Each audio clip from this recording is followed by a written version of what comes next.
Yo, my people, how on a day now? I hope you guys are fine. Like the vid, like the vid, like the vid, like the vid. Subscribe, guys. Subscribe. Smash the like button, guys. My people, smash that like button. As they go and as they go, woto woto. Now everybody go chop am. Eh? Like the vid, subscribe, smash the like button, guys. Smash the like button. Smash that like button, guys. Smash the like button, guys. We're gonna talk about Liverpool getting inducted. Guys, they get beaten. It should have been 7, it should have been 8 today. Liverpool get better today, and I was impressed with Victor Osimhen. And guys, I think I jinxed Osimhen. Osimhen was injured today, but he played very, very well. And I have to talk about the guy that played on the left side for Napoli. What a player. My God in heaven. That guy sent Arnold back to England. Oh my God, what a player, man. I'm going to talk about Napoli. I was impressed with them today. Also, we're also going to talk about Thomas Tuchel. He has been sacked by Chelsea Football Club, and Graham Potter will officially be the new Chelsea manager on a long-term contract.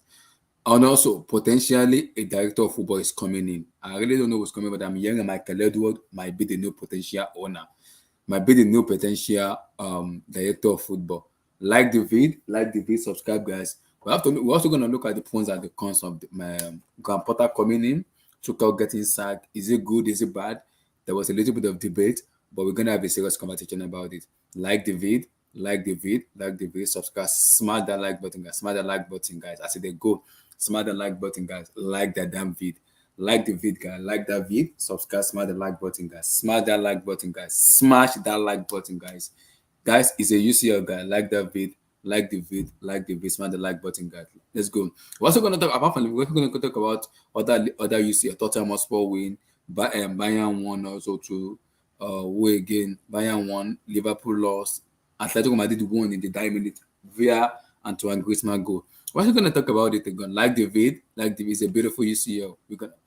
I'm kind of enjoying the way UCL is being panning out. I'm very impressed with it. So let's go, guys. Let's go.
Yeah, my people, how una dey now? Like the video, subscribe, smash the like button, guys. Smash the like button, smash that like button, guys. My people, I beg, support your boy, support us, guys. Send in super chat, send in super chat, guy, to support your boy, guys. Send in super chat.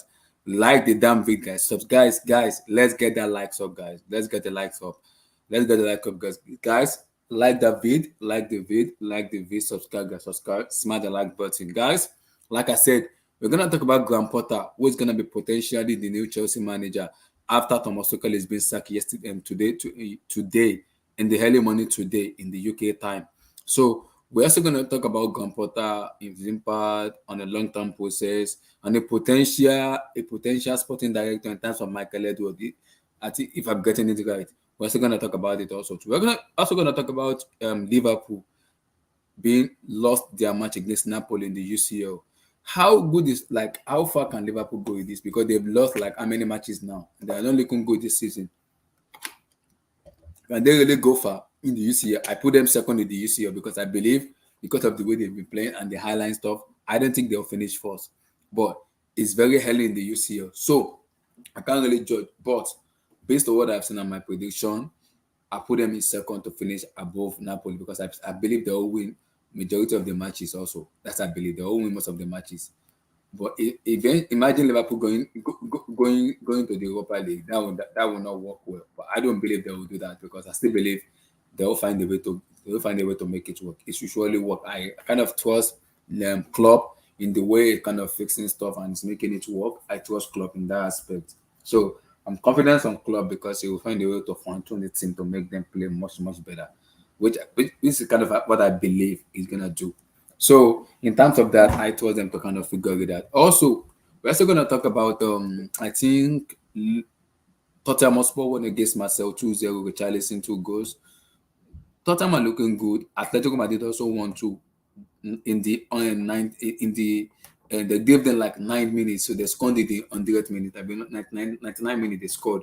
So Atletico Madrid won 2-1 against FC Porto. So Robert Lewandowski scored an hat-trick. Bayern Munich won Inter Milan in San Siro. So Bayern are looking good. Inter are looking a little bit shaky, back-to-back loss. So I think Inter will be fine. It's a matter of their final decision making, which can also improve because that is what they need to improve. Maybe they are missing the link up between Lukaku and Lautaro Martinez, which has been a very, very wonderful partnership. But I think they are missing that link up between them, which has been the problem in terms of downfall and how far they've been going. So it can also happen because if the connection and the communication is not there enough as a team, you can lose matches, which Liverpool is facing right now. And I believe they will be fine because they will find a way to make it work. Because that is what club does. He will find a way to fine tune the team to make them play much, much better, which is his job. He will find a way to do it. But it's taking time because they have to find a way to figure it out. But I was impressed with Napoli today because Napoli will play very, very well today. They played very well. I was impressed with them today. They did very well because that shows how a team is being built. They lost Dries Martins, Lorenzo Insigne, Kalidou Koulibaly, and still they find a way to buy players and make it work. So it's Napoli are looking very very good because they're even top of the Serie A table. So which is exciting watching. I think this might be their year in terms of winning the Serie A, but it's a long season, so I wouldn't put too much pressure on Napoli to go find the UCL, but they are looking very very good, which I've been impressed with because with the way they have been playing, the way they have been pressing, Anguissa and everything, and the way he's been playing, I've been very very impressed with the way they play 4-2-3-1 formation and hit them on the counter and make them commit and make mistakes. They've been looking very, very good. I've been impressed, very, very impressed, very, very impressed with them. So for me, it's a matter of can they keep up this consistency? And I think if they can do that, they have a shout. For me, they have a shot in the Serie A. But let's see though. But I've been impressed with them because Napoli has been looking very, very good. And Spalletti for me is a good coach, man. He knows how to coach. He knows how to coach team to play better, which can be a plus for me to team because remember he coached Roma when Mohamed Salah was there in AS Roma and Lucas Salah looked much better. People might say club, but I think it was Spalletti that coached him to make him look this much better. So Spalletti is a good coach, and Napoli are headed to somewhere where I'm very, very impressed with the way they have been playing. Osimhen look good. The other guy on the left also look good. Zelensky look good. So they look very, very good. I'm very impressed. There's a way forward to that team. Even if they lose their superstar, they know exactly what they are doing, which is key. It is very, very important. It is key. So I'm impressed. Very, very impressed. It's key because when you have a team who knows exactly what they are doing, it make their job much easy. It make job much easier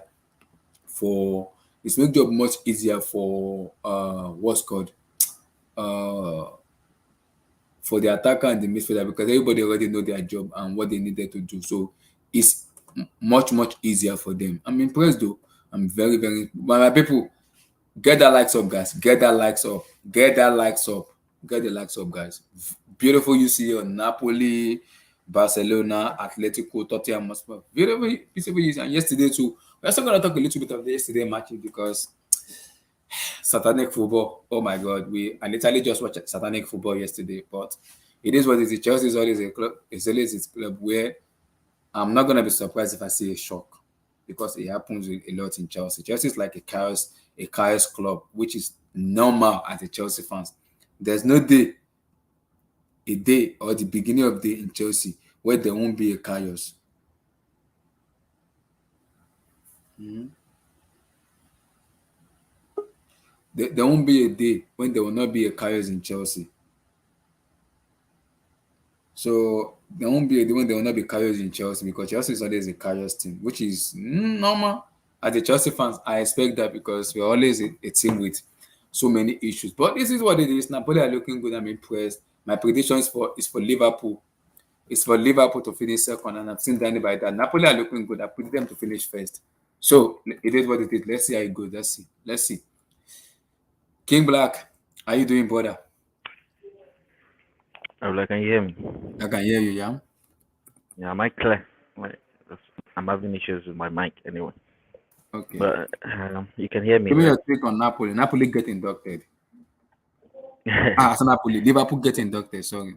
What a game! What a game! And I was still going through going through Chelsea and the sack of Thomas Tuchel, and all of a sudden, I almost forgot there was Champions League because I was just going through the timeline all day, all day to see the news if Chelsea has a new coach or not as a Chelsea fan anyway. But I thought, oh, there's Champions League. Let me tune in. And then it was just 1-0 at that time. I was like, oh, Liverpool are going to come back and still win the game.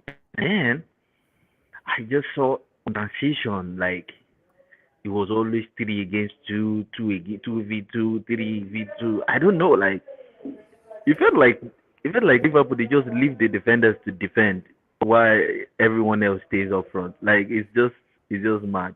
Proper Bundesliga Premier League team. I know look very suspect. And Van Dizzy. Van Dizzy also look very suspect too. I think Liverpool have I always told been you like guys that. yesterday, I'm Without waiting to see Victor Osimhen and Van Dijk today. And Osimhen showed how good he is today. I'm so angry he gets injured. I will have loved him to stay 90 minutes so he can cook Van Dijk and get him a red card. that's I think he was not even fit now. Was he fit before the game? Like I don't know Yeah, how he played. I thought he said he was. he was fit, but he gets injured because it was an hamstring injury, so he was injured. I think he had not like I thought they said he was not going to be available. So like he trained alone and all of a sudden he joined the team and played. So Oh, I he don't know wasn't fit how to he did. start. Yes, like it was normal. It was not fit to start the game, you understand? But just Okay. because it was Osimhen and one Oh, of the okay. most important players, they had to play him. Mm-hmm. That's why as soon as he went down, they just had to make this up King quickly Black, so I that he could was not pissed return. off when I saw him. And he was killing Victor Osimhen was killing Van Dizzy. He was killing Van Dizzy and Gomez. I was like, that is my Nigerian boy. That is my Nigerian boy. Ah, That is my like man. That is my man.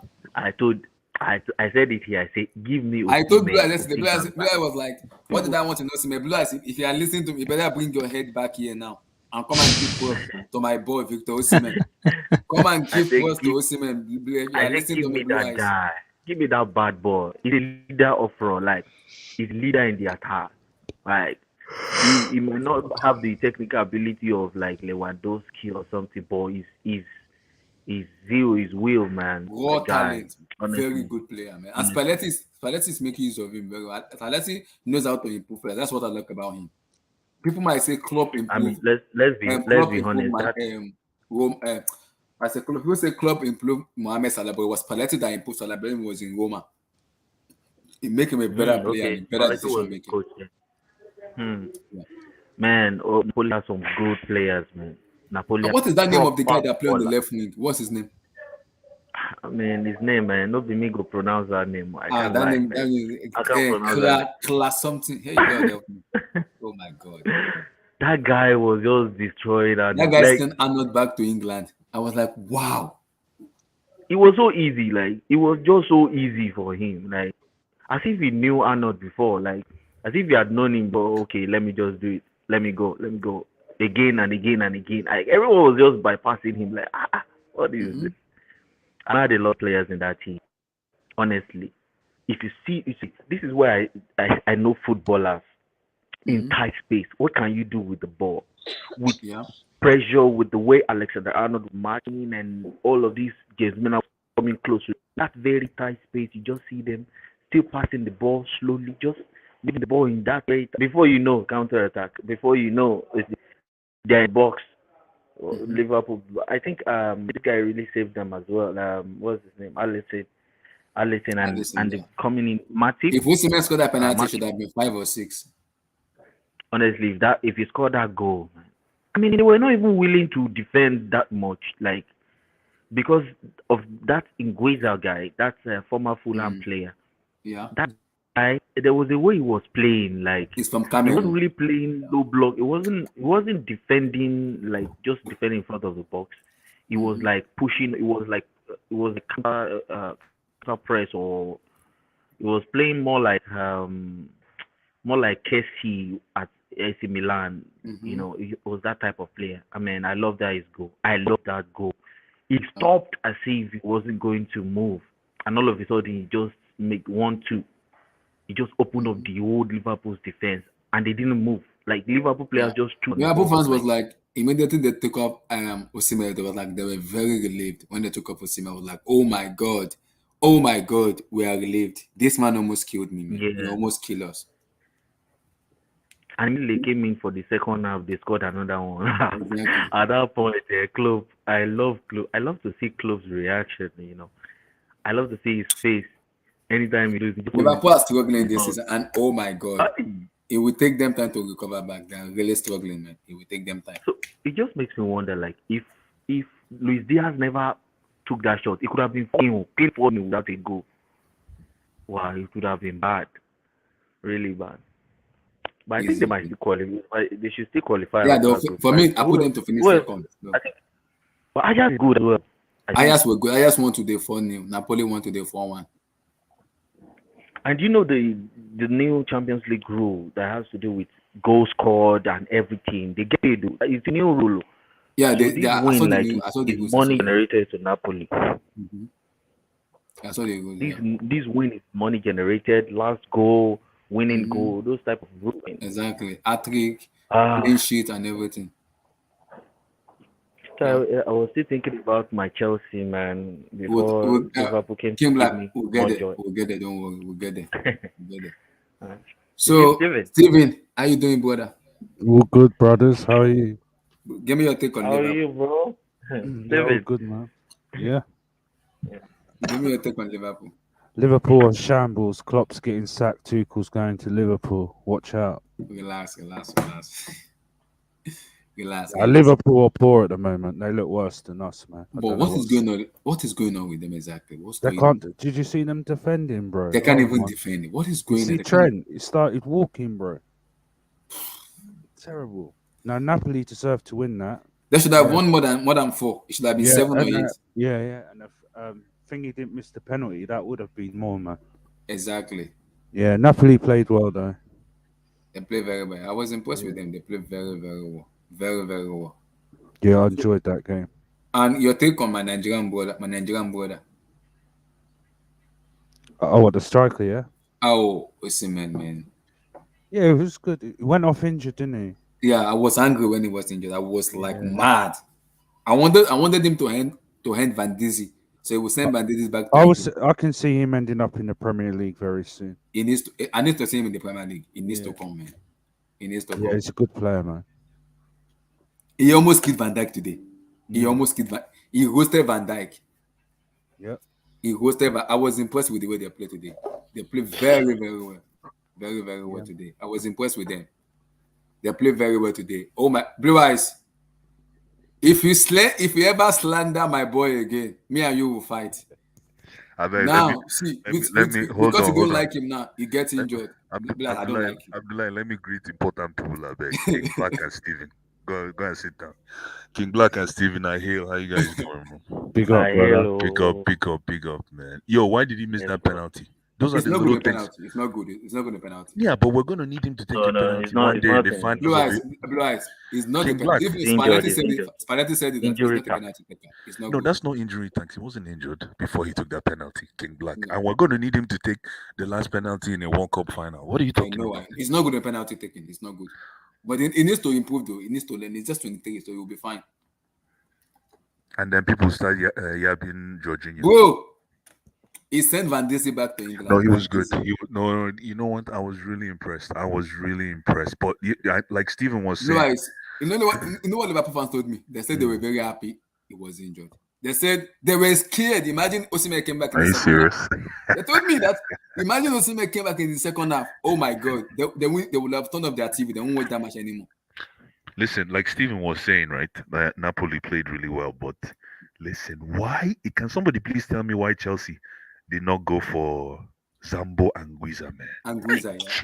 But Blue Eyes, it's all about coach, though. It's all about Yo, coach. Paletti that is a boy. very good coach. That Anguissa guy. King Black, talk to me That about this guy, guy. beg. That guy. Now He's was from Cameroon. Is it Cameroon? I was King Black, just beg, talk focused to on me that about guy. this guy. This guy. I was man. focused. The guy's calmness. That guy's calmness under pressure. The guy was doing Rabona. You know who he reminds me of? I don't know if you guys watch. Just like Etienne. I mean, you remember that guy that played? Sorry, go ahead. Go ahead, King Black. Like he's like an Asian with techniques.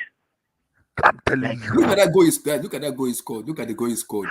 Oh my God. You know what? There's something special about that goal. Everybody just stood still. All the It was defense, 1-2. they were like, and he passed in the middle of those defense. That was He passed the and ball look at into the net. calmness.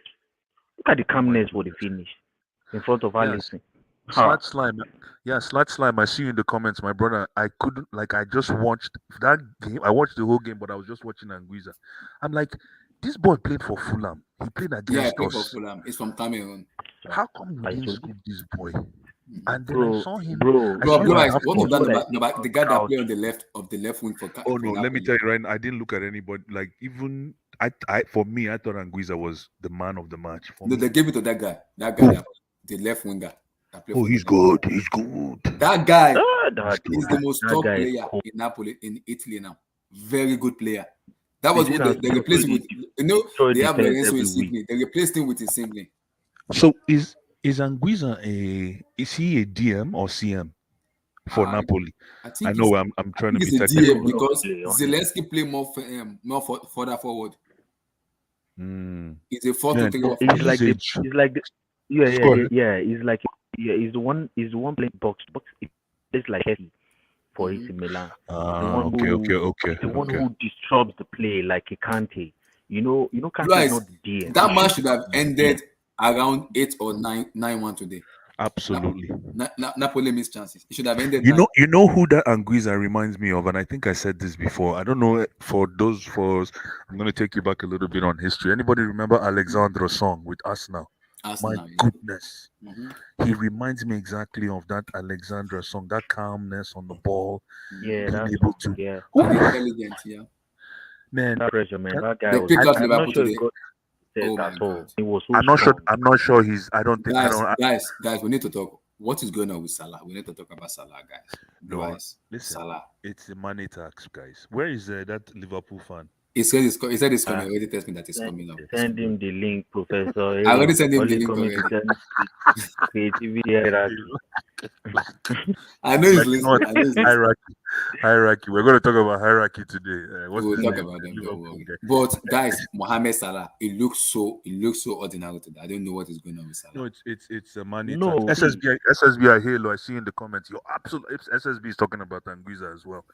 He was just a joy to. It's like I said to myself, finally, I didn't even know there's still midfielders out there. Yeah, they play 4-2-3. That was what Carl was saying yesterday when we were talking about Tuchel. A 4-2-3-1 formation where the right and the left wing back talking to the midfield and help support also. That was what Napoli was doing, the 4-2-3-1 formation. But then, if you notice the work rate of Napoli guys, exactly, their work rate and the way they were running, the work rate was times exceptional. Work rate. So before Mo Salah doesn't even have 2 touches or 3. Guys, I did not see Fabinho in that midfield anymore. I did not see him at all. No, come on, man. How can you see Fabinho? That's why I'm telling. That's why sometimes it's not about size; it's about mind. You know, sometimes in this midfield, I know you can get bullied, but that's why sometimes Jorginho gets away with murder because it's not always about size. Yeah. Sometimes it's just what you can do with your head. Yeah. Look how they rendered, like you said, Abdullah. Look how they rendered Thiago and Fabinho useless. Oh my God in heaven! Napoli impressed me today, and I see, we have to give credit to Spalletti. Spalletti is a very good coach. We have to credit him. He's a very good coach. Napoli coach. He's a very good coach. You say it. Yes, who was injured? I think Spalletti was injured himself. He was injured. Yeah, exactly. He was. He was injured in the training when he was doing training. Yeah. It was That, you see what did, and then Trent looked ordinary, guys, like I don't Steven want people was to saying. start comparing Trent to his games Yeah, anymore. Don't ever do. Don't do. Liverpool fans, don't do that bullshit anymore. You don't do yeah. that. Trent is Both not of world them are class, not. brother. That's what they Both say. of Trent them is are world not class. it, Steven, bro. it looks like you have a case. I think you have a case. Both of them are not. Both of them are not it, man. Let's just be honest. Both of them Relax, are relax. just No, because relax. No, you have to see. get Rich As James. No, you No, I watch, don't. Not wait, yet. Not yet. James wait. has a lot of Did work to you do for watch? me. I Go know. ahead. Mm-hmm. Rich James is playing at a very top level. But have you seen Hakimi week in cap? Yeah, so now Because we don't see back him three week tax, in cap. back He three took tax, him back against three Joseph, tax, back three tax, back bro. three. Yeah, back 3 times. He So what excelled. You are see we that going to see Rhys wing James back? as a? Yeah, but King Black, are we going to start seeing King James as a? Are we going to start seeing Rhys James as a fullback or wing back now? We'll see if as a full. I don't Blue eyes will get there eventually. Both, don't know. both, both. Both, Okay, both, both. we'll get I there. I don't know know. there's We'll get there. But we still have overall, Blue a eyes overall, yeah. sum up Liverpool overall. It's for me, and people are going to say I'm being a little bit biased, but I think it's the money tax. I put them in Liverpool. second. Remember, I put them in second. Yeah, you did. No, but Liverpool. It looks like Liverpool might have to endure an upcoming dip in the absence of money before it gets better. You understand? And I'm hoping all the other teams were taking notes on how Napoli ran these guys ragged. Yeah. If Mm-hmm. like King Black was saying, if you hustle, you can get something out of a game against Liverpool. If you actually push, and on top, Napoli didn't Yes. only push. All you need to do is just go to work. Then the little Yeah, quality will just kill it but for you. but the difference is Napoli came with too much quality, too much Too much. in Bro, it Yeah. was every just part too of the much. field. It was too Honestly, much, bro. did you see their defender? Like I have 4 players in my mind. Watching that game, I had 4 players from Napoli that I was watching throughout. Their centre back, there's this left-footed centre back they have. He's like a chinko. Looks like a knee. Oh, Yes, that yes, was yes, yes, yes, yes, yes. yeah. That guy They is replaced him bad with boy. Koulibaly. They replaced him with That Koulibaly. guy. That Oh boy's a my bad boy. god, that guy. That's number one. You see, they have DM. They have a DM. That guy like what? No, He it plays was behind one. Anguissa. It was Anguissa it was was playing DM. bald It was headed. Zelensky. No. He was playing with Anguissa, but Anguissa was the one pushing for. You know, Forward, the yes. high press. Yeah, Anguissa Yeah. was the one doing the high press, Yeah. making sure that before they get into the box, he takes care of the situation. But that guy was back. That guy was in charge of the controlling. I'm telling you, that boy's a bad boy, man. That guy that played behind Well, Anguissa. guys, Man. we have to credit Napoli's recruitment. Though it's been very good. They are recruited. Yeah, They lost Insigne, Martins, and Koulibaly, and they've replaced that King guy is good. and they've That replaced them. King guy took care of Salah and everybody. Oh, Took what's his care of them. name? Min Jae Kim. Kim. Min Interesting. Jae Kim. This is his name. Yeah, Min Jae Kim. Yeah, Min and Jae he's Kim. so Thanks, tall. Emily. I've not seen Chinese or Yeah, Japanese, Korean he plays guys together that with tall. Ungmin Son in the is it Korea, Japan, or Japan? In the same country with him. South Korea. And then South Korea. that guy, the GM, I don't know his name, the Anguissa Zelensky. He plays for that Poland. left winger. Yeah, that left winger to put Politano. Yeah, Gillespie, what was his name? Oh, you guys don't like that striker? I don't mind that striker. He's dirty. He's Oh, nasty. Simeone. No, the other guy, blonde guy. I think Which one is that? the blonde guy, the one that scored that goal. They chipped the goal. He chipped it on the side. Oh, Remember? is Zelensky. Zelensky scored 2 goals. Zelensky, yeah, that's him. Yeah, He yeah. plays for he's a midfielder. He plays together with Anguissa. Oh, He's a Poland player. Those guys are ballers. Mm-hmm. Those guys are footballers. No, but King Black, are you sure this is not a case of my Mercedes is bigger than yours because it's not looking good for us? Every other person looks good, better. Is that what's No. See, take quality deficiency in Chelsea. I said it, but people don't understand. Quality deficiency. People see someone like Loftus should not be playing on the top flight English. See, the evolvement or evolution of footballers that people are still holding names like Manchester United, Chelsea, are still carrying names as school bag. Why people are evolving in quality, young quality, we are still carrying badge. You know what, guys? You know what I love about we Napoli are today? deficient. You know what I love about them We today? are deficient in quality. They trust their ability as a player that to played all these life. You King Black, hold on. You need to King Black, reboot, reset, man. You're fading. I want to hear what you talk. Your mic is Reset. cutting off. But Blue Eyes, you know what I love about Napoli today? their ability as a player, individual and collective and together. Exactly. I love that in them. When they press together. Not one person. All of them press together. No, Abdullah, I actually enjoyed. It's one of the Champions League games that I've enjoyed in a long time. Not because they were beating Liverpool, but because, like you said, that collective, individual, Yeah. contribution is Liverpool fan tested me, said, Abdullah, don't do this tonight. I'm getting roasted by your Nigerian boat. You said, I've been praying to God Osimhen should get injured. And Osimhen, he said, finally. Imagine Osimhen come out in the second half. Van Dijk could have gotten a red card. I just laugh. I said, God save you, Osimhen get injured. If Osimhen playing 90 minutes in that match, you're gonna be in trouble, you know. Osimhen was killing Gomez. Klopp later just took Gomez out. He was killing Gomez. He destroyed him. But again, like, Albert asked a good question. Is that ball that hit the post from Osimhen? It should have been the first. That would have been the goal of this tournament. Yeah. And you know what's funny, Blue Eyes? You guys can hear me, right? Yeah, we can hear you. Yeah.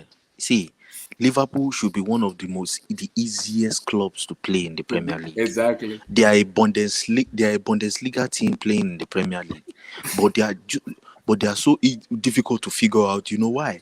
Because of how solid they used to be. Like Fabinho used to be on a very good form, and Thiago that they added to it made them really solid. So for that transition wasn't easy before. So it wasn't easy for you to transition the ball. Exactly. Their line is too high. Too much. How can you play that?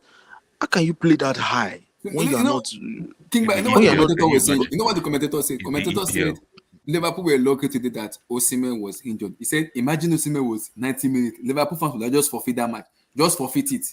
Because the amount of time Osimhen was going back from Van Dijk to Gomez, I was like, Osimhen has a free day today. Osimhen can kill someone today.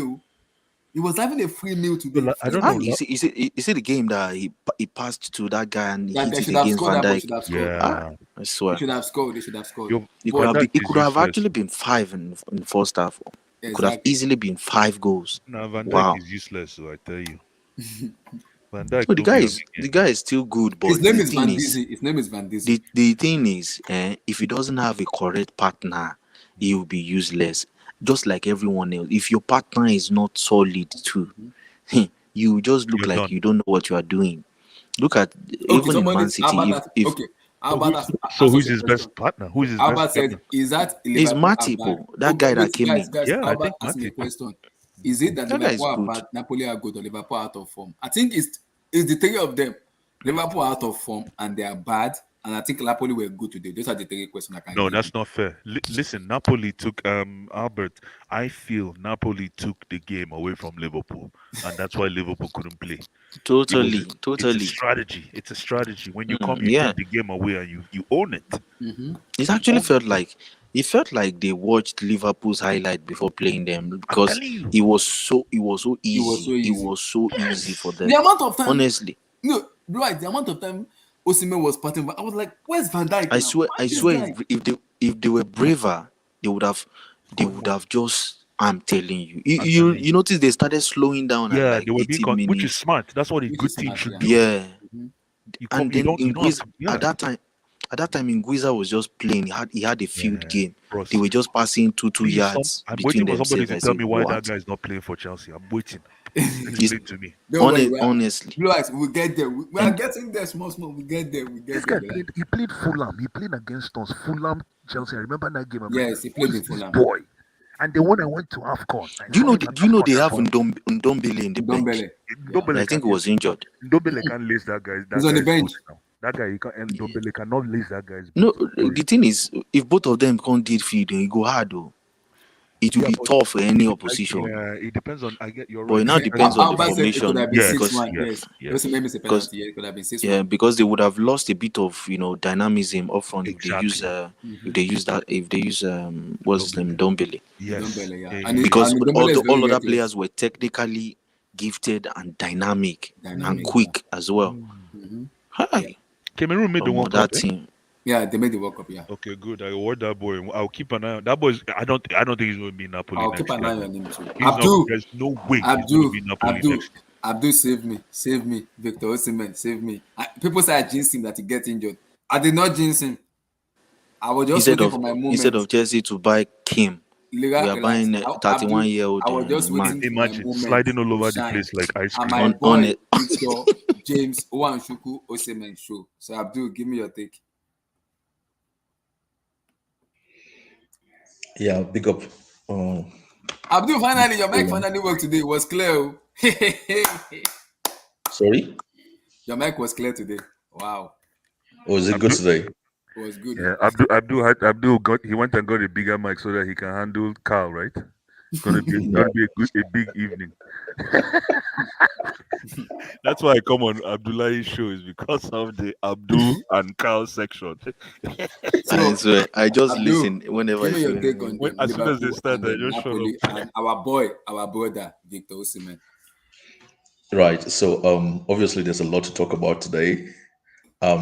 As you know, I'm based in London, Relax. and last night, we were on the stream till 5 o'clock in the morning. I was on the stream till 5 o'clock in the morning here.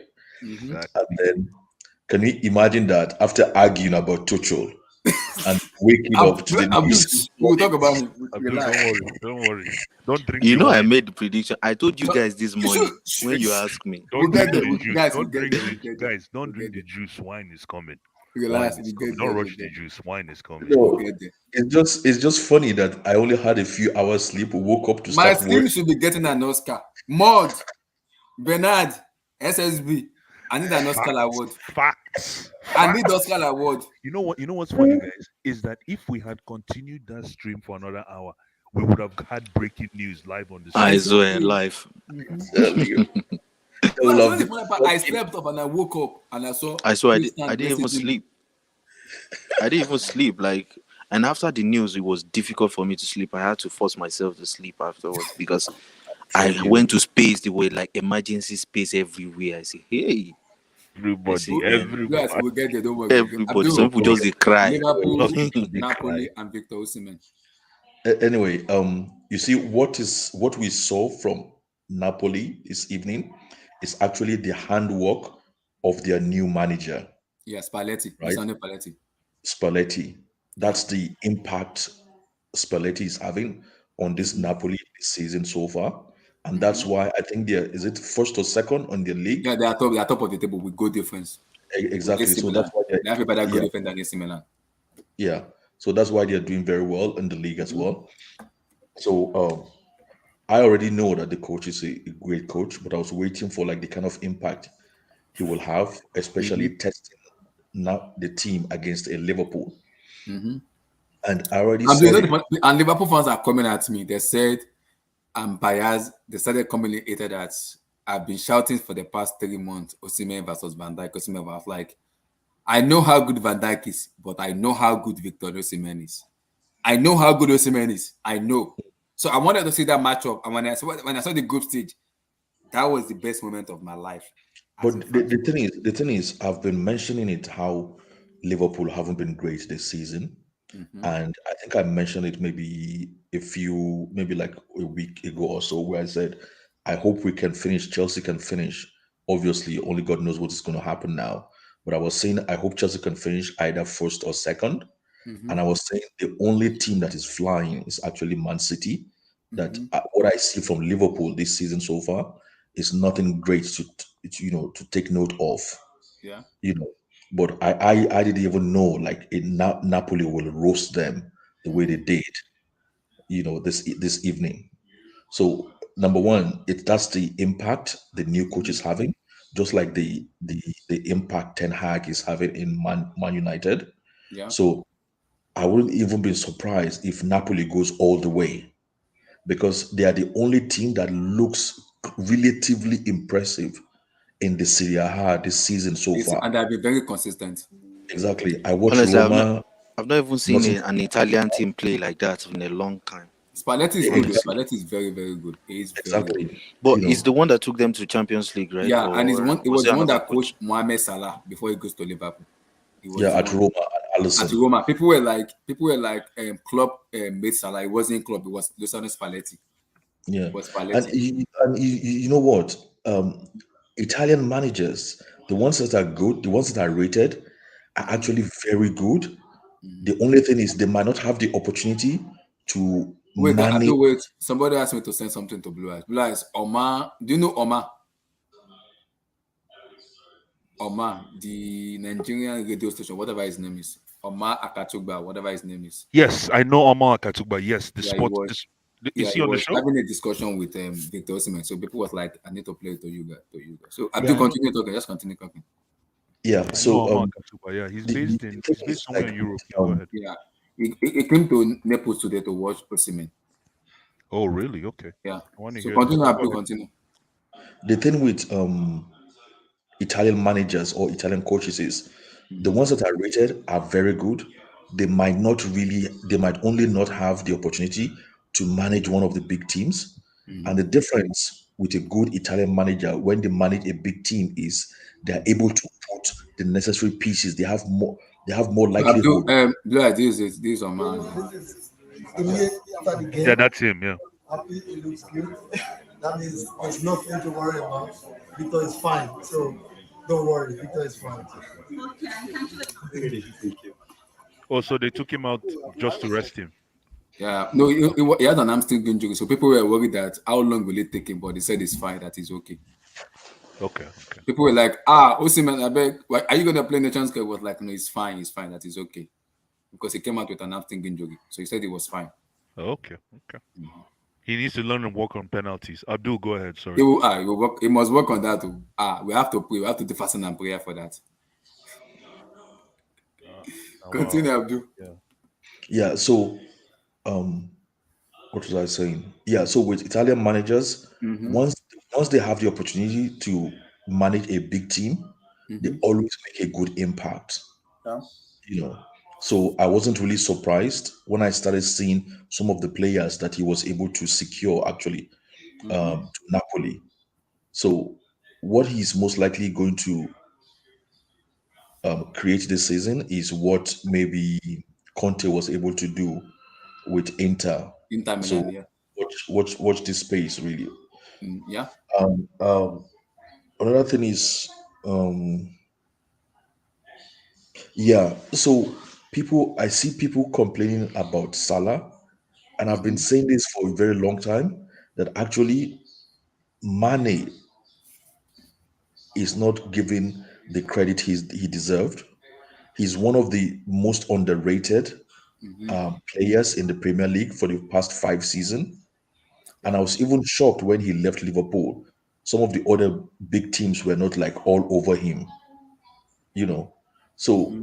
don't estimate. Now they are seeing the impact or the outcome of Mm-hmm. the absence of Sane in the team.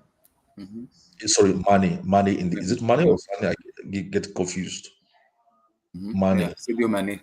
Yeah. So now they are now seeing the result of not having a Mane in the team. Mm-hmm. Some of these boys they have there, they just like Diaz. Diaz, I kept saying, is just a speed merchant. He's gonna run, and output is not gonna be like, it's just average. So I'm not shocked with the output of Mohamed Salah so far. I hope he steps up for his own sake, because if he Mm-hmm. doesn't, all they're going to talk about for the rest of the season is going to be, oh, why did they leave? Why did they allow Mane to leave and keep Salah? Or is it Mane that has been making Salah looks good and all that stuff? So, and that will just add to the pressure. So I hope for his own sake, anyway, that he's able to sort out, or find the solutions to Mm-hmm. his His form his form. I don't know his what is going on with performance this Salah's form, season man. so far. Yeah, And talk about our boy Victor Osimhen. I've always, you know what I said about Abdullah, Victor. leave this guy alone. Let him heal. Let his Let me talk injury about heal. my guy. Let me blush. He missed For the penalty. past 2 months, I've been praying to God, But man. that was a terrible penalty to miss. I'm surprised you're still talking about this guy. Yes, I know for the fact it's not good in penalty. That I can say Everybody that miss penalty, but don't miss that kind. Don't miss that kind of it's not penalty. good in penalty. It's not good. Abdullah, Mhm. the But first he's time, young. He will improve, so I'm not worried. the first time I watched Osimhen, that was under 16 in 2015. That was when he was in Wolfsburg, right? No. Before he Before, came to Europe, before he was still playing under 16 then. And I watched him in the World Cup. I said, "Wow, this kid is really good. This guy, he just needs a bit of luck. He needs football luck. He will make it to the top level, to the highest level in football." So then he went to Wolfsburg. He struggled because he was still a kid and still adapting, and then went to Belgium and went to Lille. And when he got to Lille, my conviction then was, this is the closest striker Nigeria's ever had. I mean, this is the closest striker Nigeria's ever had that is close to Rashidi Yekini. And that is exactly what Sunday Olise said as well in his last interview. That this kid, he's like the closest we're going to get to Rashidi Yekini. And that's one hell of a compliment. I think people criticized him a bit last season, but I don't really know why people criticized him. I think, maybe because of social media, the scrutiny is high on everybody now, But sorry, you're on mute, Abdullah. I said it happens to every young players, and Osimhen is just 23 years of age, so I can understand why the criticism comes in. Yeah. So, but when he was at Lille, I kept saying then, He scored 17 goals in Lyon, 17 goals when he was in Oh, Lyon. Emily Sky. Emily Sky is from Ghana, correct? Okay, Yeah. Emily Sky, you're my neighbor. Yeah. so He said he's when, glad when, that Osimhen didn't flop against Ghana. so when Osimhen was at Lille, I don't know who. I think we were okay when Osimhen was at Lille, and Lampard was actually securing, top young talents from Europe. I was saying then that I hope like Lampard could have gone for Osimhen. That this kid is worth 70 million. If I had 70 million, I would go and drop it for Osimhen when he Yeah. was at Lille, and then he Very went to, and then he ended up in Napoli. So we're just hoping that I cannot wait to see him. I can't wait to see him in the Premier League. I cannot wait to see him in the Premier League. I need to see Victor Osimhen in the Premier League. trust me, he's not going to go for anything less than 100 million. Because if 150. The Laurentiis said 150. Because if Napoli wins the league, if they win that Serie A league, Osimhen is going to go less than 150. what I was actually going to say was, if that Napoli gangster owner secured Osimhen for like 70 million or so, or is it 60 million, for sure he's not going to like allow him to leave for anything less than 100 million. The Napoli owner is like Daniel Levy. They are very It's very mad. It's very mad. they are very what do you call them, shrewd in their business dealing. Yeah. He's not going to allow Osimhen to go for anything cheap.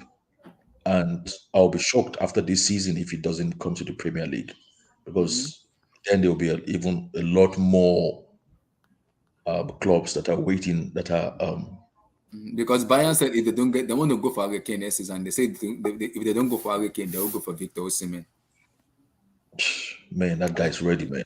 Yeah, as it stands right now, Abdul, as it stands right now, Victor Osimhen is probably the player that is playing for the topmost, the highest. Hey, Graham Potter, hey, Abdul, man. Hold on. Mute your mic. Graham Potter, and I ain't mean, bro. I don't got him. Just ask a question, man. I beg, Abdul. So I'm guessing this guy, Osimhen, is the player who plays for the highest ranking team for Nigeria, in the EPL or in Europe. In Europe, yeah, he plays for Napoli. I think is there any other person that plays higher than Napoli in a team bigger than Napoli that starts, that is a major player? I doubt it. I think it's the only one for me. It's the only one for me. It's the only one for me. But how did this nation miss going to the World Cup? What type of Don't mind this. Mute your mic. I see. I cannot comment. No comment. It's an embarrassment. How can Cameroon go to World Cup? Stop. I don't want to talk about Nigeria. Team Black, don't take me there. Me and Blast was there. We did the Nations Cup and the World Cup qualifier stuff. Watch I'm not talking about that. Let's move on. Abek. Let's move on. Osimhen should be playing Why against should we move Brazil on, bro? My guy, why should we and move on? Netherlands. And I Netherlands. thought you Why want should to we apply move the World Cup watch along and the Nations Cup. No, Hey, but Abdullahi, I want to ask you, what did Osimhen do against Van Dijk though today? You said Relax. Osimhen He versus Van sent Dijk. Van Dijk back to Netherlands. Relax. Don't let me start on Osimhen. You know my love for Osimhen. Don't let me start, please. Don't let me start for Osimhen. Please. Abdul, round up, please. Yeah, so Blue Eyes, just to update you, Omar Sadiq has moved to Sociedad. Right. Thank you, Omar Sadiq. Thank you. You're right. He's playing tomorrow against United. And his brother, Yeah, his little brother plays. Got a you good know, contract. guys on the Discord is comparing me to him, right? Sadiq, the one from Sociedad, yo. Yeah. So continue round up, Abdul. So I'll go to the guys. I mean that's what I've. They said he was not fit today to play against Liverpool. He was not 100% fit. Who's not fit? Yeah, he was not fit today. He was injured. Osimhen? Yeah, Osimhen was injured before the match. They have to because of his fitness. They have to force him to play today. Damn, I didn't know that. Abdullah, I just want to respond to Albert in the comment. 1 second. Albert, I see you. I didn't know that Anguissa was inconsistent at Fulham. I had no idea. He was inconsistent. Yeah. So, like Abdullah, he was saying, I guess it comes I blame down the to manager coaching. though. Blame the manager. Yeah, I guess it comes down to coaching. But do you know who the manager was then? It was Scotty Parker, right? Scotty Parker. Yeah, it was Scotty Parker. Okay, good to know, Albert. Thanks. Go ahead, guys. So continue, Abdul. Continue. Yeah, I'll just pass the mic. Okay. That's all I've to say for the moment. Now, talk about Liverpool and our boy Victor Osimhen. What a game! Yeah, what a game! That was the best performance. It should have been 9. It should have been 9 goals. That was the best performance of any team in match day 1. So I'm going to do a review tomorrow of all the games on match day 1 on my show tomorrow, pitch points at about this time. But that was the best performance of any team on match day 1 because they outplayed them in every department of the game.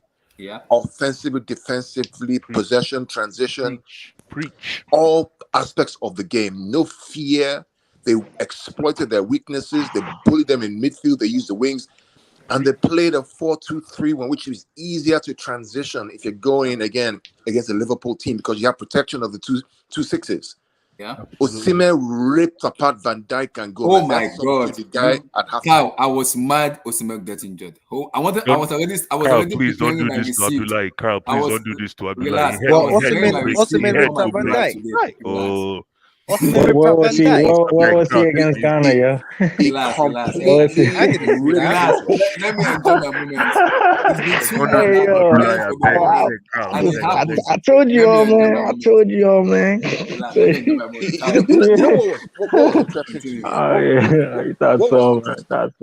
What was interesting to me was not just the team, but the 1v1 duels all over the whole field. That's how you win a game against Liverpool. You have to win your duels 1v1 with them. Yeah, and that's offensively and defensively. I mean, the second or third goal, the guy that dribbles, is it Gomez or Trent Alexander on the edge? I mean, literally dribbles the guy around. They gave up, guys. Brings it central. Liverpool literally gave up, guys. Yeah, it was a masterclass. It was. Very good. Wow. That's and the first 5 minutes, that ball that Osimhen hit the post. I was like, oh, is that H7? Is that H7? Yeah, that was H7. Okay. Who's that? One of the funny thing for that game is how I've never seen Liverpool fullbacks being dealt with like that before. Both Robinson and Arnold. I've never seen them that humiliated. It's like they didn't exist at all. You're talking about, but Fabio did not exist. It's the fullbacks. I don't know. They just eliminated the fullbacks and what did they do? Yeah. I watched the game again. You know what guys? Yeah. I could go get it. I'll go get it real quick. You know what they did? Go over there. Okay, I got you. You know what they did there? What they did was that they exploited the spaces that Liverpool are weak in between the fullback and the centre back. That area. Make them decide what they're going to do, and they don't decide, which is why they get exposed. That's where they were dominating with their 2 wingers, right? You notice that when Napoli played and then that number 77. When they played a 4-2-3-1, the 2s who are wingers didn't play too wide; they were more narrower, so they were exploiting that space between Trent and the centre back, between Robertson and Van Dijk. Van They Dijk, kept putting the ball through that middle. Abdul, please The tell me walk the name of the left winger. I That don't want. guy. I don't know his name. I cannot No, pronounce his name. I I need to. cannot. and the walk, His name is that Clavash. Oh my the god. walk, Yeah. Abdullah, That the walk, guy. Clavash. Abdullah, Oh the my walk god. that Angiza did in that. There were times when Angiza was 1v3. Preach. Yeah. Preach. 1v3. And he controlled the ball. Preach. Didn't lose the ball. Gave the chance. One Did you versus did three you against see where Liverpool. did you see where Fabinho was trying so hard to take the ball off? Was it Anguissa? Anguissa, It- yeah. The guy was You know this turning, now? so Fabinho was coming. He was stretching his leg. He was stretching. He didn't kick the ball. I was like, oh my Carl, we god! know what Liverpool fans told me in the first half when I was watching him. I said, please don't do a stream today because your boy almost killed us. He said, I'm happy that he was injured. He said, imagine Osimhen came in the second. I said, it would just off his sleep and go and sleep. I was just laughing. It basically it That's- felt like they really planned. They planned for everything that Liverpool were going to bring, Exactly. including that goals. offside trap that they Including that normally goal with like to Osimhen. keep. You know, Yes. They also kept the offside trap with them. They also made sure that they were not just running through just aimlessly like headless Yes. chicken. They Yes. made sure that okay, you are keeping offside trap. Okay, me too. I will keep the offside trap with you as soon as.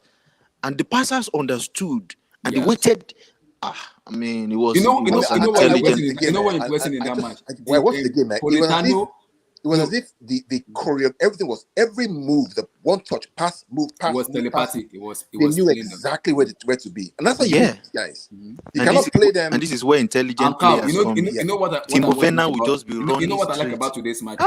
apart from Timo Muguruza, Werner. who was the midfielder, Politano and Victor Osimhen stretched Van Dijk and Gomez. They stretched them out because Osimhen was always running. He didn't stay one play. He was running. So Van Dijk was coming out. He was following him. Osimhen was like, You know why what are you even makes following him? Abdullah. Abdullah, that game, to be honest with you, the one guy that actually stood out to me, I don't think it was Anguissa. It was the other guy next to Anguissa. I don't know his Left- name.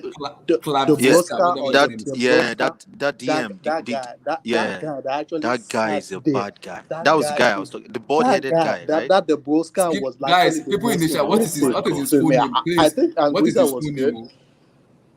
What is that guy? Anguissa was world class, man. World class performance by And then you know the Sambo and passing Giza, the man. passing World out from the class. back was exceptional. They were never I'm not sure they cleared the ball aimlessly. The way they were passing just beside the line, just instead of just committing throwing, they waited to. I mean, it was no. King If- Black, That's King why- Black, As King Black. soon as that De Bruyne guy, as soon as they pass the ball, the way he opens his Yeah. body, just let the ball run Yeah. through. He And did that. all those He did that. Liverpool, they like 4 couldn't times. handle the You get guy. the ball. It was You use impressive. your body. Young, you know the funny part. He said they signed that guy You know for the funny 10 part? million. My God. I've been telling Liverpool, Van Dijk. That guy is going to go for like 70, 80 million. last season. Abdullah, And this I season, always tell my kids to watch that ball that they get that kind of Sambo. movement. Watch that guy movement because all he does is one move and he takes out 3 players. Just one body move with the ball. He did it once, twice. I'm like, Twice, this guy. like he This just guy kept na baller. doing it. You know He what? just he want You know what? And this is one of the problems I had with Chelsea's scouting we'll team. get there. Like this guy, they bought this guy for like 10 million, and the 10 other million, the, bro. the, 10 million the, wing, euros. the winger you guys were talking about. They replaced the him guy with with the long Lorenzo name. Insigne. And The Insigne other was winger, another baller. Politano. the other winger was probably bought for like less than 5 million too, or something like that. That guy that actually destroyed Gomez for the 3rd goal. Yeah. That guy was actually like no, the other guy that played the wing. What's his name? The 77. The number 77. That guy his was name is bought for like Clavzius. Yeah. People in the chat, what is his name, please? What is his And name? they said the guy has been Abdullah, just destroying pull up the team opposition list. Pull up the all team list season. for Yeah, he pull up already the has team 4 list goals for already. Napoli. 4 goals in Oh, Pull up the Okay. best Okay. 11 for Four Napoli, goals. and we'll just leave it on your screen, and we'll just look Let at me it. find his name. Let me pronounce his name. Napoli. I You beg. can put the team list up on the Yeah. screen. Listen, guys, just to add to what King Black was saying, I even think that Napoli accounted for that goal they conceded against that goal that Liverpool scored. If Liverpool scored 3 goals in this game today, Napoli would have scored 9. Yeah. That's how predictable Liverpool was for Napoli. Napoli studied Liverpool like further mass. Mm-hmm. It was crazy, man. You know what I've come to This is conclusion the team list, this right? season So is this that the team people list. playing against Liverpool now, Yeah. all they need to do is put in work. Just try to outwork them. Okay, this is guy here. His name is Skvasha Skla. Oh my god. Where? Kla, Which one? oh, Don't say it. Hey, don't say it, bro. Please. this is his name. His name Oh, is Visha That No, guy just is bro. that No, guy don't is say a it. Don't say it. baller. Sklashela. Oh my god. Relax. Just call him KK. Just call Varashvili. him. His Just call him name is KK. Vicha. KK. His name is Fraskelia. I cannot pronounce that name. His name is What country? Varashkelia. Kishav Visha Varashkelia. Valescalia. Okay. Visha Varskelia. Yeah, Varaskelia. Visha. This is what happens when you grow up in a He's a serious. You don't pronounce the K and Bring the this H, guy to and the you don't bridge, pronounce the K and the other. He's been the most talked guys in Italy right now. He's been talked about a lot in Italy. He's 6 feet as well. He's not a short guy. So he's a winger or is a winger? He's a winger, man. Yeah, he's a winger. He's a winger. 154 for LPS. He's going to he's getting a move next summer. You know, Next summer. Yeah, someone's snapping him up. I think Pep might get his hands on him. Pep might need a left needs to winger. get this guy. Foden's not been performing lately. Yeah, might get him. Please just go and get Todd Bowley is cooking, man. Tom, give me your. Todd B. Todd B's really on Twitter, guys. You know that guy is actually on Twitter. He's listening to the fans. Tom, let me hear your take on Liverpool and Osimhen and Napoli. Well, Liverpool got slapped up, didn't they? Let's face facts. This season, there's this myth around Jurgen Klopp, and it's the 7th season syndrome. Whenever he gets to this 7th season, his team always seems to capitulate. Every single season, his track record, you go and look at it at Mainz, 7th season, shocking. Dortmund, 7th season, shocking. You're now at Liverpool, and everybody's wondering what the hell's going on. They're not winning games. They look a shadow of the team that they were before. Some of these players, man, they're looking sus as fuck.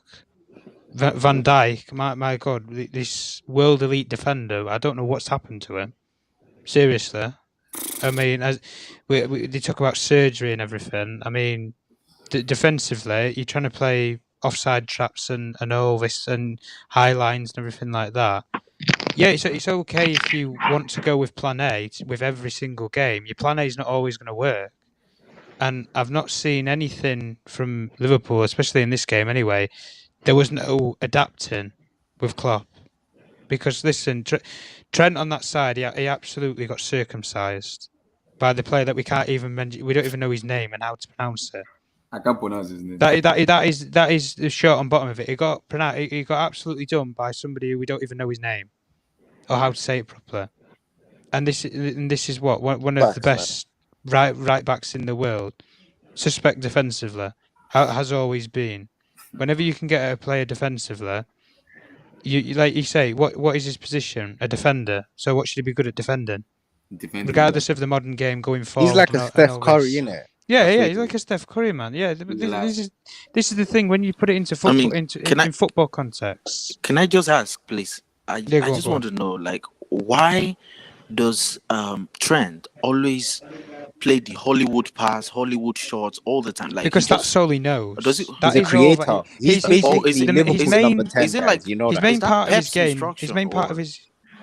Yeah, but his main part of his game is always no. He's Liverpool's number 10. He's their number 10 guy. Yeah, he's basically their number 10, just from wide back. That's it. You see, and this is the problem.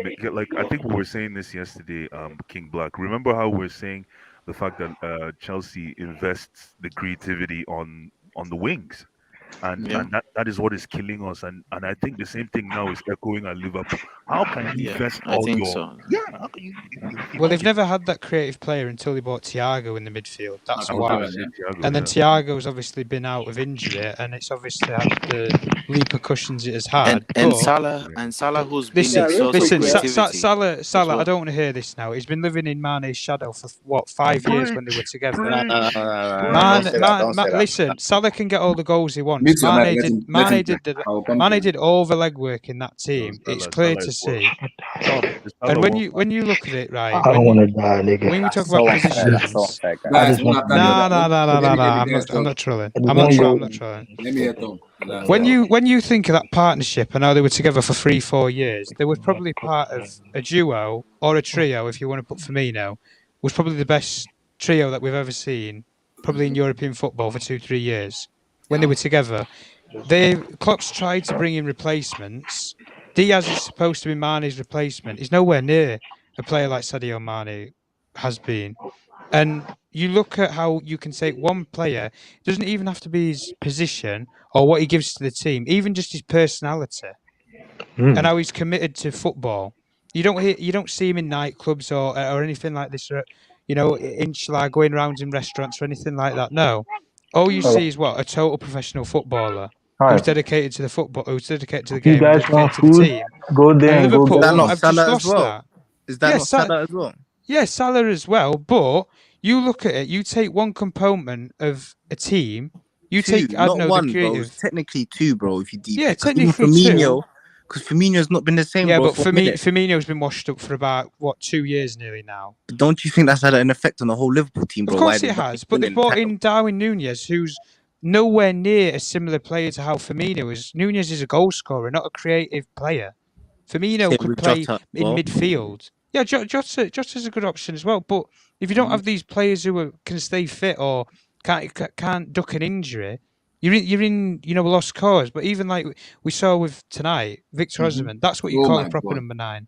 That is honestly, genuinely, that is what you call. I was angry but somebody tweeted and said, "Abdullah, you jinxed Osimhen today." And do you know the one thing I like? The one thing I love about Osimhen and I told you guys, he plays on the shoulder. Waiting for this moment to happen, and it happens today. But I cried because it didn't happen for 90. I wanted him to send Van Dijk back to Netherlands.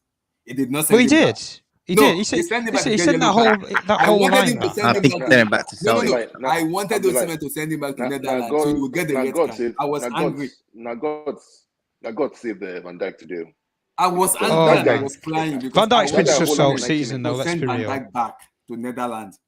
Listen, Van Dijk, you found out how to play against Van Dijk when Mitrovic dealt with him on match day 1. You back into him and you make it rough for him. That is literally how you play against Van Dijk. Victor Osimhen did the same thing today. Play on the shoulder of him, play on the line.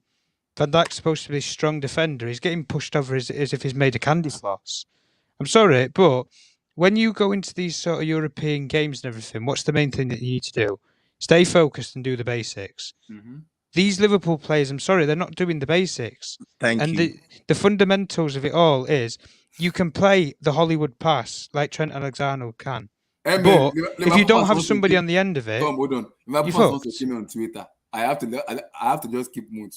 They want to keep me on Twitter. It is true. You did predict this. You said they were gonna do something. Please don't do this to Abdullahi, man. We want to enjoy this stream, man. Abdullahi's head is going to. Let me enjoy my moment. I need to enjoy my moment. I beg. 2 months ago, I've been shouting this boy's name, and I said it. I wanted a matchup between Osimhen and Van Dijk. But do you think he's the next Drogba or something, bro? Don't play into Abdullahi. The next please. I beg you. No. Hey, that's not bad. He could be, he could be the modern day next. Well, is he either going to be the next Drogba or the next Wilfred Bone? I didn't Put it that anything. way. I didn't say anything. Continue. I didn't say it. Yeah. But listen, man of the match performance, easy there. And in terms of match day 1, I think it's probably been the highlight of midweek games. Anyway, I think this one clearly outlined a lot of things, but I don't care what you say. When you've spent as much money as Jurgen Klopp has at Liverpool, regardless of the amount of time it's been, and yeah, they've had the success that they've had, Premier League and Champions League and stuff, and missed out on the quadruple last year and everything, but sometimes you've got to have some sort of a reset, and you can let players go. That's fine. You can let Mane go because of his age or his wages. But let's look at the fundamentals of it. Would they have been better investing a couple more hundred, maybe another 100,000 a week on Mane's contract? Yeah. Or spend £85 million on a player who hasn't been tried and tested yet, realistically? That's what I think anyway. But Mane's not the main cause of Liverpool's problems this season. I think we all know that. Liverpool's main problem has always been, the one weakness has been the midfield. The midfield, yeah. They don't have a creative midfielder when Thiago is out. They don't have a dictating, controlling player, because Fabinho has not been the shadow of the player that I saw a couple of seasons ago. I put him top 3 midfielders, defensive midfielders in the world, up there with your Casemiro's, your ball-destroying midfielders. And Fabinho's been miles off the pace for the last probably 12 months. But listen, if Klopp's this great manager that everybody associates him with being, he'll find a way, won't he? They always do, these great managers. Pep's done it when he's had rough spells at City or whatever, when they've not won the Champions League and everything, and people's questioning him. Now Jurgen Klopp's getting the questions thrown at him. So let's see the answers then, Jurgen. Because all I'm hearing is fucking excuses. All players are out. The pitch wasn't right. What are they going to blame next? The club said the pitch wasn't right today. Did he say that? Today. No, Today. Club Not said today. Not with today's game. Guess what he said, guys? Guess Guess what he said? Hey, Abdullahi, guess what he said? Not with today's game. The club said that. The club said Abdullahi, No. he said, I'm talking about a previous game. I'm talking about a previous game. I'm not talking about today's game. But you're coming up with all these he took the piss out of excuses. Tuchel. There's You no know what he answer. said about Tuchel today? Oh yeah, go on. I've heard this. Yeah, go Yeah, on. he was like, I don't fear the sack like Tuchel. Like, I'm not gonna get sacked, basically. He said he shot towards Tuchel. We'll get there, guys. Well, he's just signed a new contract, hasn't he? So he's kind of living life at the He's moment. I think he's the new Wenger guy. The new Wenger. I kind of like just to get top four. I will come Still to get that. top four though. Yeah. Abdullah, for Liverpool, what I really think their problem is, I think they've been using the same system for a long time. Facts. And Yeah. a lot of teams are starting to realize, okay, how are we going to play against this high line and everything? I think what Pep has been able to do over time is He's evolved. Tweaking. Yeah. He's always tweaking his system. Like this year, he's playing that inverted, like what's it called? The fullbacks are coming in as number 6, and fucking what's his name? Bernardo Silva and Godegan are always drop into like left back, right back position. And Liverpool have been playing that same system over and over and over again. And if you're gonna play that system over and over again, you need like change of personnel. There's no way Milner should be starting a Champions League game in 2022. And we have Fabinho. They've used Fabinho for like the past 3 years. People are watching clips of how they're actually playing week in, week out. It's not like a mystery of how about how Liverpool are gonna play. Everybody knows they're gonna play that high line. And now everyone knows once you play that high line, you just need to play on the shoulder. Just play on the shoulder. Make sure you're like really compact. Don't give Salah any wiggle room, and you will be fine. They will want to press you as long as you just play the ball down the line and have your striker just run onto the ball, stretch that defense. That's it. They're just gonna blow them open. It's not hard to play against Liverpool right now, and they are really, really open. I think what Pep needs to do is Klopp needs to do is actually go back to the drawing board and actually change something. But the problem is he can't change the style of play because he have Robertson and Arnold. It's not easy even in mid-season as well. You've got to think if you want to try and change something, it's like a new manager going in. I know we'll discuss it soon with Potter and everything. He's going in there in what you've just started a season. They had a pre-season with a previous manager who had a different style of play and plans, and now you've got to change that and scrap that plan 7 games in and learn something new on the go because it's going to be learning on the job. Yeah. And if Klopp wants to change this system, I mean, all we've known with Liverpool is creative fullbacks, go attacking forwards, and dictate the play in the opposition box. That's all they've ever known with Liverpool.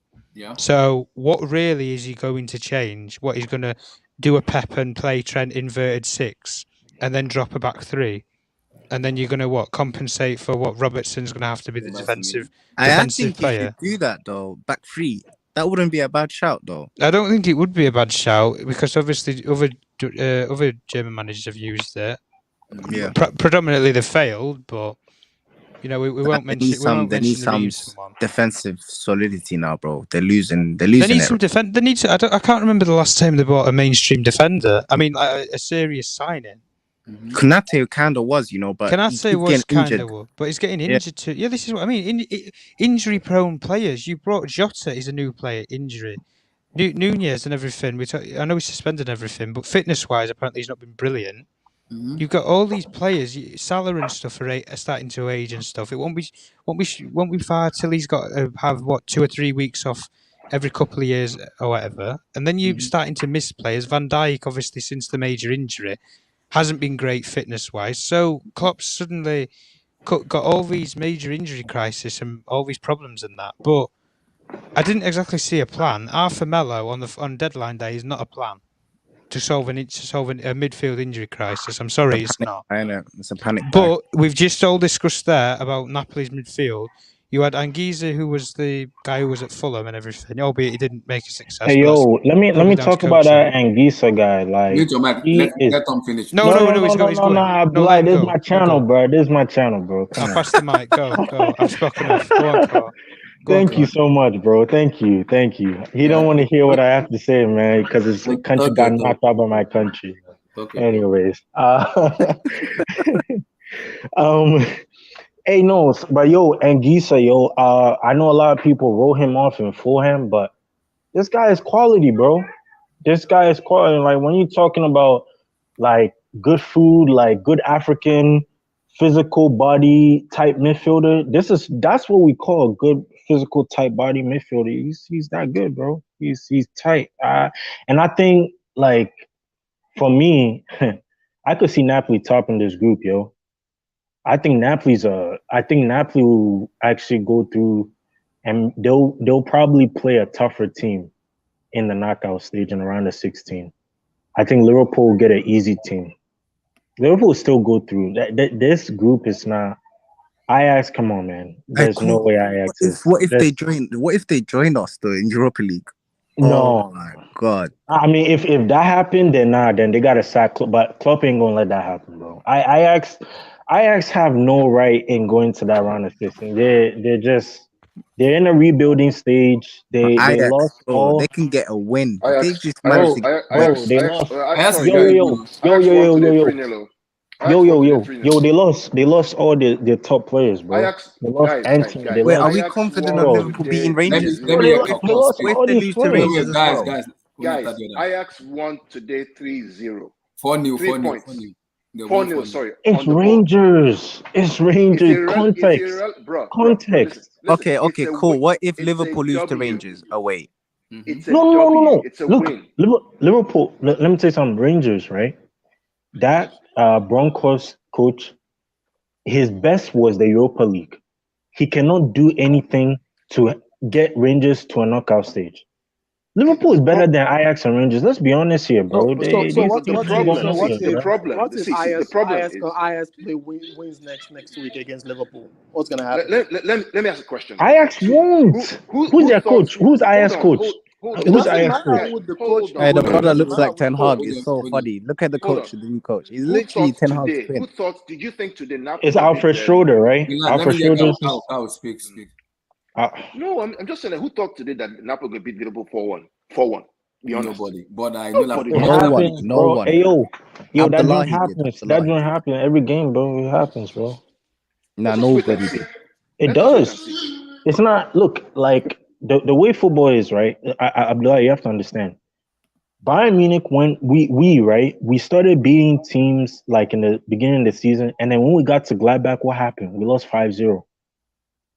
Bro, I just, you know what I'm trying to say? Like, football is crazy, bro. Like, I'm telling you, bro, like, the unexpected will just happen, then boom, like, you just lost. You understand? Okay. So, my thing about this Liverpool team is maybe today was just a bad day in the office.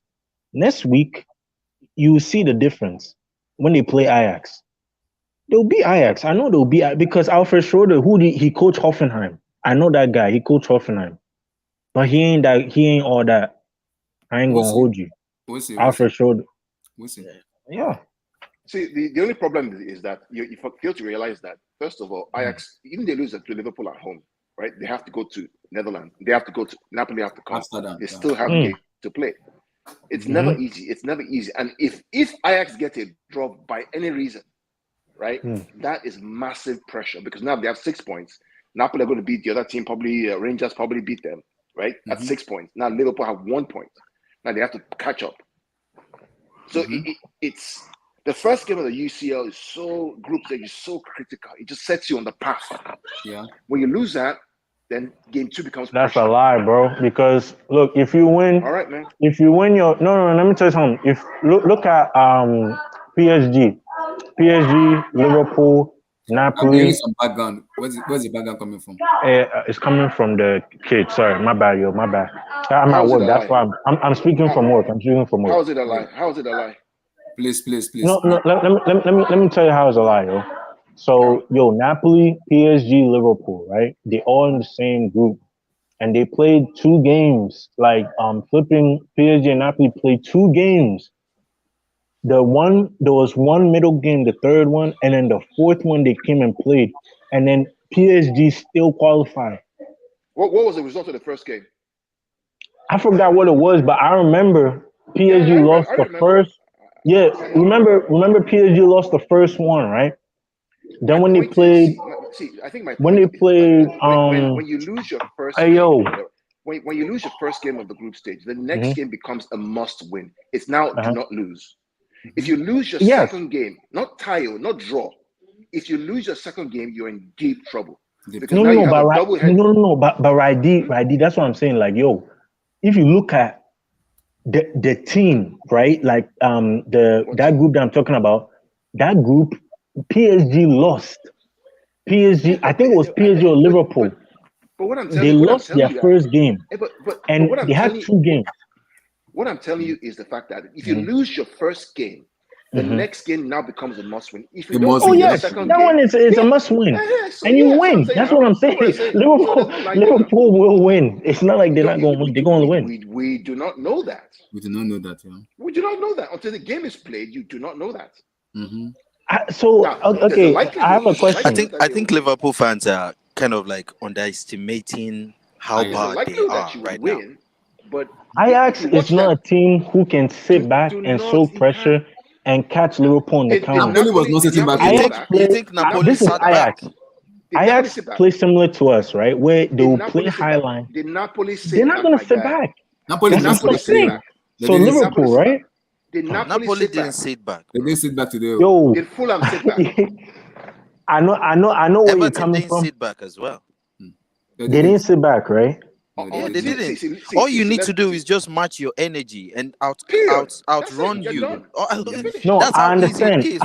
I understand. But especially but without Thiago, but like with Thiago, you guys are like 5 times better. Like, okay, you can say you guys are going to win, but you guys are easy to play against without Thiago. If Milner plays, all they need to do is just outmatch your energy. Like, just outrun you. Alexander-Arnold is not going to track back, and the Robertson will be caught on the counter. Fabinho is done. So if they take their chances. Now let's talk. No, but Raidi, like I see it to be that like you guys go like look at things contextually. Contextually, like for me, I go see that if you look at this Liverpool team, there's no way they go to Europa League. Klopp is a good this team is football. Do you know how much? Let me tell you something. Klopp will side them, but if they lose the second match against Ajax, it's over for them. It's a must-win match for them. They have to win it. And yes, I know Ajax doesn't play. They don't defend. They play high like normal. Yes, but UEFA Champions League and football is unpredictable. They can even see Ajax can come to Anfield and lose and Liverpool. Oga is not. This is not knockout stage. This go be group stage. Wait. Group stage. You know what I think? Like maybe. I mean, this is not me just saying, like, I know Liverpool are like a top team. I feel like there's something going on in the dressing room that even Liverpool fans don't even know. I feel like there's a leadership problem in the dressing room. And probably some people are with Milner, while some people are against Van Dijk, while some people are with Van Dijk. I feel like that's what's going on.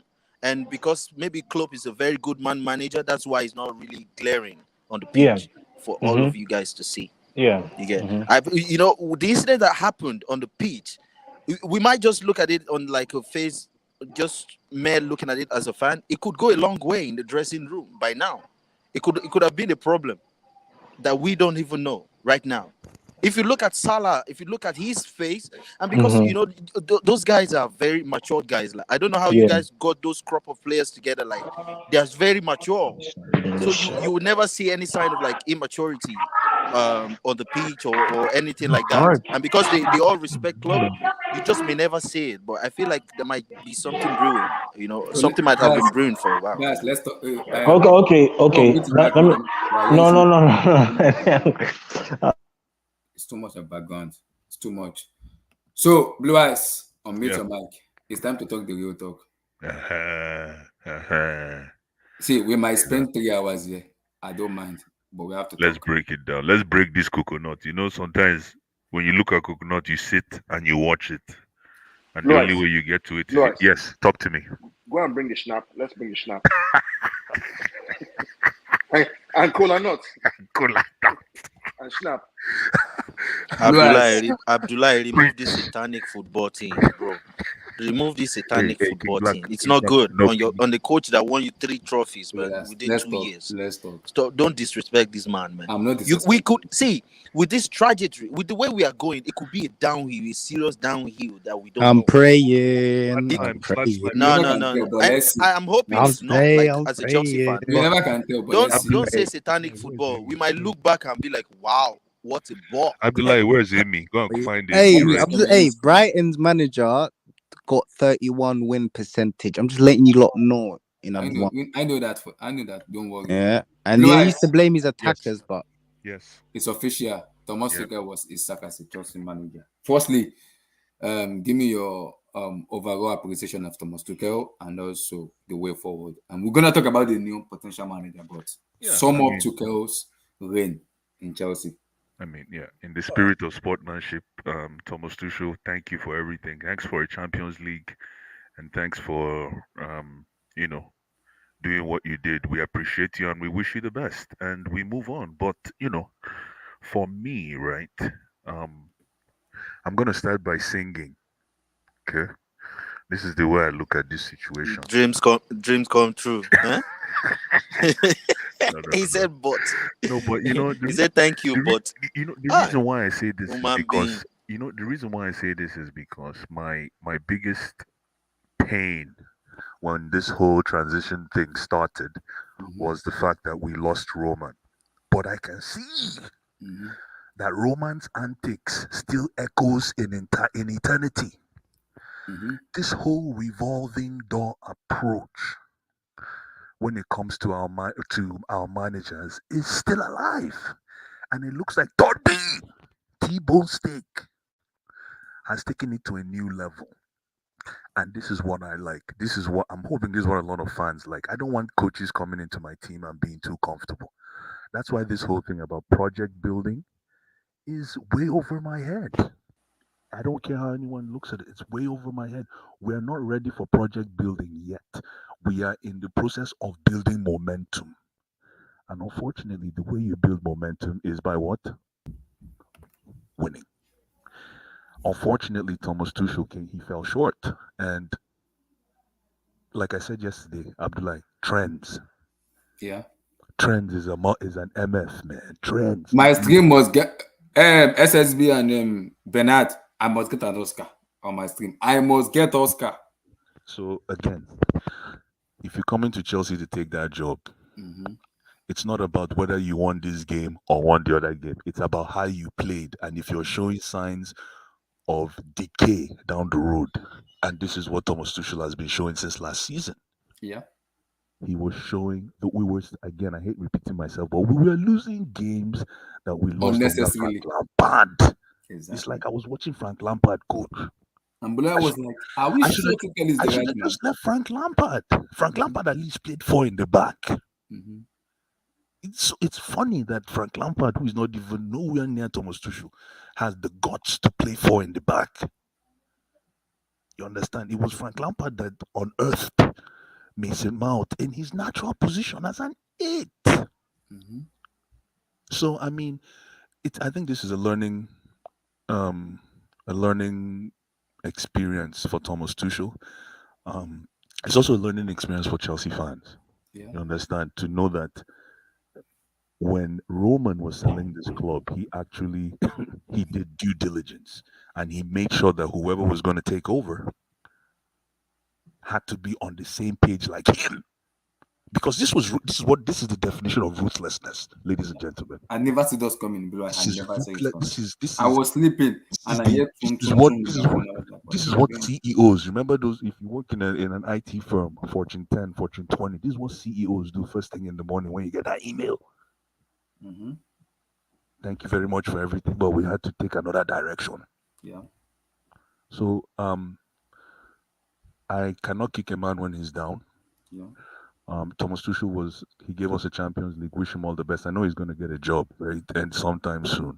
He will, As yeah. a matter of fact, maybe tomorrow. There's so many people that want Thomas Tuchel. Even I For think me, you the should next. just take a sabbatical for me, though. That's better. No. He's gonna get a job. But man, again, Mm-hmm. I know we're going to talk about who's next. I know we're not talking about that now. But this Harry Potter guy,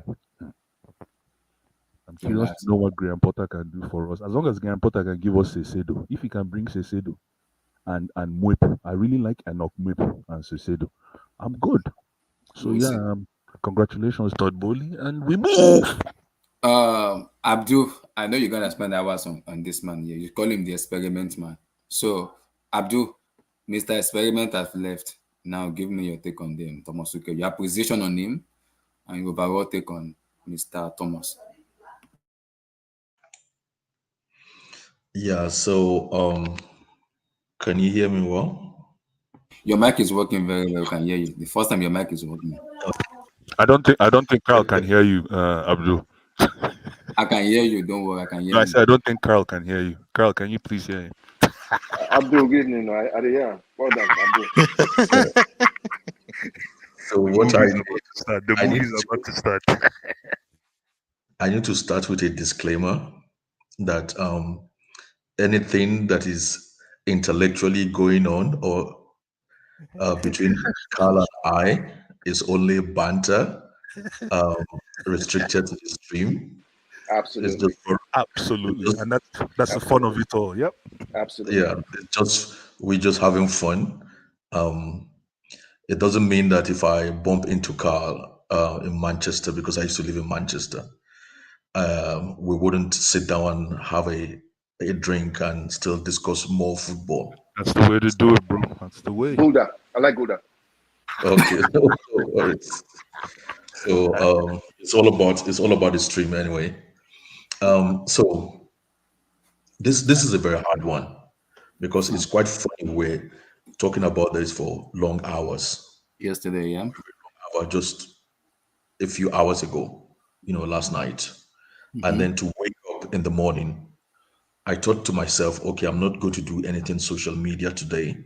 I'm not even going to answer my calls today. I'm just going to do some work. And I started doing some work. And I don't know where Bernard, I my will do that tomorrow. Hold on, Abdul. I'll do that tomorrow. I'll do the last thing we did where Carl and Abdul was again. I'll put it out tomorrow. I'll do it on Twitter tomorrow. Don't worry. I'm cutting it tonight or tomorrow morning. Don't worry. I'll post it. Don't worry. Nice, nice. I will post it tomorrow. Don't worry. Don't worry, Bernard. I don't think I want to. I don't think I want to listen to my voice, man. That's the worst thing you can do to me.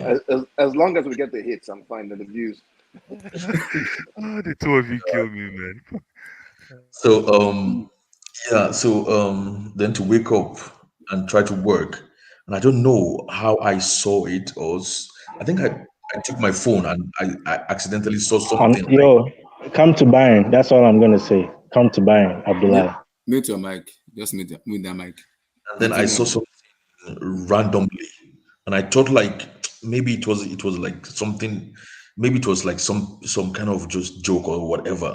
And then I went online and I saw it. I was shocked, man. I was so shocked, man. I thought I'd seen the worst of Chelsea in the past year, but this really actually threw me off because from I mean, according to what we're saying, this guy's last player just walked in like 4 or 5 days ago, Yeah. and we just spent 300 million, and we're saying, okay, let's settle down and see, at least give it a month or a few weeks before we actually start, evaluating in terms of what's wrong or what's good about our football again. Mm-hmm. And then this happened. To be honest, I don't want to start saying like I said this or I said that or we said this or we Abdul, said you that. said it. This is a real talk. Let's have a real talk. You said it. So there's nothing. You've been saying it. It's an experiment, man. So it's not. Let's have Yeah, it. because the thing is, I'm sort of like a bit tired of this manager come manager go. Mm-hmm. So I was thinking, okay, in the new era, we're going to like take a different direction, and we're going to have like somebody who is going to be stable. And all I was saying then is, if we're looking for a manager in to have the kind of stability that Man City has, or Pep and Man City has. We have a manager for 3 years, 4 years, 5 years. In this new era, I was saying I don't think this guy might be the guy. So my argument against him was actually relative. So I don't know why they did it now. That's the point. That's the point. After spending No, 300 according million. to David Austin, they said it should this thing hasn't happened in the preseason before the transfer window even start, because the line of communication between Todd Bowley and Tuchel break down. It was having a lot of issue with the management in terms of communication, because the man didn't want him to get involved with transfers, with everything that's going on. But they said he only want to coach. You just want to coach. Just coach the You player. see, He just want to get involved. that's the irony of it, because certain managers, as we know, will actually have embraced that kind of approach 100%. But then this guy again says he just wants to coach. He doesn't. So you don't really know what these people want. Sometimes they don't want to get involved in this. Sometimes, they just want to coach. Sometimes they want to get involved in every single thing that comes into the club. So you don't really know. I mean, Arsene Wenger once boasted that he actually built the stadium. So that's how involved he was. So I don't know. They said he wanted to coach or whatever. He wanted to coach, and he was having a little bit in terms of the performance of the team and everything wasn't good enough. But majority of it was that the line of communication wasn't clear enough between Todd and Todd was like, we can't continue with it, just let him go. I don't know what they mean by line of communication. It's just between two people. No. The problem is because Todd wanted him to get involved with transfers, Chelsea surroundings and everything. He just told them, I just want to coach this player. I don't want to get involved in anything. I just want to coach. Well, only Todd can really explain to us why he actually got rid of him. That's what we are. But I think the thing is multi-layered and multi-dimensional. So I don't think it's going to be one reason, but I think the reasons are going to be coming out little by little as the weeks progress. And if the results are not favorable, then we're going to start getting more and more rumors coming from the club with regards to this guy. I mean, he did extremely well for us in terms of winning the Champions League unexpectedly, in a way, just like Roberto Di Matteo did it for us unexpectedly. But I was thinking last season should have been his grace, especially when we had a change of owner, and we should have just like shaken his hand, ways with him and give him a good goodbye. I don't know why they had to let him go through all this trouble again, before they actually dismissed him.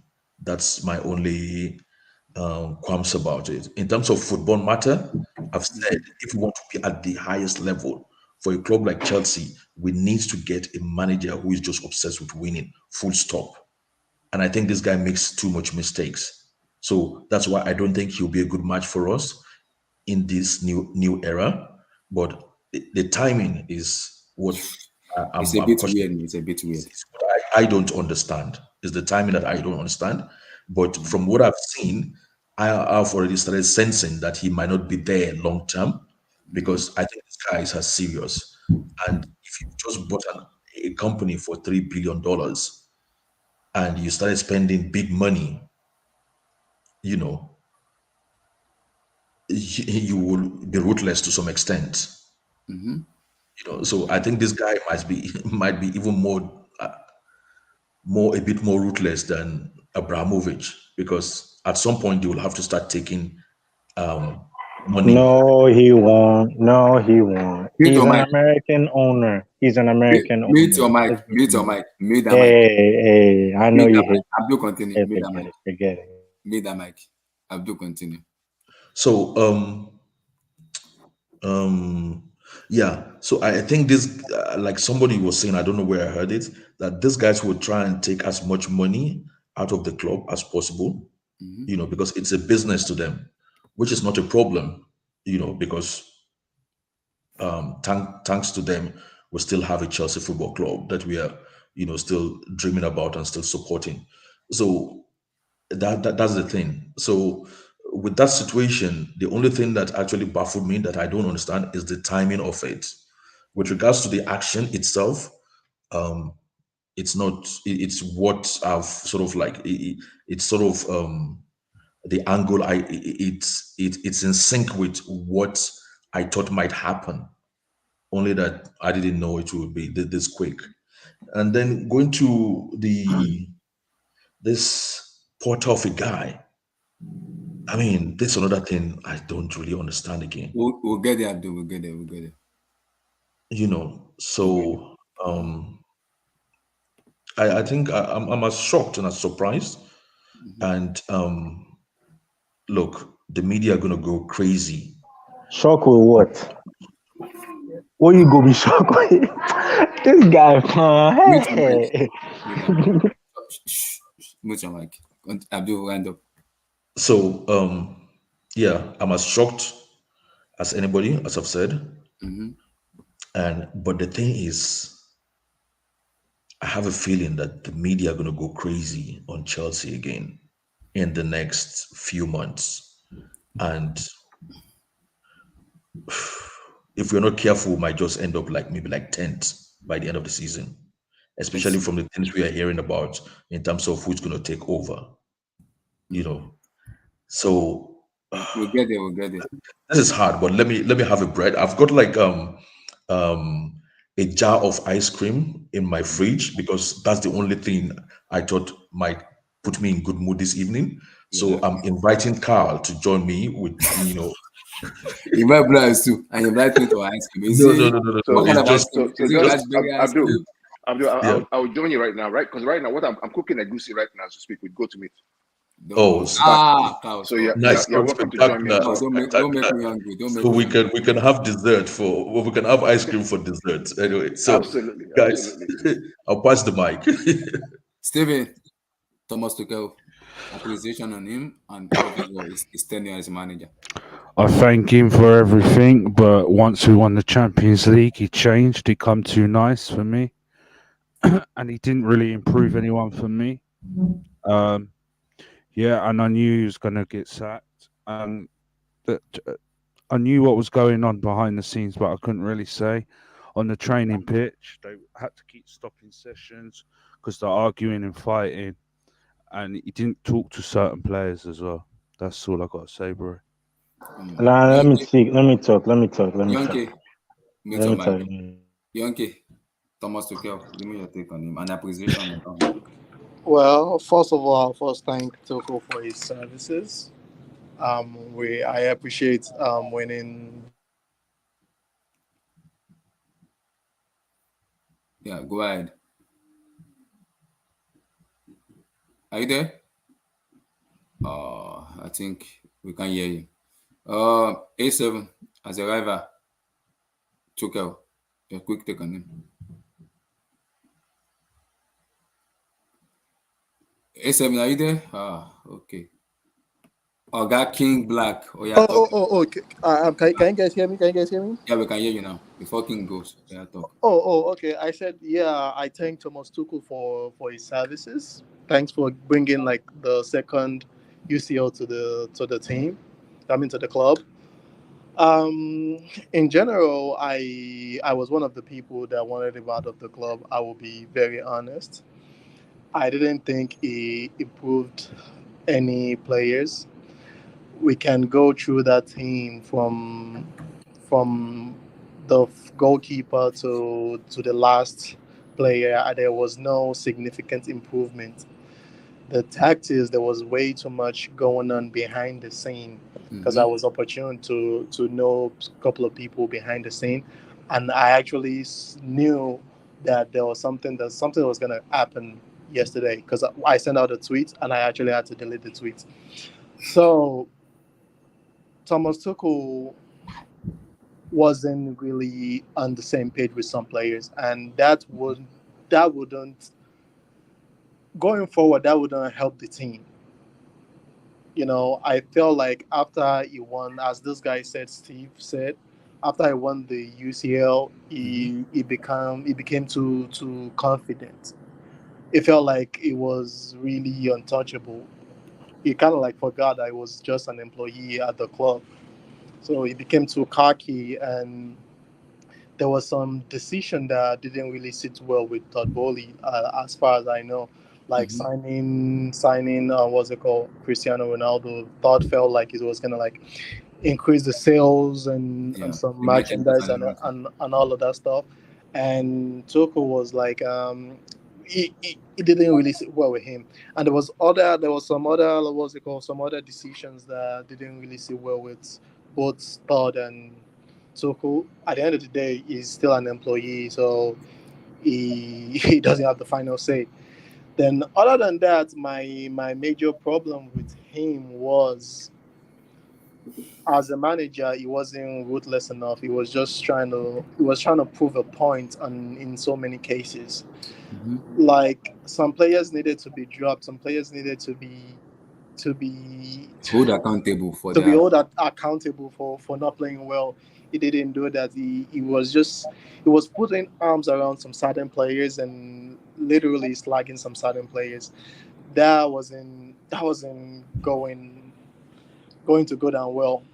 So basically, I understand why. And the major thing, a lot of Chelsea fans, as we haven't realized, is since April, when we've had this issue of like takeover, not takeover, Thomas Tuchel has only won probably 2 games with 2 goals, with more than 2 goals. Like, we've only won against Southampton and Leeds since April till this is September. That's like 5 months. We've only won convincingly against 2 teams. If we are going to add the preseason, it's going to be Southampton, Leeds, and Udinese. Chelsea cannot be playing against every team as if we are playing against Barcelona or Real Madrid. We should be, if we are better than the team, we should be actually killing them off. I think Todd and his guys actually realized that we can be like, even the teams we are actually better off, we are just scraping the win. A lot of Chelsea fans didn't realize this, and I think that was one of the main issue. We were not winning convincingly. We're just scraping wins. You get like just 2 wins, 2 out of the last, I don't even know, probably 30 games, 25 games, has been won with over 2 goals. Everything has been 2-1, 3-2, 3-2, 1-2, 2-1, 1-0, 2-1. I think that was like very, very, um, very, what's it called, factor on why Todd is actually thinking, hey, probably this is the right time to get rid of the guy. For me, I would have wanted them to just waited a little longer to probably after the World Cup. But it is what it is. We have to move on and just hope we get the right appointment. I would just want the club to just probably get someone interim for now and actually not panic to just get any manager in. We'll talk about the next managers. We'll talk about that later. Yeah. All right. Thank you. Eddie, talk your talk. The man has gone. You don't jump him. So, what is the question? You don't jump. Eddie, welcome. Let me stay on topic because there's a lot to unpack. Eddie, welcome. Eddie, welcome. What's up? And his role as a manager. All right. So what's up, everybody? Blue Eyes and Abdul. I don't get to know which one I want. You guys are celebrating. Start popping your champagne. Harry Potter is coming. Yeah. Congratulations. Let me get to this. First things first, it makes 0 sense. I do not get the logic involved in this sacking. Because I mean, for obvious reasons, you just let the man control your transfer window, and within 2 games you sack him. That alone makes 0 sense. Now, I said this on the previous hangout once this was announced. I said, if you're gonna do this in June, do this in May. Don't stress the man out. Let's look at it from a personal standpoint. And look, both sides have based on what I've read, there are issues on both sides. I'm just looking at things from the other side. Why drag someone along for a whole summer when you know you had no long-term plan for him. That's what I do not understand, because first thing you did was you took away his structure or support system in Marina and Peter Cech. And then you want him to not only prepare your team for the coming season, he also has to be involved in making transfers and all that. Right? And literally, Tuchel just clearly said the day after the window ended, is like, oh, now I can go back to just being a coach. He said it multiple times. I do not want to be involved with negotiations and transfers. Let's even take away what's happening in his personal life as well, because he's not in the best mental state. Right? That's one of the reasons he should have left the job, though. Come on, what do you mean he should have left the job? I mean, how many people will leave a job like that? How many people And then walk out of a job like that's that? part of the reasons it was Like, right to let him leave for his mental state. Come on, man. Is it every time you're down mentally that you leave your job? Like, let's not do this bullshit, man. People are human here. Yeah? Let's put the human being before the club now. Yes, it wasn't a bad mental state. It doesn't mean he quit his job, because it's not like he's not gonna come out from it. Yeah? But that's by the wayside. Okay, cool. Tuchel wanted to focus on coaching. You want him to be involved in board meetings. You want to spend more time with players. There's the breakdown in communication. All that's happened. My thing is, who's making this decision? Because here's something, and this is something I told Blue Eyes and I told Abdul.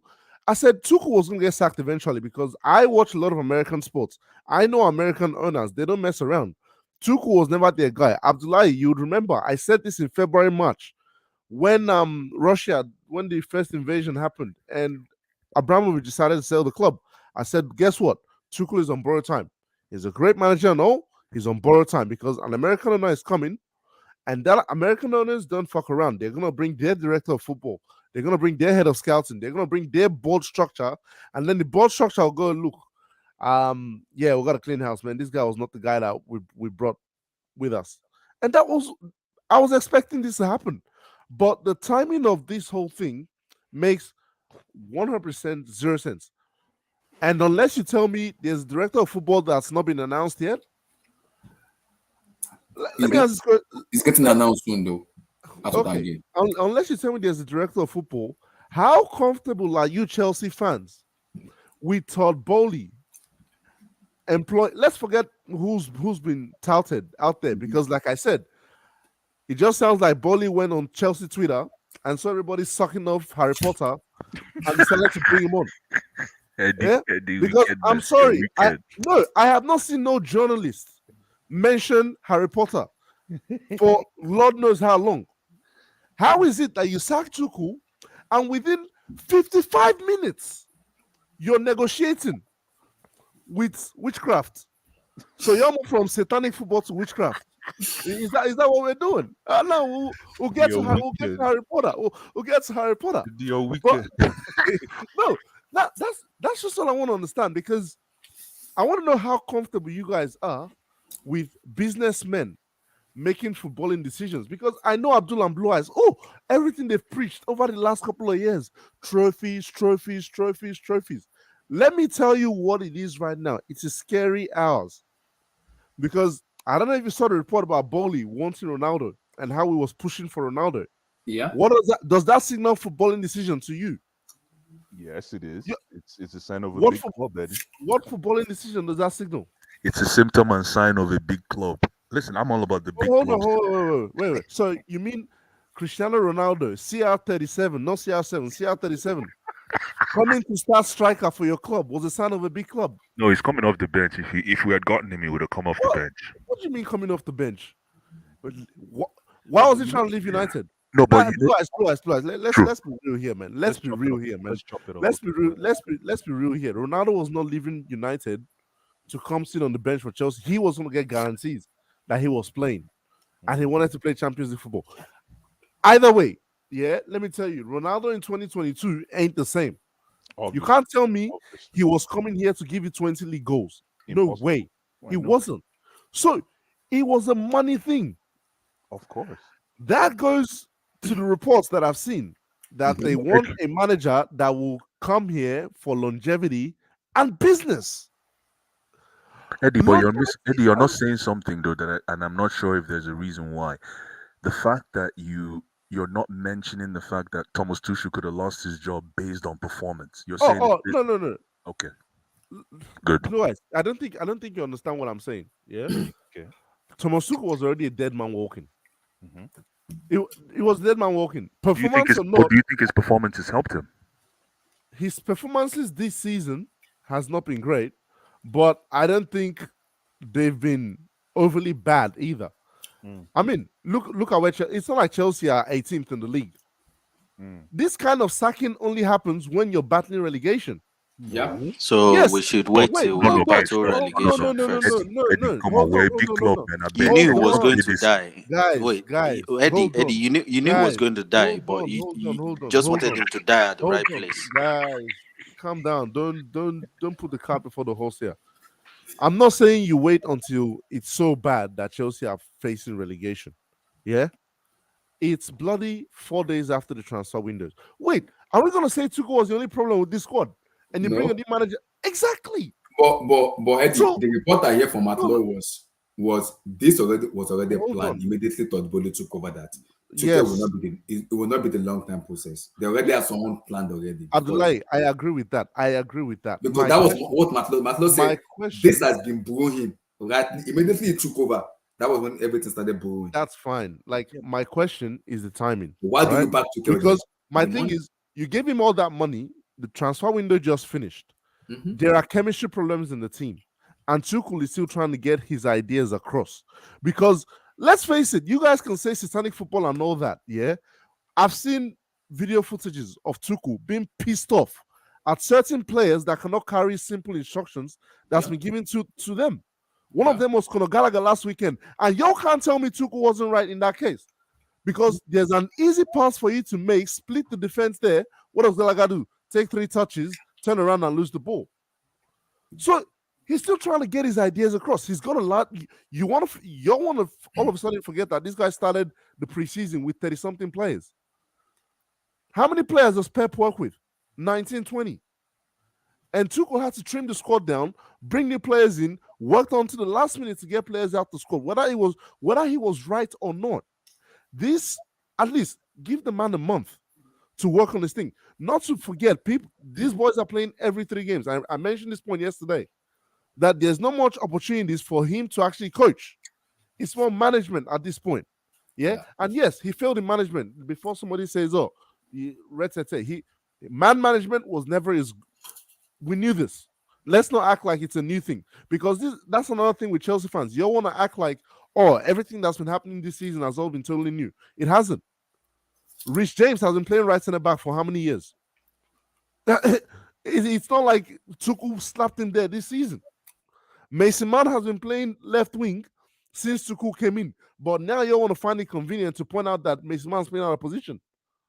So you can't just make certain arguments when it's popular or when it's convenient for you to do so. No, you're right. But the thing is, you still have to fashion your game to at least play good football. No, it doesn't have to be good Blue eyes. Football. Blue eyes. Understand this. Yes. Tuchel in his first 6 months, played transition football. He was willing to give the ball up. Go look at the games that people said Chelsea dominated. Atletico, Real Madrid. He was willing to play transition football because at that time, that is what that squad required. I just want to get squad harmony and all that. His downfall was trying to implement his own football on the same squad because you could tell he started getting sick of the transition stuff. The problems Chelsea started to face was when he wanted to keep the possession of the ball for 60-70% of the time. Because what's been the problem this last 12 months? It's low blocks. Yep. We've said it. Low blocks. He knew he did not have the players. Chelsea don't have the players to play low blocks. Yeah. Go bring Pep tomorrow with these same players. You're not doing anything against low blocks. I'm telling you that for a fact. Yeah. Go pay 50 million to Man City. Bring Pep tomorrow. He's not going to help Mason Mount know how to beat a man and work in tight spaces. That's a simple fact we're seeing here. So we have Tuchel, so we're talking about a player issue now. Player issue. Player issue, which I'll get onto in a minute. Tuchel wanted to play possession football, and that was his downfall. He was using the wrong set of players. That is why I am going at the timing of this, because for me, it's like, okay, I look at the signings that he's brought in this season. They started to work all right. The only one I question is the Aubameyang one, because, like I said, Man's 33 is only a stopgap. Yeah? Why wasn't Tuchel? Koulibaly sauce, man. Come on. Koulibaly saucy. Look, Koulibaly has not had a great start, yeah. But like I said, I spoke about defensive problems yesterday. But whatever, chemistry problems. There's chemistry problems in the squad, and again, people are trying to microwave these things, because if Koulibaly was a 22-year-old defender, people will say, "Oh, he needs time to adapt." Are we gonna all of a sudden forget the fact that he's coming from a different league, and the pace is different? Like, different players respond differently to new environments. So that might be another reason why Koulibaly is playing how he is. But let's not get onto players right now. But this was the first. I mean, yes, you can mention he brought on Saul last year. He brought on, he had Lukaku last year and it didn't work. This was the first real time Tuchel had control over the squad. Ongoing, these are my players. My issue was at the very least, give him a month. If things are that bad that you reckon we're falling so far behind, you let him go.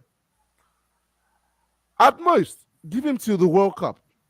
Because what did I mention before when the season started? I said, look, let's not judge things too early. There are 2 preseasons this year.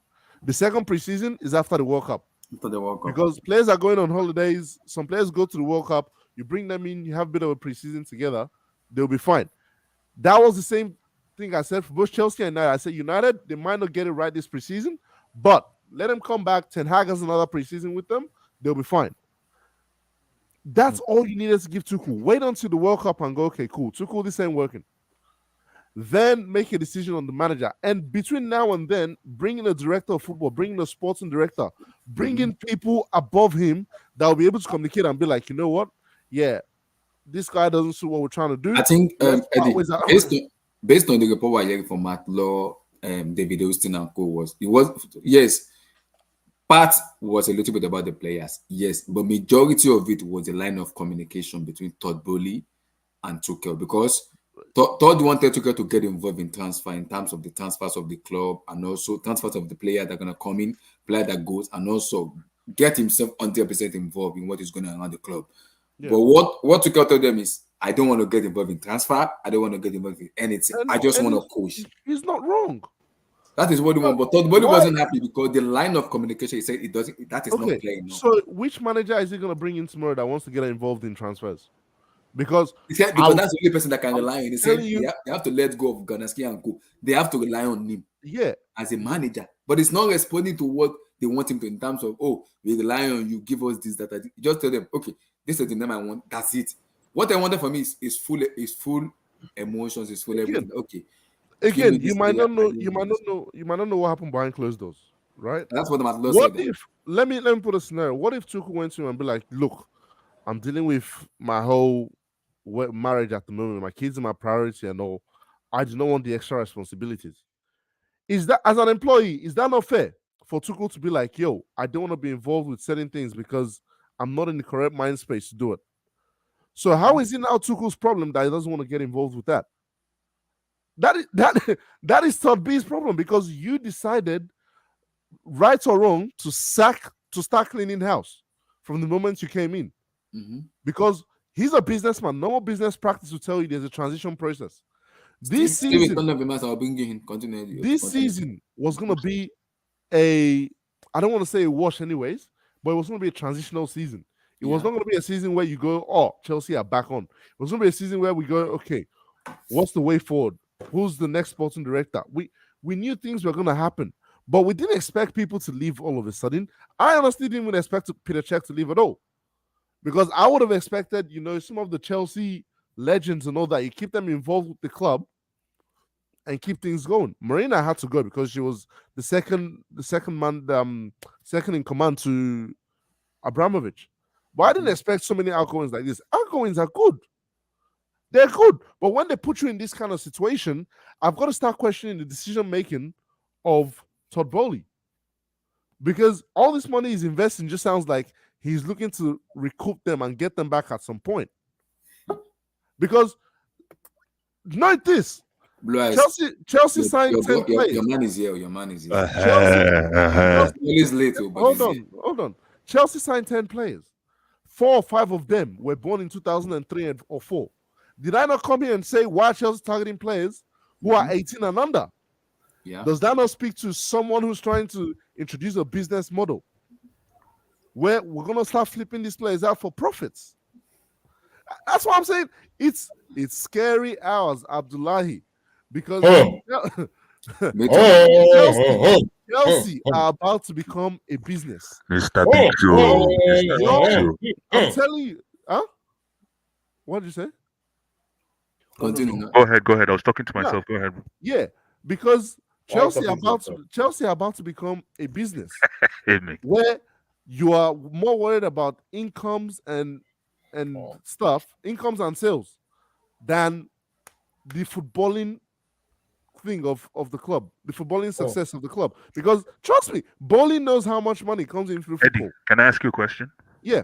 Okay, if the revenue and sales are in line with championships, are you gonna have a problem with that? Oh, I don't have a problem with championships. That's not possible. I don't have a problem with championships. I don't know if there's any club in world football that has that balance. I've not seen. So you cannot ride a bike and chew gum at the same time. You can, just like you can all run and cough. You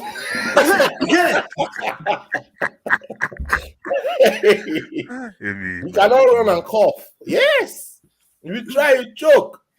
You want to run and cough at the same time, Baba. Even if you have Baba Blue, no. Eddie Randolph, I will be able to get it, guys.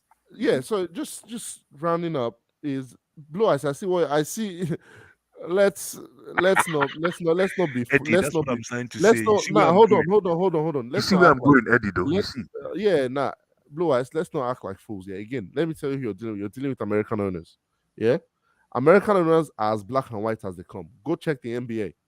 In the NBA, you're either trying to win and spend as much as you can to win, or you're trying to tank and get the first pick next year. There's no one plays no middle ground. I know, but at the same time, if you're like the Lakers, for example, I'm a Heat fan, and we have to stay profitable. Okay, but you have to stay.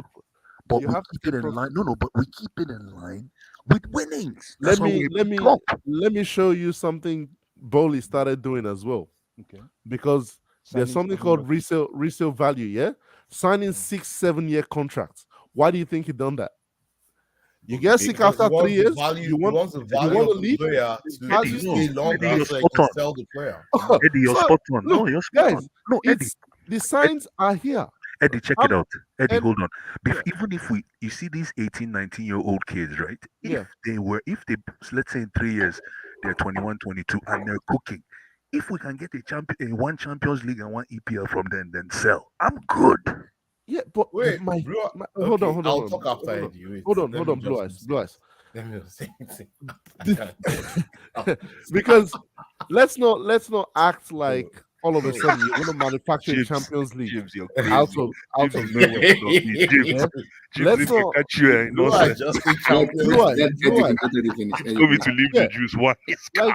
not. Let's not act like you wake a kid up and you win a Champions League out of nowhere. Like Champions League squads. Let's forget about Chelsea's the last Champions League, because again, there were other factors that contributed to that. Tuchel did amazing, don't get me wrong, but there were other factors that contributed to winning that Champions League. But the kind of squads that win Champions Leagues are made men. I'm sorry, they are made men. Go check that Ajax team that Tottenham knocked out. You're spot on. No, you're spot on. I agree. So that's what I'm saying. Let's not act. Look, you cannot eat your cake and have it, Blue Eyes. You cannot eat your cake and have it. Bowley has a plan. Eddie, you're talking about new era. Like you said, Bowley has a plan. He's got to start somewhere. Yeah, he's got to start somewhere. And Blue Eyes, the thing is, I don't want to get into who, because I think Abdullah has a plan to discuss our separate, which is what will buttress this point. It has to do with who the hell are you bringing in next? We'll talk about the person. Because I'm sorry. I don't want to get into him too much. But witchcraft football ain't going to win you the Champions League. And I bet you he's going to give him a 5-6 year contract. Eddie, in Nigeria, there's Ajay, there's Osho. So and here's the thing. Again, American owners, Potter or whoever's coming in is going to see out that contract. You know he's not getting fired, even if Chelsea come 10th. What if we get relegated? Y'all know that. Look, scary house, bro. Because look, you know, if he gets relegated, obviously that's different. But because Brighton almost got relegated here's 2 the seasons thing. ago. Here's the thing: as long as Chelsea maintain respectable performances, he's not getting fired, and he will give you that. He will give you mid. He will 9 give you and 10. mid. Chelsea fans, are you ready? Let's see. All I'm saying are you is, ready? All I'm saying is, Eddie, I will come to you. Don't worry. I'm sorry. Let me just round up. I'm rambling on too much. All I'm saying with Chelsea fans is crazy. All I'm saying is, you're finishing be careful. All I'm saying is, be careful what you wish for, Chelsea fans.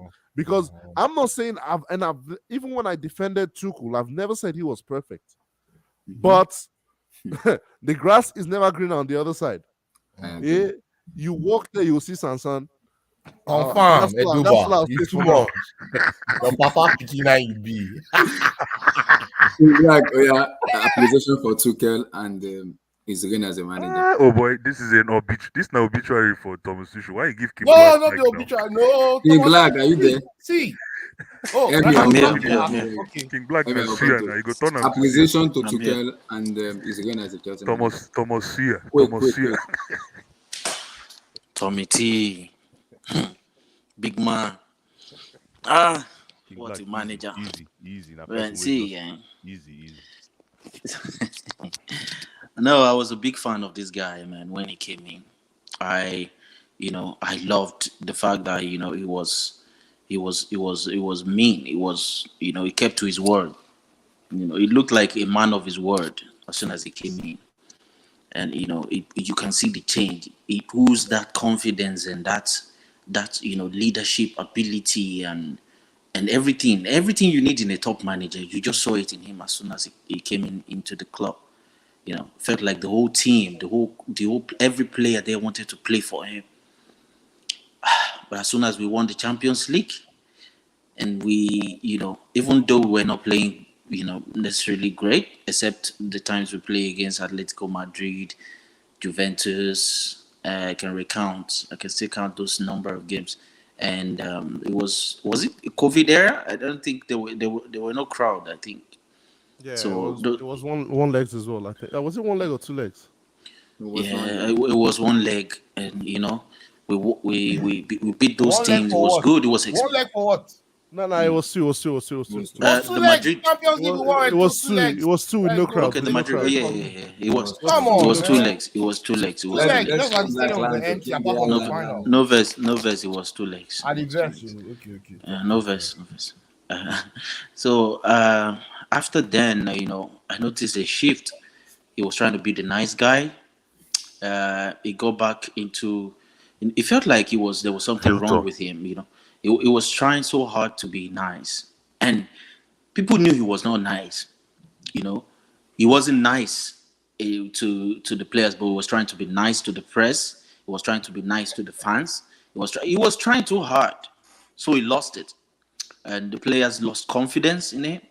The players lost confidence in his leadership capability. But a lot of people didn't know, because whenever he comes to the press conference, it always seemed like he said the perfect words. And it was strange, but we accepted it because that's what we wanted to hear. He was saying the things we wanted to hear as fans. He was saying the things that the media wanted to hear as well. So we all got along. We bought whatever he was selling to us and all that. But as time went on, I began to realize, even though like whenever I was coming to spaces, I remember QNTV or whatever the YouTube name, I was always very angry how they were always criticizing Thomas Tuchel, like saying this guy cannot win us the league Brendan title. Rodgers. Can he win us the league title? Yeah, and even and and Blue Eyes. I was always very angry with Blue Eyes, how he always criticizes the manager every time, codedly. But I was like, because I had the faith, like I just had it inside, like this guy could do it. I just feel like these players are, but like I just got to sit down and I had to think outside the box. I think about how many players wanted to leave. I was like, is it possible? Is there a chance in the world that like 6 players will want to leave and they are all attackers in a club and you cannot manage that? I gave it time, like, okay, maybe it's just maybe within a month he's going to get through that. And you're always going to see them as human. Like, even in training, if they're not doing good, you know, I was happy when he first came in because then he says the quality, he could say the quality is not good enough and all that. And that's what we wanted to hear as fans, like, because we've always known that the quality couldn't win us the league title anyway. Like that we were not close to Man City. But this guy came out later and it was like he made it seem like we were not missing anything, that we don't need anything, we just needed the striker or something to compete and all that. And from the Lukaku decision, I began to doubt him. Because if you said we needed a striker, even though you wanted Erling Haaland, both Erling Haaland and Lukaku, I'm not like putting them to, but what's it like? How can you, okay, if you can work with Erling Haaland, why can't you like just go like 1 year with Lukaku? Let's see. He did 1 year with him. Different profiles, bro.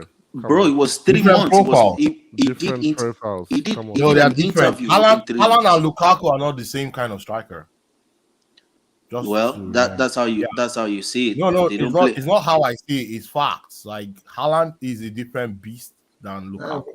Yeah, Lukaku prefers, It's not even. Lukaku It's not prefers even his back to even- goal. Exactly. Have you ever exactly.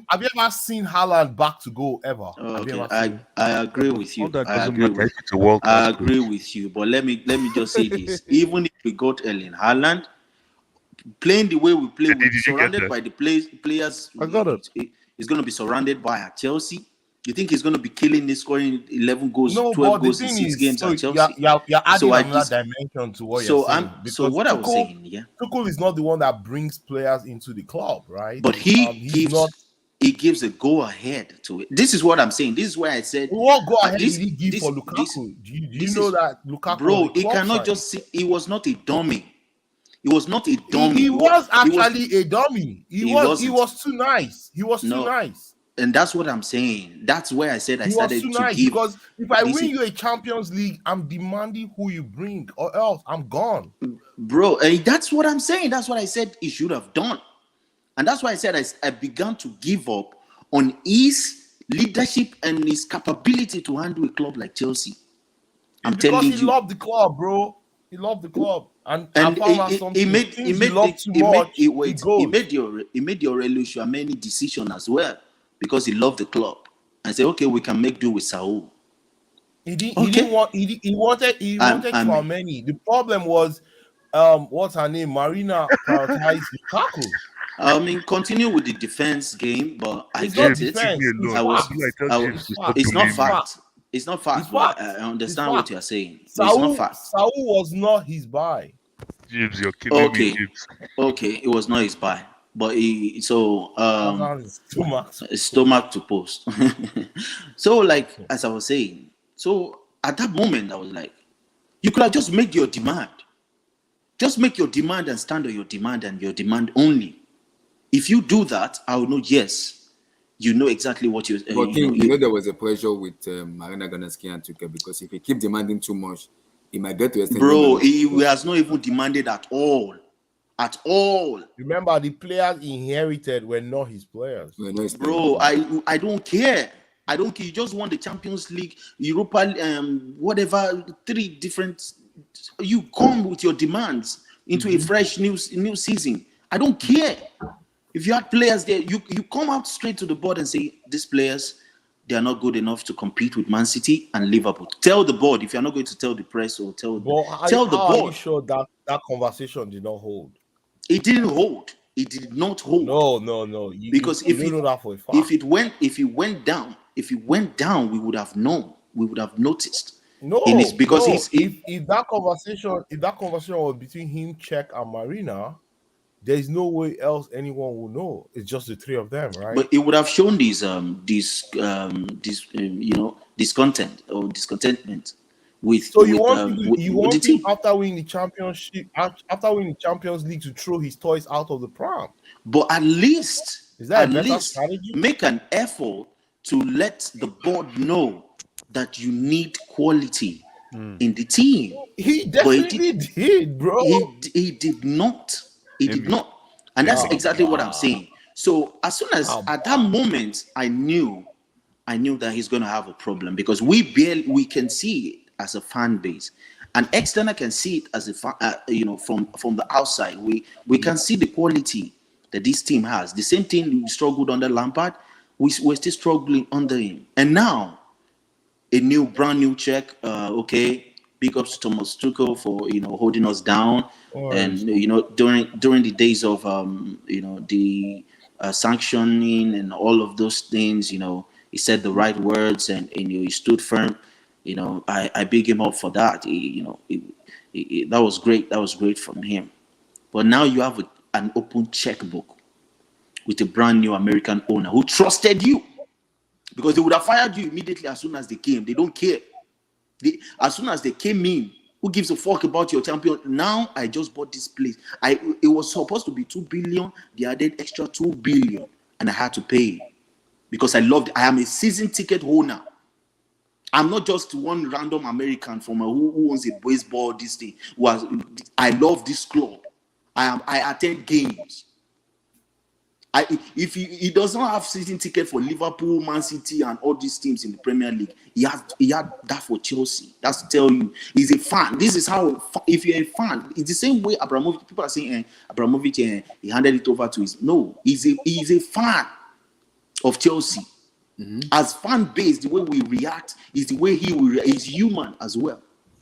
So the fact that are you being real? Is it true he has a season ticket? He's a season ticket owner. He's a season ticket owner for Chelsea. Yeah. Yes. Are you serious? He's a season ticket owner.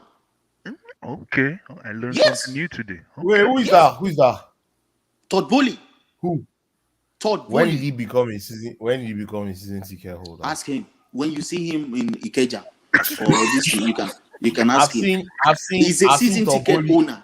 I beg you, I don't know about has he been a season ticket holder for 10 years? Steve, bro, 15 years? Well, that's why I said you can become a season ticket holder tomorrow, bro. Steve, is that true? See, I heard the news too, but I'm not sure, bro. I'm not sure too, but I think I heard the news too. But they said it like we saw the news. We saw it everywhere. I think even before he just buys the booth, bro. Before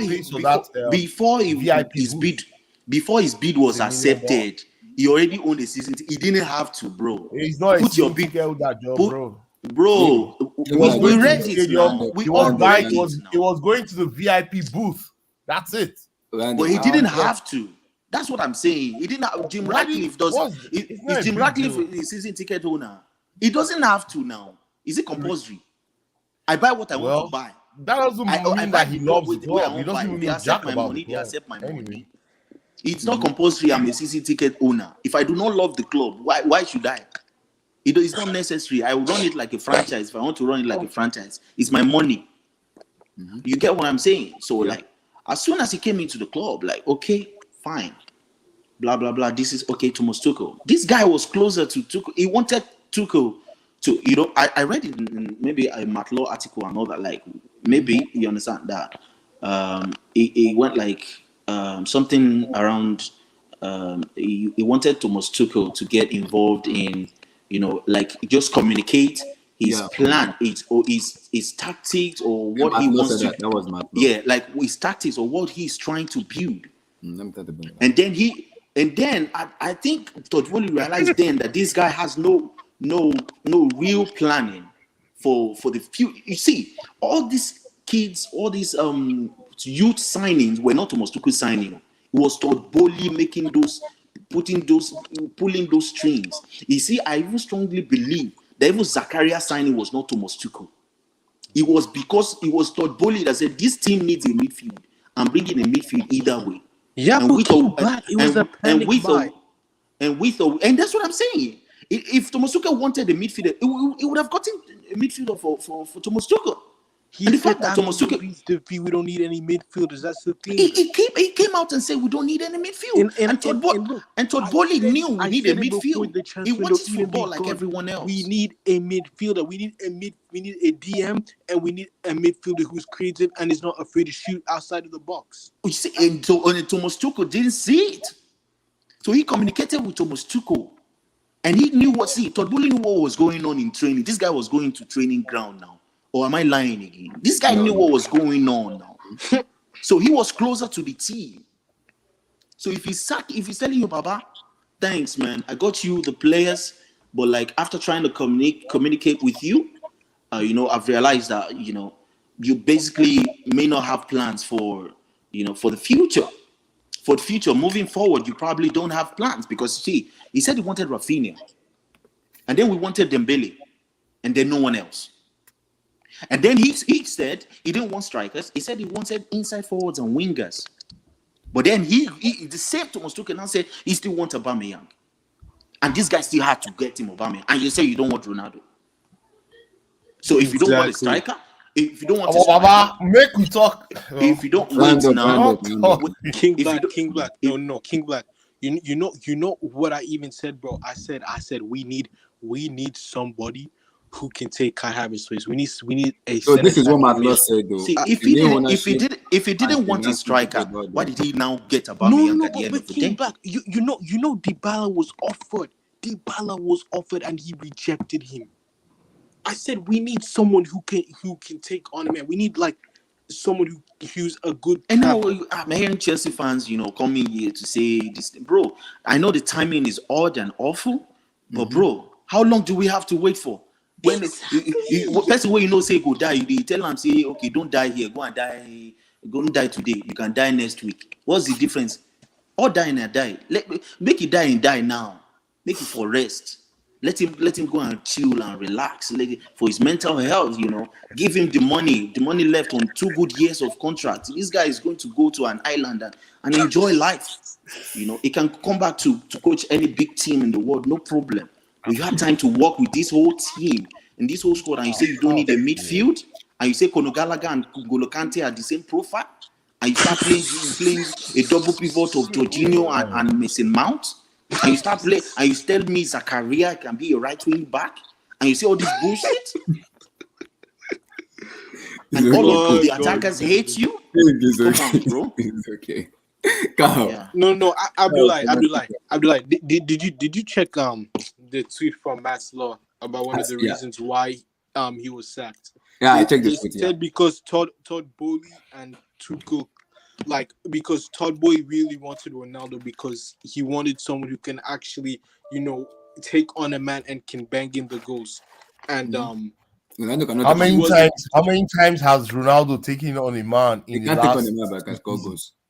But you seen it? How many times has he taken on a man? You see what we say about people in America that don't know anything about the game. Kyle. Also, aside that, he also wanted a relationship with what's the name of the agent of this Ronaldo's agent that he met personally. Yes, because of the players this guy had in his arms. Right? This guy was personally he was personally making a relationship with these people, and then bringing Ronaldo could have done a lot. You want to make a relationship? See, I didn't even want £500,000 per week. It doesn't matter. Are you the one paying it? Someone who bought a club for 4.2 billion. That's what he earns. Someone who gives Raheem Sterling 320k. King Black, hold on. So 320k for Raheem Sterling is a good deal. Hold on, King Black. Oh, boy, you want to pay Ronaldo $500,000? Bro, it's just for 1 year, bro. It's just for 1 year. For 1 year. What nonsense 1 year is that? King Black. Is he going to sign for 5 years? King Black. So your owner went to Barcelona to eat paella, and they pulled his pants down in the transfer window. And you trust that man with footballing decisions? How many times? Almost Bro. 3 times. And Bro, wait, where wait, was the manager's involvement at that time? Hold on. What was the manager's involvement at that? It was Which playing table manager? What do you tennis want the in manager to America. say? Your manager Okay, was playing table tennis in America. Wait. Was getting slapped by Ryan Sterling on table tennis. Emmy, pause. Emmy,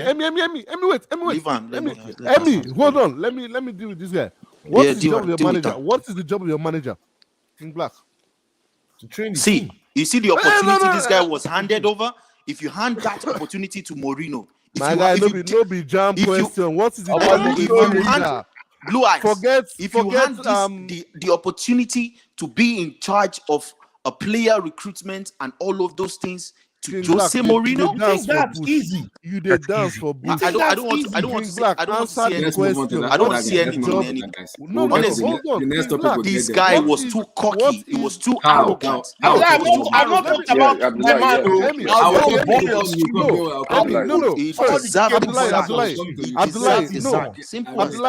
Abdullahi, just sorry, everybody, just 1 sec. I'm not be fight, King Black. Just relax.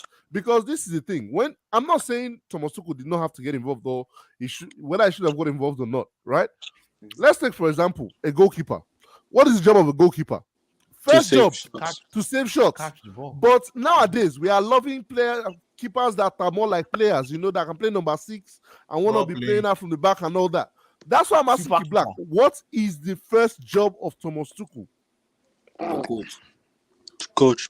To train the team. So why is it that when he focuses on what he's actually paid to do, did Todd Bowley tell him to leave his job? I'm sorry, Todd Bowley tell him to abandon players. I'm betting. I want to respond to it. Who's asking the job of this? Todd Bowley, Eddie. I'm asking you now. You are not responding to me. Eddie, you are not responding to me. It's Todd Bowley. Eddie, Todd Bowley tell him, say, make a living coaching job. You're the one. No. You're the he one didn't saying, tell him. Well done. Just get your hands dirty and play. There's nothing wrong with that. Don't reverse this. You are the one nothing that wrong with that. Graham Potter with his director of football. Let me just say one thing. This guy always quarrels with European director of football. He always has issues with sporting directors. With American mentality. With his history, Emmy. You cannot run European sport with American mentality. Forget that. That's your sentiment coming in. It's not sentiment. Why do you want your manager to get involved with you? Why do you want a manager that has had history, that has had issues, that has had issues with his former sporting directors in the places he has been? No, I like to stay on topic. Why do you want him to remain? He doesn't want a sporting director. He doesn't have a sporting project. Abdullahi, Graham Potter. No. Emmy, wait. Let's not get off topic. King Black. This is why I was asking that question. Because let's stay on topic here. I mentioned your owner going to Barcelona to go and eat paella with Barcelona and they put his pants down. And you said Tuchel did not follow him when my guy had a job to do in America. So that's why I'm asking you. I'm like, what job did he do in America? Until Kante came back, we didn't get a win. King he couldn't put together a team to beat a Brazilian bomb. Tayo, go. Let me return to Eddie. Eddie says, what job was he doing in America? I got this, bro. I got this. Eddie said the manager's job is to coach, right? Eddie, I beg, in the last 1 year, what match have you watched that you've actually seen a match that actually makes sense, that you enjoyed? What exactly does he coach? Because it looks like these boys are busy taking pictures and selfies, doing training, than actually playing. When your manager is playing Messi Mount and who did he play yesterday in the pivot? Your guy wanted to sign a player, an attacking player for wing back. Let me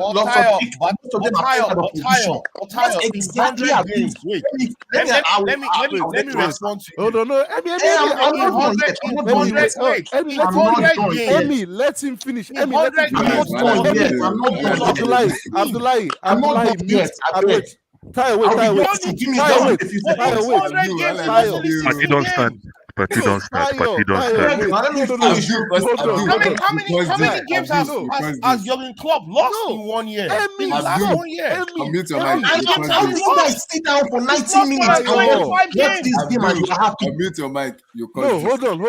How do you guys? I'm sorry. Wait, How do you guys Emmy, watch the game like this every week? You have no substance. No, Emmy, stop. You guys are blind by the Champions League.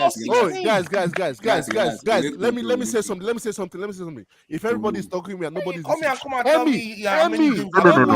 Emmy, people can express themselves. Don't interrupt. You guys settle for mediocrity so much. It's just sad. Klopp has lost more games than Why don't care about Klopp? Is he my manager? Guys, you don't care about him. But guess what? He's still No, it's not that. It's not that I don't care about him. I care about my own performance. Tayo, stop. Tayo, hold on. No, look, even going forward, let's allow people to finish. Emmy, I get it. You want to make You guys let me finish. Hold on. Tayo, wait now. You talk. From now on, please, let people finish their points. Tayo is making points. Emmy, let's see your points. Because let me tell you, all the points you're making, Tayo didn't even hear one bit. Because in the arguing, people are talking nonsense. Nobody's hearing. Let Tayo finish, then we'll answer it. Everybody will answer their question. Exactly. So Tayo, continue.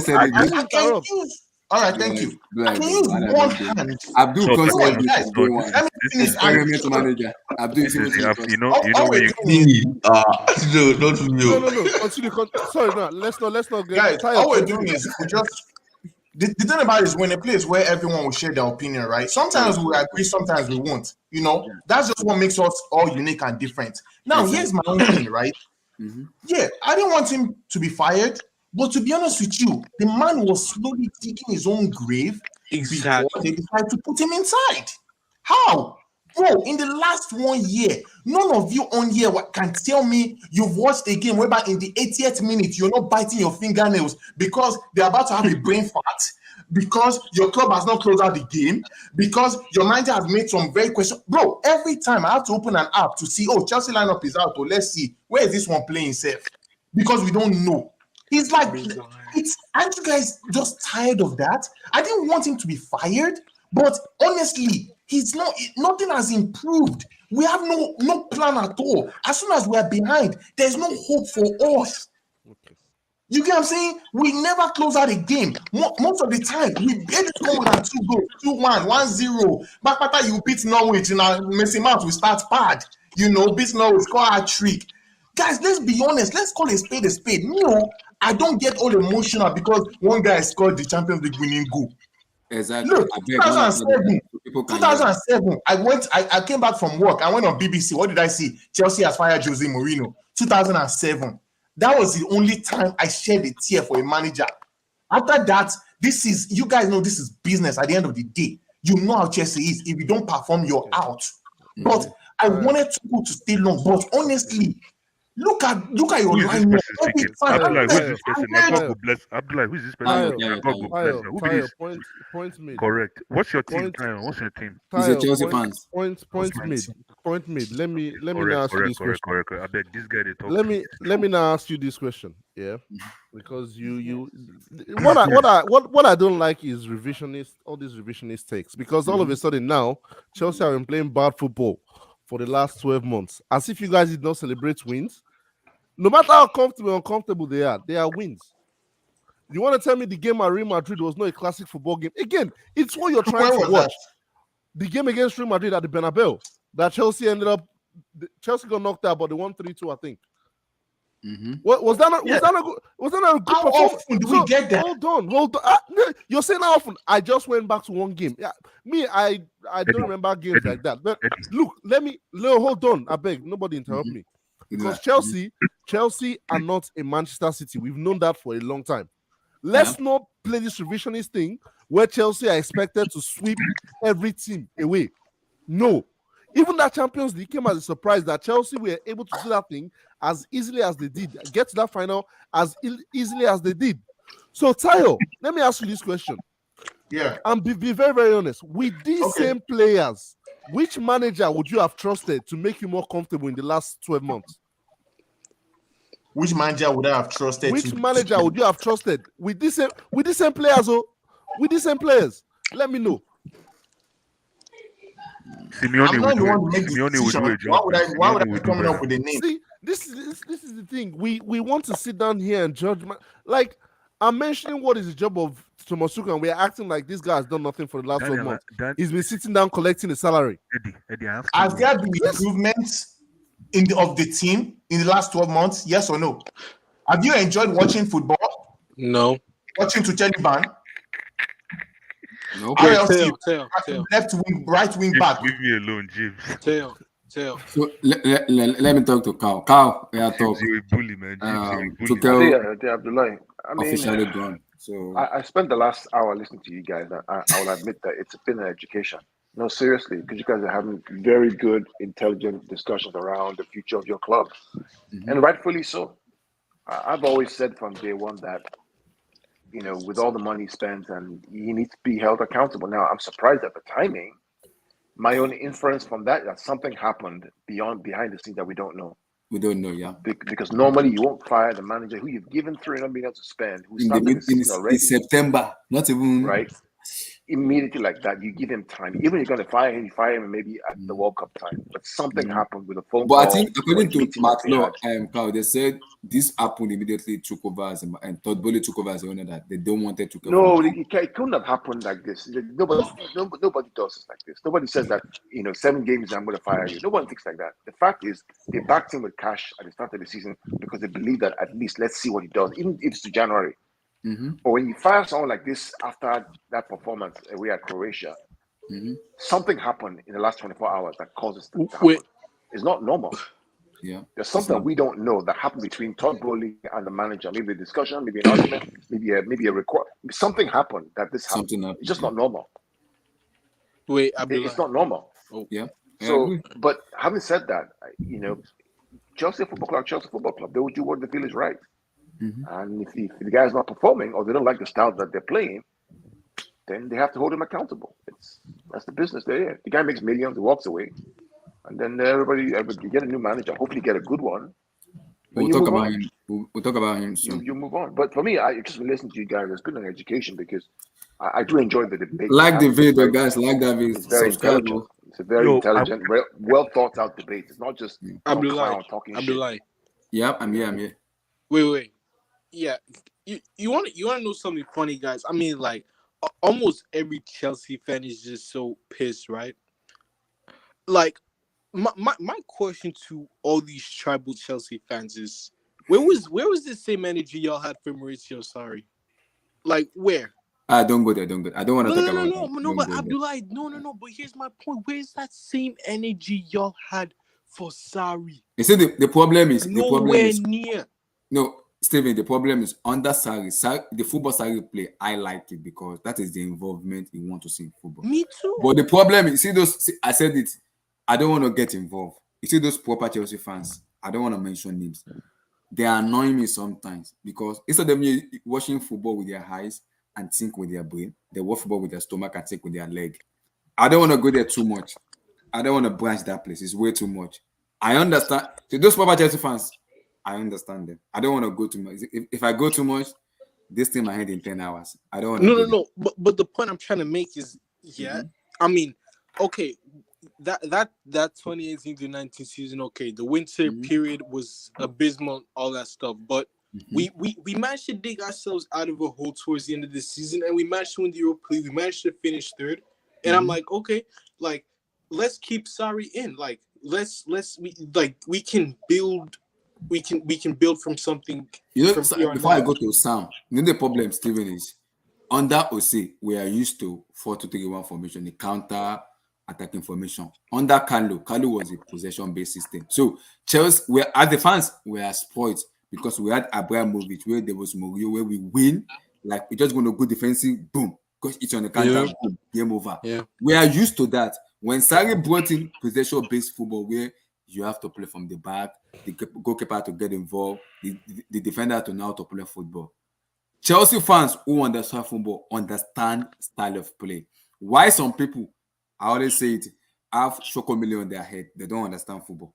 Everything they understand is just win us a trophy, pack the bus and everything. But they understand. So this era of social media where things are already evolved a lot. So I can understand that when you go to that aspect, but we need to understand that footballers get involved a lot where we need to progress as a team. We I understand that.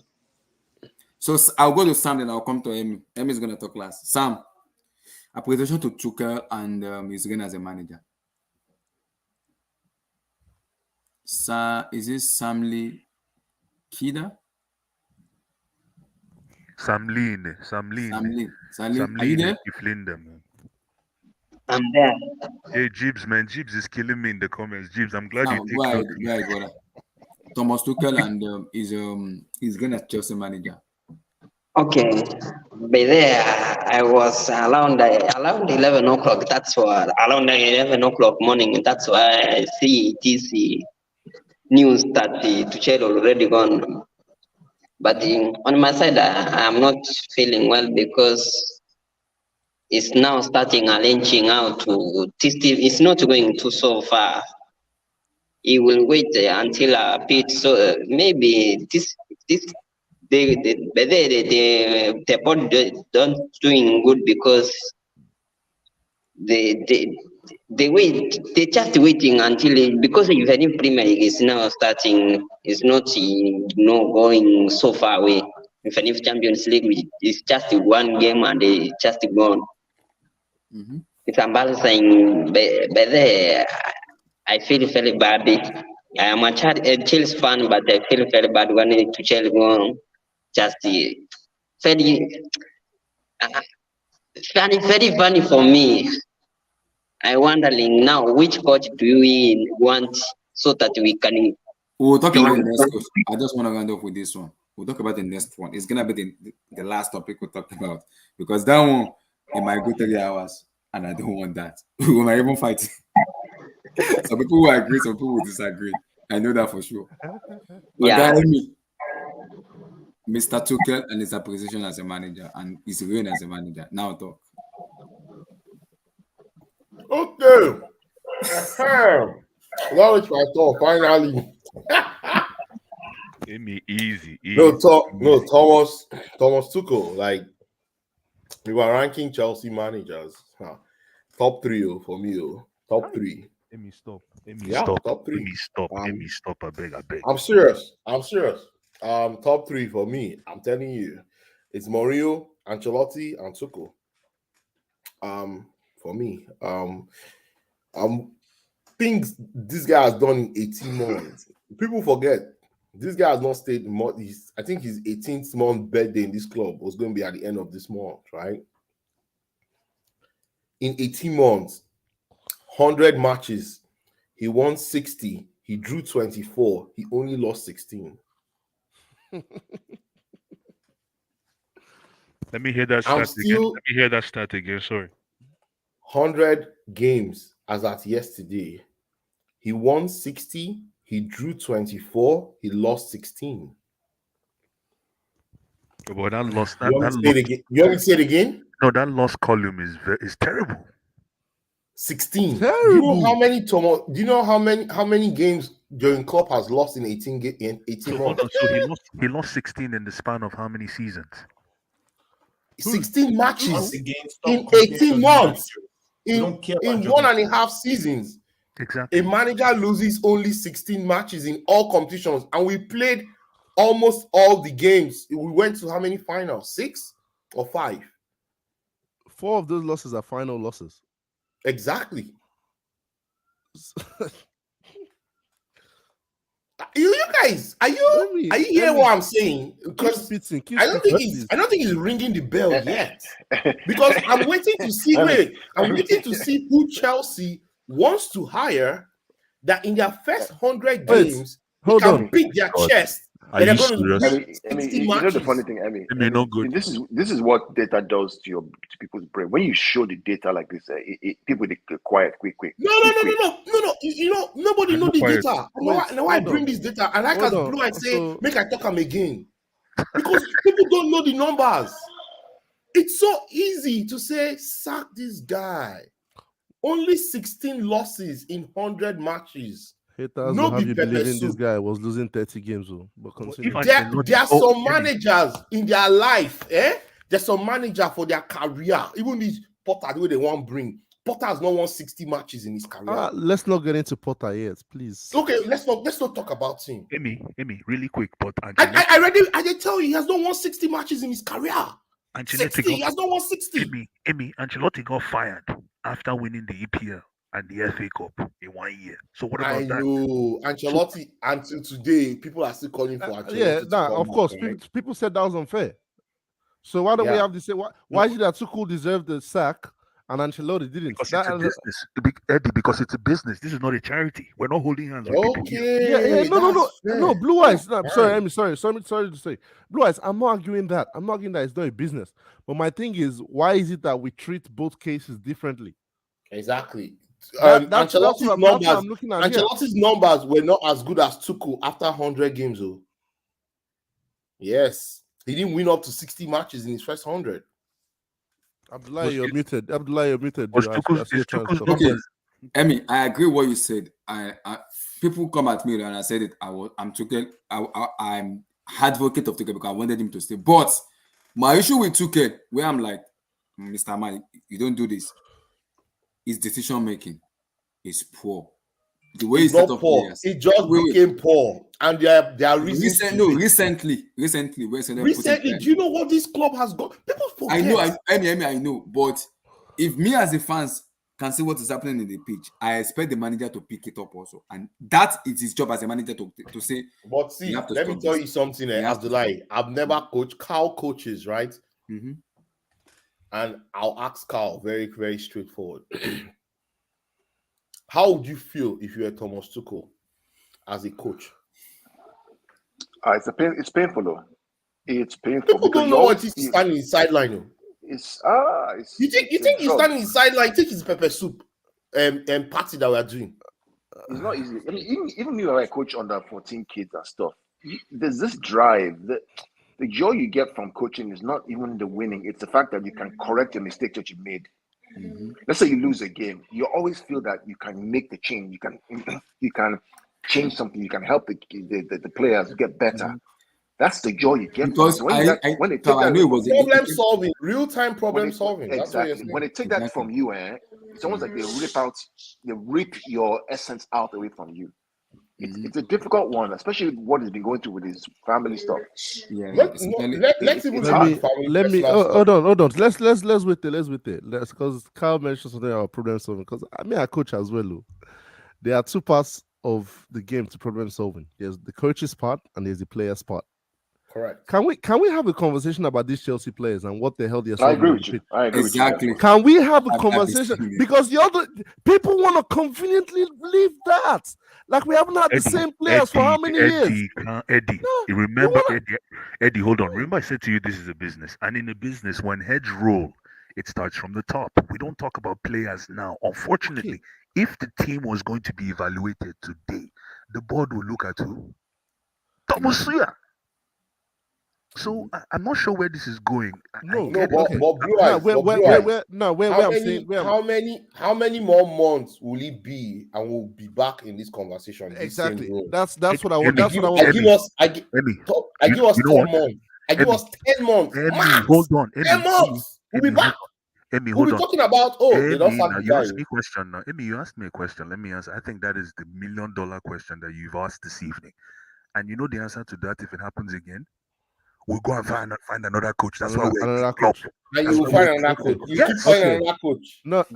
I have no doubts that you'll find another coach because obviously Chelsea have sacked Ancelotti before, and somehow you're still able to lock up and get Conte. You were still able to lock up and get Tuchel. You still got Sarri. That is not the problem. But are Chelsea fans ready to accept this? Because here's what I'm saying. When I hear Chelsea fans talk, you guys have the cheek to compare yourselves to Liverpool and Man City and Bayern and Real Madrid. All these clubs that have built a stable base around certain principles. Exactly. But then, at the smallest bit of discomfort, boom, you trigger. Exactly. Because and then you know what's making me laugh in this situation there? All those things. Because let me get this straight. No, because I will hear a lot of fans talk about, it took Klopp 4 years to win the Champions League. It took Klopp 4 years to do X and X. Yeah? Why can't you wait that 4 years? No, they can't. Why can't you wait that 4 years? That's because they want to win. They want to win this season. And you know what? They think firing and hiring wins you a trophy this season. That's the final thing I It's wanted to say. under Roman. I doubt it will work under these Americans. But Americans don't Eddie, I get what. See, I agree with what you said. But when Todd come, I know for I remember when we did. I think we were there when we did this to me, you, and Blood. Everybody was here. When I said it, that when Todd Bowley comes, even Daniel Tuchel said it, that Todd coming in, it's not going to stick with Tuchel. He will get because he wants his own people in his, own way. But my problem is sacking Tuchel now is a knee-jerk reaction. Abdullahi, I'm no longer on Bowley. Hold on, I'm not on Bowley right now. I'm on Chelsea fans because you guys were the ones calling for him to be sacked. You guys were the ones that started this nonsense about Tuchel out. You get me? Bowley has a decision to make. He's made a business decision. Cool. Exactly. All I'm addressing right now is Chelsea fans because you guys, I bet you, I give him like 6 to 12 months. You will start calling for Potter's head once he gets found out. My thing is, are you willing to stick it out? That's my question. That is the question. I think that's the question to ask. Can you stick it out? Can you finish 10? Let me. 3 seasons in a row. You get 10. 50 points. Is this club ready to stay three seasons in 50 points? Can you do that? Sorry, that's the final point. That's the final point I'm getting to because with Chelsea fans, this whole hiring, firing, you know, it's been pulling Chelsea further and further away from that league title that you guys want. Eddie, you know, because let's face it, Champions League, you've won it. FA Cups, it's possible to win those. Cups, you can win anytime. But the real bread and butter, why? No, you can't because you've not built that base to be consistent. Premier League titles. It's not possible. And let me tell you, Premier League, you have to build a base, right? How can you build a base with it? How can you build a base with a team that cannot beat Charlotte in the NBA? Hold on. How come you can't beat an NBA team in your preseason game? Oh no, you can't compare that now. Hold on, forget it. Liverpool lost. Emmy, don't answer questions like that, man. Don't. Let's. You want to tell me you have not seen a lot worse losses in preseason? Come on, man. Because you are only pulling further and further away from Chris Paul. From your Emmy, quickly finish up. Yeah, Emmy, I'll give you because let's look at go and review teams that have won Premier League trophies in the last 20 years. There have been the occasional Leicester City, 2017 Conte Chelsea, right? But take away those isolated ones, those exceptions. The majority of those squads, especially the ones that dominated, were together for years with a similar manager, with a base principle. Chelsea fans, you want to change managers every year. Good luck. We'll talk That's about what I'm going to say. Emmy, quickly round up before we talk about. So just to round up, though, unfortunately, Thomas Tuchel that was with us, and people will say you're sounding sentimental, but these are hard facts that people need to drill in, right? Those dark months between February and May, where this club did not even have the ability to get to games, we couldn't even get to away games. At some point, I think they took the night bus, sometimes the night train. Through long drives, those are things that we will never get to find out the whole story. Who paid? How did they get it? At some point, nobody could pay, right? These guys were actually paying, the jersey guys, the guys that bring their jerseys, they pretty much were doing laundry on their jerseys. So all these things, and the guy went through all that last season when we won the Champions League. Remember? When I just say this, I'm sure Koeman was on the brinks, right? He started the season with Barcelona. Barcelona reached out to Thomas Tuchel. Thomas Tuchel turned them down. He said he loves Chelsea. He loves what he's doing here. He loves what he's building here. That's fine. The next thing, Manchester United sacked Ole Gunnar Solskjaer. The first person on their list, I remember what Carragher tweeted, and everybody started abusing Carragher. Hey, why do you want to push our coach? Hey, we love him here. Blah blah blah blah blah. Fantastic, right? The guy said he's not leaving Chelsea. He wants to stay here. Today, when they sacked him, he pleaded. He said, "Hey, give me time, and I'll fix this." Yeah. Today, Jurgen Klopp's win percentage this season is 23%. 2-3. That means he has lost 75% of the games he has played. So either he has drawn or lost.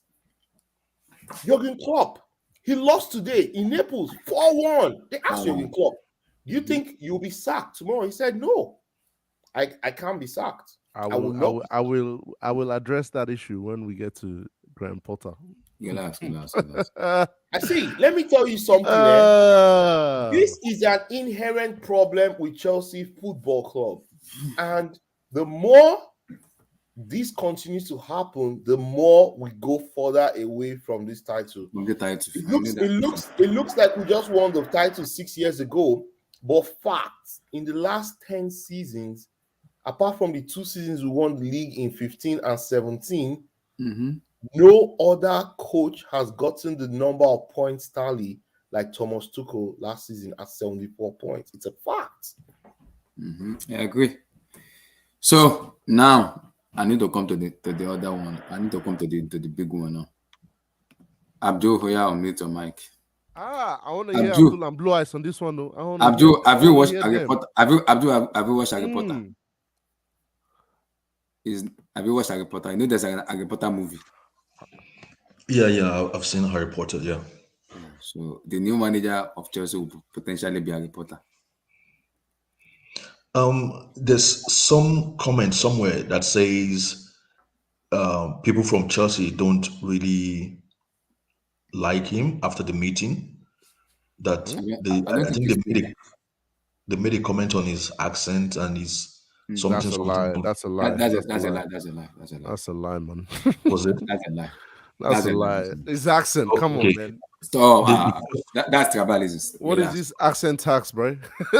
Are you gonna be saying because I speak pidgin English, I speak English now? I don't speak. Relax. Stop. Don't go there. Well, I mean, they said they had communication problem with Thomas Tuchel, so any excuses can be given. Your take on this man potentially being the new? No. I don't.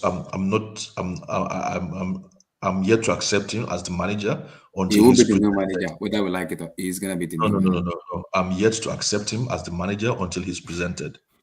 Right? So let's just leave. Abdul, your owner wants him now. Speak on it. Let's talk about the plans to win trophies.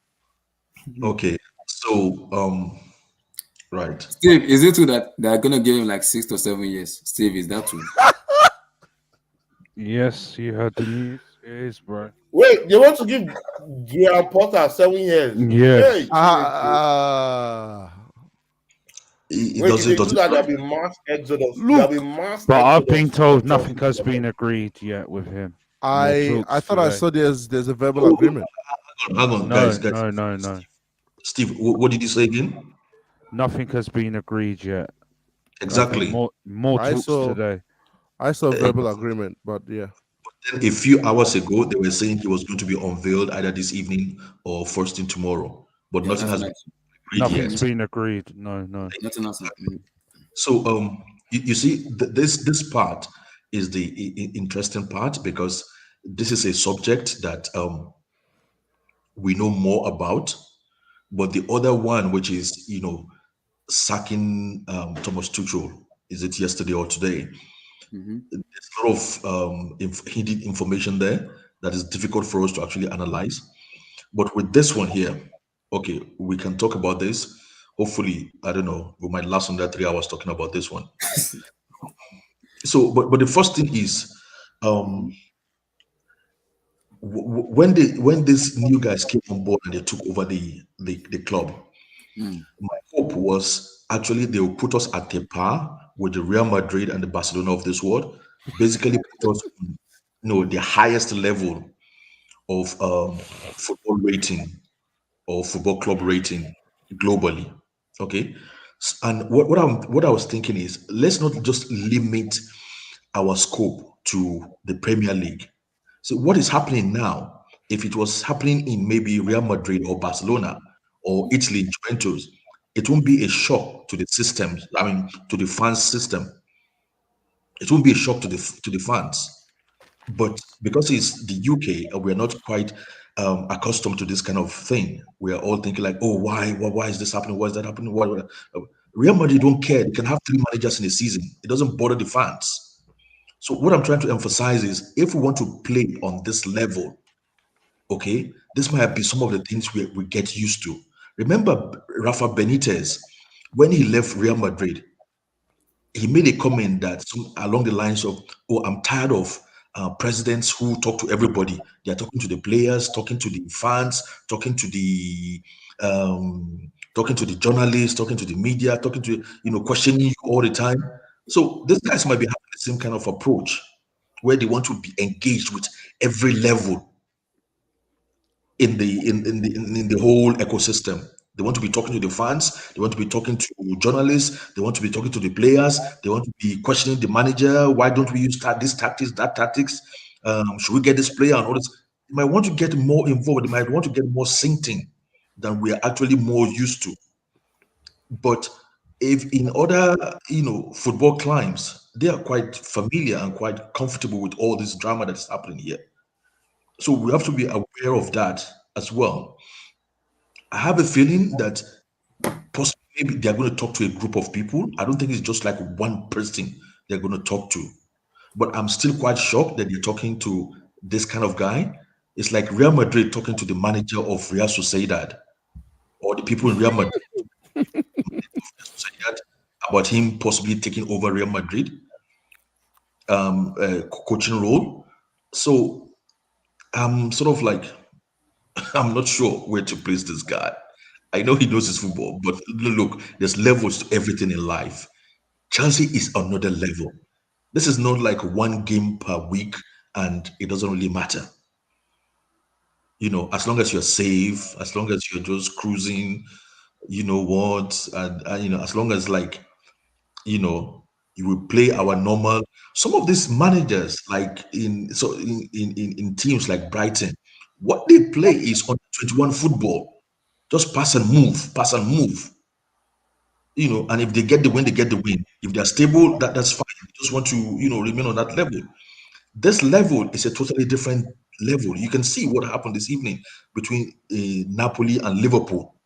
For you to dominate Liverpool like that is a different level of coaching.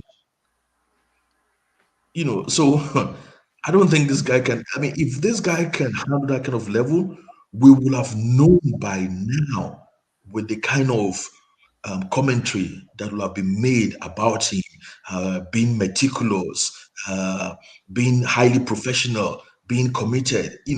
But this guy, everything said about him, I've not heard anything unique said about him in terms of his coaching flavor.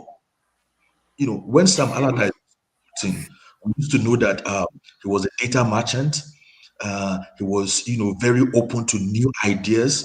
He had scouts from all over the whole place. He had ways of getting all the best deals and all the kind. We've not had anything unique about this guy. Well, me personally, I don't know about other people. I've not had anything unique about this guy. So I don't know why we're even considering him. I don't know where to start from, if I'm going to be honest, right? But another thing I want to mention is, I have a feeling, I'm not saying it's going to happen now, but I have a sense that we might see the third coming of Jose Mourinho to Chelsea Football Club. How? I don't know. That's number one. Number two. This is where I ask Carl to please jump in. What's the question? Abdullah, please help us on this. How is it possible that you see Jose Mourinho coming back to Chelsea for the third time, so that he'll get sacked in 18 months, bro? So far, they tire you. No. Look, Jose Mourinho, his life is football ever since he was born. He is obsessed with it. he cannot see himself outside football. So people who has this kind of you can always convince him. It's like talking to an artist. Will you ever paint this? Will you ever paint that? They'll always find a reason to do a painting. Wait, You know, hold on. Excuse me. When was Mourinho last relevant at the highest level? well, is When he was not the relevant? last time? No, hang on. Is he not He trending won the now? conference league. He won the conference league. Conference League. Come, hey, Papa God. Hey,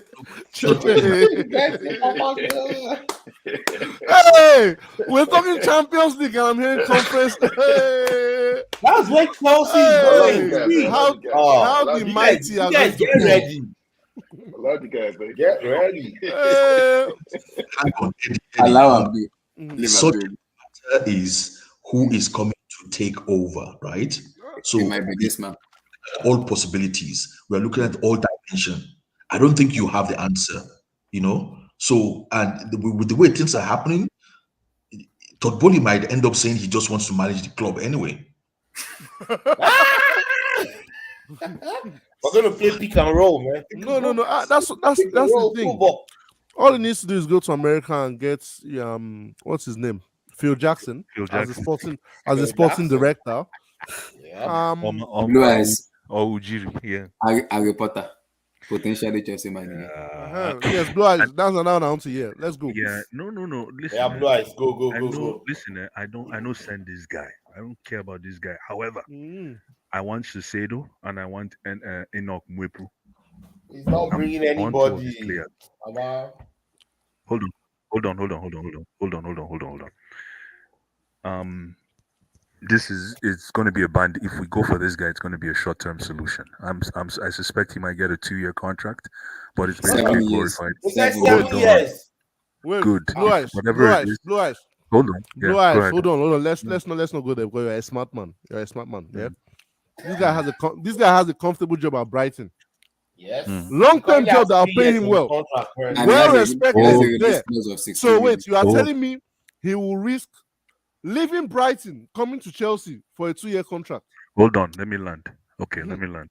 Let's say he gets the 7 years. All I'm trying to say is, since Roman has blessed this what do you call it, transition, even if he gets 7 years, it's just a glorified. Roman blessed it. And I finish, chai.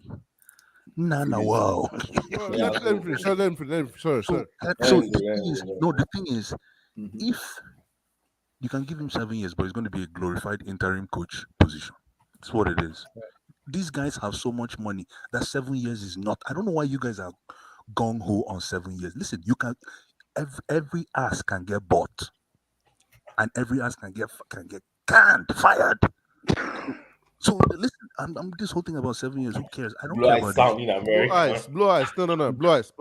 Before you continue, let me explain something to you, because I don't think you are understanding the situation here.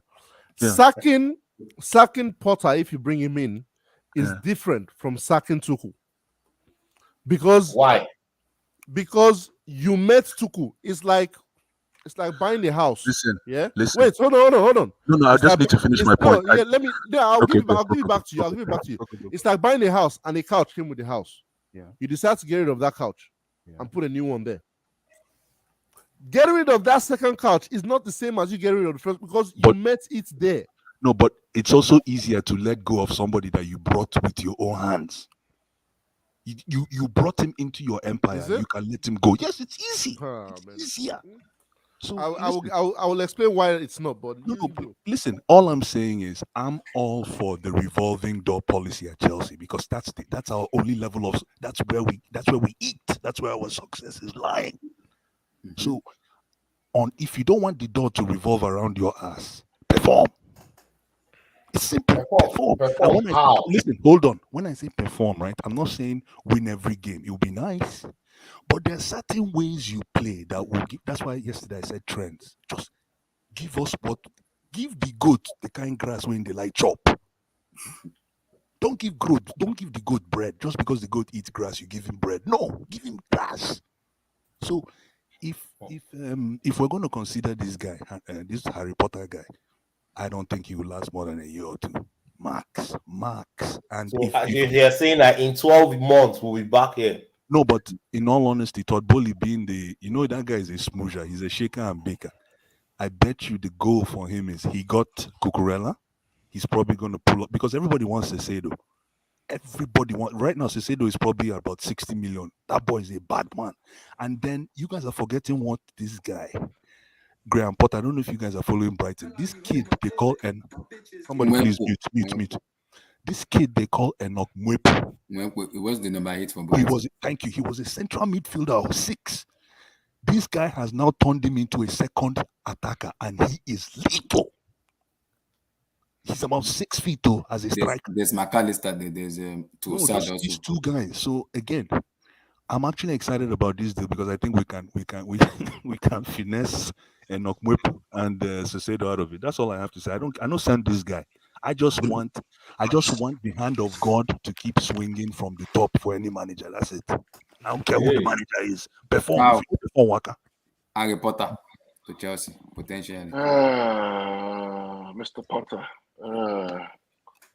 What can I say? I mean, he plays good football. He plays good football, but the question is he ready for Chelsea Football Club as an institution? That's the problem. Because they've given him the permission to speak to Chelsea. So that's one thing to give permission. Is he ready for the institution called Chelsea Football Club? Exactly. Is he ready to play? Is he ready to bam?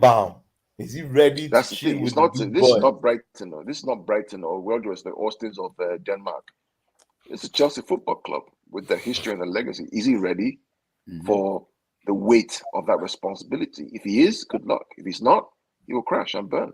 Simple. It's very simple. I agree. It was funny to my ref was saying that now that Tuchel's gone, maybe Mourinho is going to come back again. That's what she was telling me yesterday. Stop. Like you never know. But on all seriously, Potter, he's a good manager. He's proved himself that he's able to get the best out of the players that he has. Players that nobody wanted. He goes and finds them and he gets the best out of them. He plays well. But Chelsea is an institution. It's a whole different level, and he needs to be prepared for that. We'll see. He's going to need a director of football. He's going to need a sporting director. It's been talked about. Talked about already. Steven, he's going to need all that around him to help him, or else. Yes. Steven, what's the latest of the DOF before moving? The sporting director has chose Potter, and the sporting director will be confirmed very soon. So sporting director no get name of his. What's the name of the person? You know who it is, Abdullah. Is it Paul Mitchell or Michael Edward? Wait, you said the sporting director, Edward, right? So Edward, it was Edward that chose Harry Potter. Yeah, and his second choice is Pochettino. Okay. Tayo, Harry Potter. So what that tells me, is we might not be winning the league for the next 5 seasons. Wait, Abdul, you wanted to go on. Stop this one. No, I don't want to hear it. No. I do not want to hear it. Because I heard move like a big club. Abdul, you just said something that is heartbreaking. You want to break hearts on this stream? You want people to stop listening to us? Today is not the day I hear from Abdul or Blue Eyes, because I warned you guys. I gave you guys warnings that this was coming. I didn't want to hear it. So we are winning the league. There has to be a plan to win the league next year. Is it possible now, beans? Next week. 5 years. If we are lucky, 5 years, we will not still win the league in 5 years. If we have an Edwards and the first major decision the guy is making is that not a fail from day one? Sorry, I don't know. Everybody wants to go English, so let's enjoy this English guy. Harry Potter. Tayo, are you there? Tayo, speak, please. No, I did shop granuts. They work. I think ice cream. Okay. See the kind of people who debate with. One is eating peanuts, one is eating ice cream. Imagine waiting. We want Saturday to talk about Harry Potter. Oh yeah, now carry go. That's my opinion. My opinion on this guy is, I mean, look, you'll start somewhere, right? Tuchel started somewhere, right? Klopp started somewhere. You know what I'm saying? Not everyone starts with a big club. So I just feel like, I mean, let's give him a chance and see. At this point, Tuchel is gone, so there's no point. We have to move on, right? And the person who said bring back Jose Mourinho, I was working and I was hearing that. I was like, what am I hearing? Like, you guys just like going back to the past. How are you going to bring someone back from 3 years who has really lost his touch as a manager? See where he is, for crying out loud. I mean, come on now, that's a big downgrade. You know, this guy is at least up and rising. Let's see. I mean, they said he was a future England manager. I mean, I know they don't really have a lot of smart coaches. I mean, they have Southgate, for crying out loud, but at least his football is decent enough. And let's just give him a chance. That's all we can do. I mean, you know, at least I'm pretty sure you guys want him over Pochettino, because I mean, I don't think any reasonable Chelsea fan would want like Pochettino to help manage.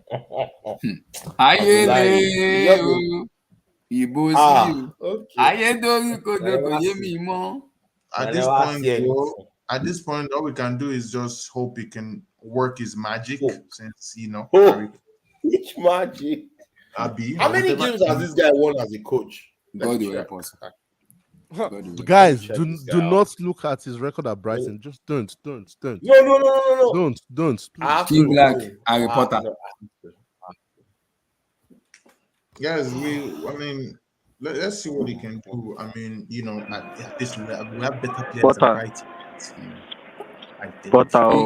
Yeah, King, Harry Potter. My guy. He's been calling for him on Twitter, Abdullahi. We know this. My guy. Is that what? My guy. This is my guy. I said he's been calling for him on Twitter. Yeah, he has been calling for him since 2 months ago. So your guy.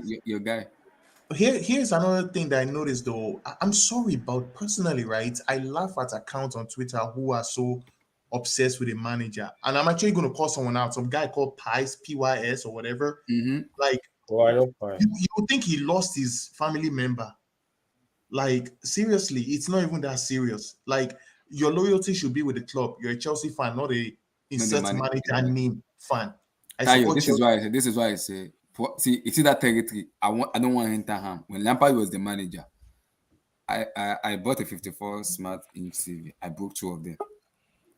I don't want to break TV again. I am tired because proper Chelsea fans come onto my neck, and at that I don't want to enter that territory. See the Pies, Wilbur and Co. That territory I don't want to enter. Or just keep. I mean, let me just. I'm sorry. I mean, you support your club. Yeah, sometimes they will make decisions that you don't like, or even sign players that you don't want. Who's that? Someone mute your mic, man. Someone's in a loud area. King Black, please. Are you in basement? Where the heck are you? But there's no way you've been supporting Chelsea for a long time to not know that we have this revolving doors when it comes to managers. Like, seriously, average 2.5 years, they're out. Yeah, we want someone who can be there, you know, like your club, like Guardiola. But I mean, we've been used to how Abramovich does his thing. Carlo Ancelotti got fired in the Everton this thing. We've been there. The Matteo got fired a few months after winning Champions League. Come on now, let's shoot. So what are we supposed to do now? If we don't want this guy now, what are we supposed to do?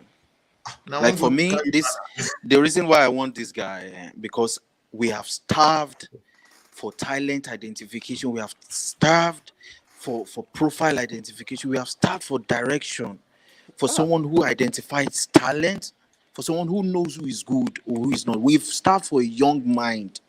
I'm tired of these men. Wait, King Black, which young mind? This guy is 2 years younger than Tuchel. Forget how young he looks. I'm talking of his mind, not his age. Yes, you can be 50 years and still young-minded. Okay, you know, sorry. if you cannot use young. See, we have signed youth players. Have you seen this man? Your manager give them any game time. He thinks they are not good enough. See. Wait now. Nobody talk. Continue. Let me speak now. Let him go. Let him speak. Go ahead. Let me speak now. Let me speak. Go. Even Sorry. if you have a Eden Hazard at 21 years at Chelsea, this guy would rather sign a foreigner from nowhere. I'm not talking of this guy, but this guy knows how to use young players that everyone wants. Caicedo next season will be like 70 million because of this guy. Cucurella was signed for how much? Bissouma was signed for how much? You see how Bissouma was playing at the top level. This guy's talent identification is class. I beg. I'm tired of Thomas Tuchel was taking us nowhere. Let's not pretend. I know I'm not saying Let him land.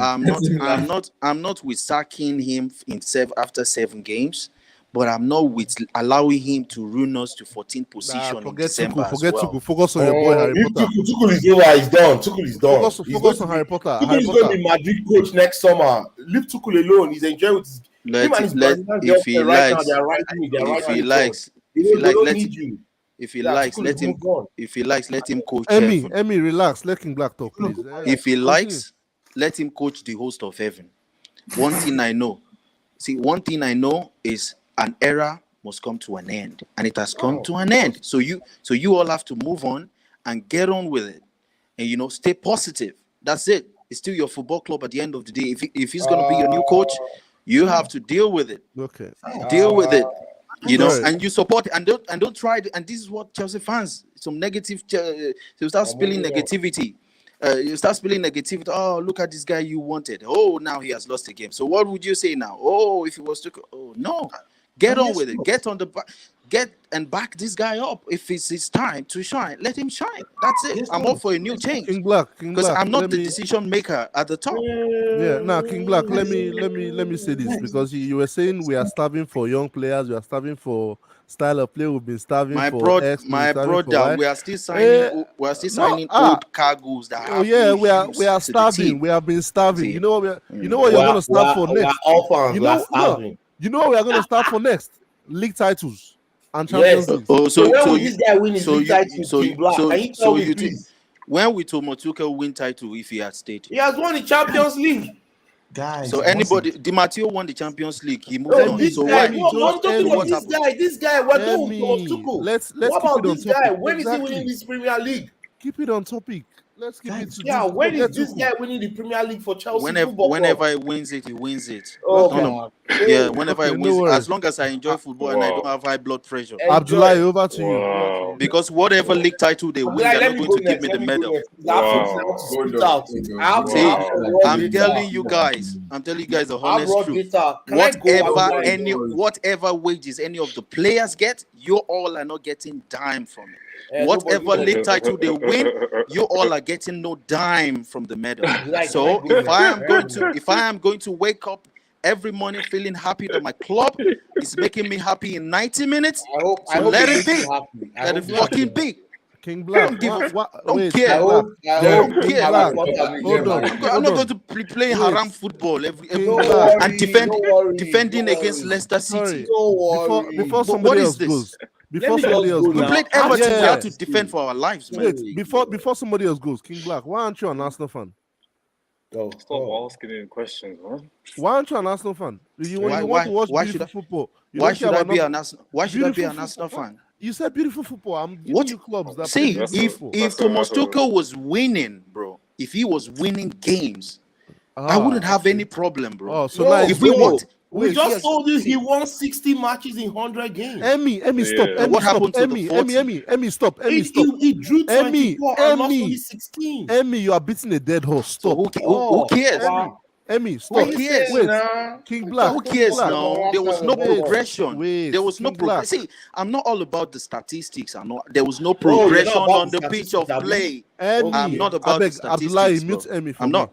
No, I just want to understand where King Black is coming from. He just contradicted himself. At first, you say you wanted to watch beautiful football, and I give you a club that plays beautiful football, and now you care about winning. So which one is it?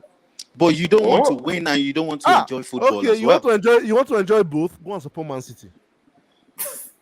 So would you? If Chelsea becomes an attractive, if Chelsea becomes an attractive club, that plays good football, have with young players. Wait, and still wins. You are going to support it. You are going to support Tottenham then. Wait.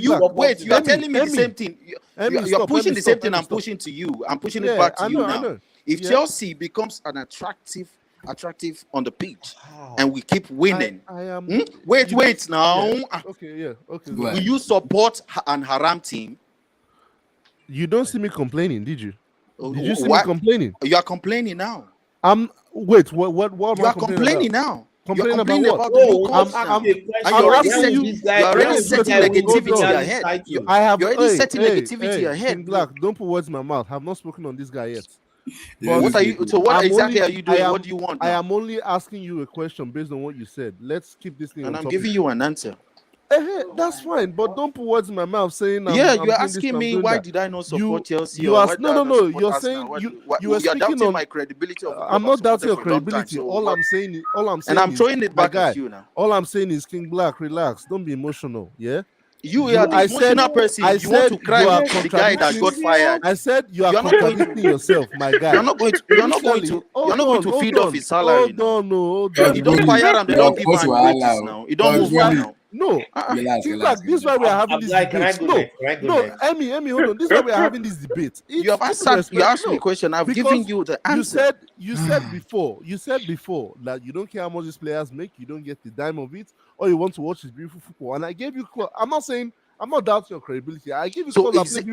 Is it an abomination for the club that I support to win the Premier League or win consistent games? How do they want to win the Premier League, bro? It all matters. But can I see progression? Can I see what you're doing? King Black. Let's not go there. When you spoke, you said you don't care about winning. What was Thomas Tuchel trying to do? King Black, can you tell me, you Thomas Tuchel fan, what was he trying to do? Wait, King Black. Can you answer me, please? Just answer me first. Let me explain the point you made. Don't worry. What was he trying to do now? Just tell me what King Black. Are you going to King Black? If you're going to switch the topic, once you tell me what he's trying to do, now we'll move on. Thomas Tuchel is done. I told you. Let me explain. We've moved on from Thomas Tuchel. We've moved on from Tuchel. Why do you want to go back? So why are you painting negativity all over this? Let's move on. Hold on. No. You are painting a negative environment. You are already creating a negative environment. No, just asking a simple question. What type of question is that? It's a rhetorical question. Abdullahi, move on. Let's move on. Yem. Wow, that was a lot. Harry Potter. Potential. Can you hear me? Yeah, we can hear you. I think that this is a bad move for both parties. This guy, Chelsea, is not the right team for this guy. This guy needs to go to like an Arsenal, Everton. Chelsea is just not the right team. Chelsea is way too demanding for this guy. So that's really it. I don't think he's ready for a team like Chelsea. So how long do you think he lasts? How long? This is a new regime though, so we don't know. They say they want to give him 5 or 6 years. I think I'm young. 7 years. but why would Chelsea even give any? Chelsea just give a manager 6 months contracts, and that's it. Yeah, just keep doing 6 months. Why do they even waste money and keep giving these managers these long contracts just to pay them? That's why Conte was doing his nonsense, because they gave him a long contract and he's just trying to get paid. Yeah, he got paid. So just give these managers 1 year, and that's it. And save money. They don't waste time anymore, because Chelsea is just too much pressure for managers. And Tuchel, I know you guys are moving on from Tuchel, but this guy has a propensity for picking the wrong teams. I don't know why he picked the PSG job, and then he picked the Chelsea job as well. I think his next job is going to be Madrid, so I think he's going to get it right. At Madrid? Yep. Wow. Ancelotti is retiring next summer. I think Madrid. No, this summer. This next summer, yeah. But even Uncle Mo couldn't do Madrid. Even he couldn't do it. Man was like poking people's eye and stuff at Madrid. This guy lost his mind. So I don't know about that. Let's see. Steven, Madrid ain't hiring the Thomas Tuchel, man. Let's just leave it. Kim Black, just mute. Steven, Harry Potter. No, I'm not keen on him, bro. I'm not keen on him, bro. I don't think it's the right move, man. I think it's a terrible move, man. Yeah, I've got nothing to say. I'm not happy with it, bro. Emmy. Can I now cook this pepper soup? Okay. So Harry Potter, Graham Potter, right? He's coached he started coaching in 2011. Wait. Can't drop data. No. I'm a finance guy. I like numbers. I that's all I do, right? The guy started with Östersund, a club in wherever it is in English hierarchy of football, right? Right, it's in Sweden, man. Back in the days, he was there for 7 years, 249 games, 127 wins, 60 draws, 62 losses, win percentage 51%. He moved to Swansea in 2018. In Swansea, they played 51 games under him. He won 21 games, he drew 11 and lost 19. Should I say that again? Out of 51 games, he won But there's only no 21. but there's no context though. You can't just Wait now, I'm getting somewhere. We just fired a manager that won 60 games, right? Now, in Brighton, he was hired in 2019. He has played 135 games for Brighton. He has won 42, he has drawn 46, and he has lost 47. He has a 31% win ratio. Oh my God. Is this where Chelsea has actually degenerated to? We are now going for a coach that has a 31% win percentage. 31? 3-1? The school I went to in Nigeria, 31 is F. The lecturer will call you to his office and ask you, as in, what do you really want to do with your life? Because I'm going to give you a tech class. This is where Chelsea is now. And people are saying, we want to win the league next season. How? This guy has never won 60 matches in a football club. But how is he going to win that with Brighton? How is he going to do it? He was managing Brighton. He was managing Brighton. And so, I don't. He's done a good job. What are you talking about? So wait. So wait. You could look at Brendan Rodgers. His numbers are not that bad. But Brendan Rodgers, what he managed Celtic, Liverpool. What I don't understand your point. No, I'm putting context. I'm saying that this. No, there's no context. You're comparing the job is Brighton. too big.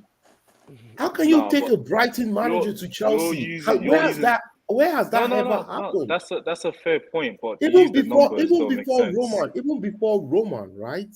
When we had Ruud Gullit, Vialli managing Chelsea, they have better credibility than this guy. If you say you're going for Pochettino or you're going for Zidane, listen, if you say you're going for Zidane or you're going for Pochettino, I'll be like, okay, now you're swapping a big boy for a big boy. That makes sense. You're going for an elite manager. So now we're doing it based on stats. No. So now we're doing it based on stats, right? Yes. Moving forward. Okay, good. Yes. Conte's numbers before Conte became Chelsea coach. Before Conte became Chelsea coach, from Italian national team, his numbers were great. He had 64%. He was playing teams like Estonia. What are you on about? What's that? What does that mean? What does that mean? Today, Napoli. Wait. Let me answer this guy. Napoli beat Liverpool, so 4-1. Is it not the same league? Okay, Emmy, let me ask you a question. Playing teams in Eastern European. Well, hello. Your Liverpool lost today 4-1. Your Premier League team. Blue, I asked a question. Emmy, let me ask you a question. So, since you're quoting stats, remember you quoted that Thomas Tuchel horrible stat. It's not horrible. 60 wins. I want you to apply that stat to the cost of the team he was managing. Which cost? The value. When did you buy the players? 6 days ago. 6 days ago. Hold on, no. I mean, that's a very narrow-minded approach because you It's have to not look at narrow-minded. The transfer window shut 6 days ago, Blue Eyes. 6 days. Okay, then Thomas Tuchel shouldn't get credit for the Champions League. Why won't he get credit for the Champions Why League? Who should was he? the Why manager should in he? Porto? Okay, then fine. Let us start looking at him from when he came. That's what I'm saying. Is that not the stats I just quoted for you? In What 100 stats? games, he won 60. He won 60. Okay, how much is that team worth? What does that matter? It does matter. How? You're talking about managing a 0.5 billion pound enterprise versus Brighton. That's what Roman quoted for Todd Bowley to pay you. Yeah, and he paid. That's the value, bro. That's the value. Nobody else paid it. Yes. Okay. So you come in here to say, hold on. You come in here to but you come in here to I'm pointing out this guy has not won 60 matches in a football club. Yeah, but like somebody said, you're not applying context. You're trying to give a dog a bad name so you can hang it. But Cook.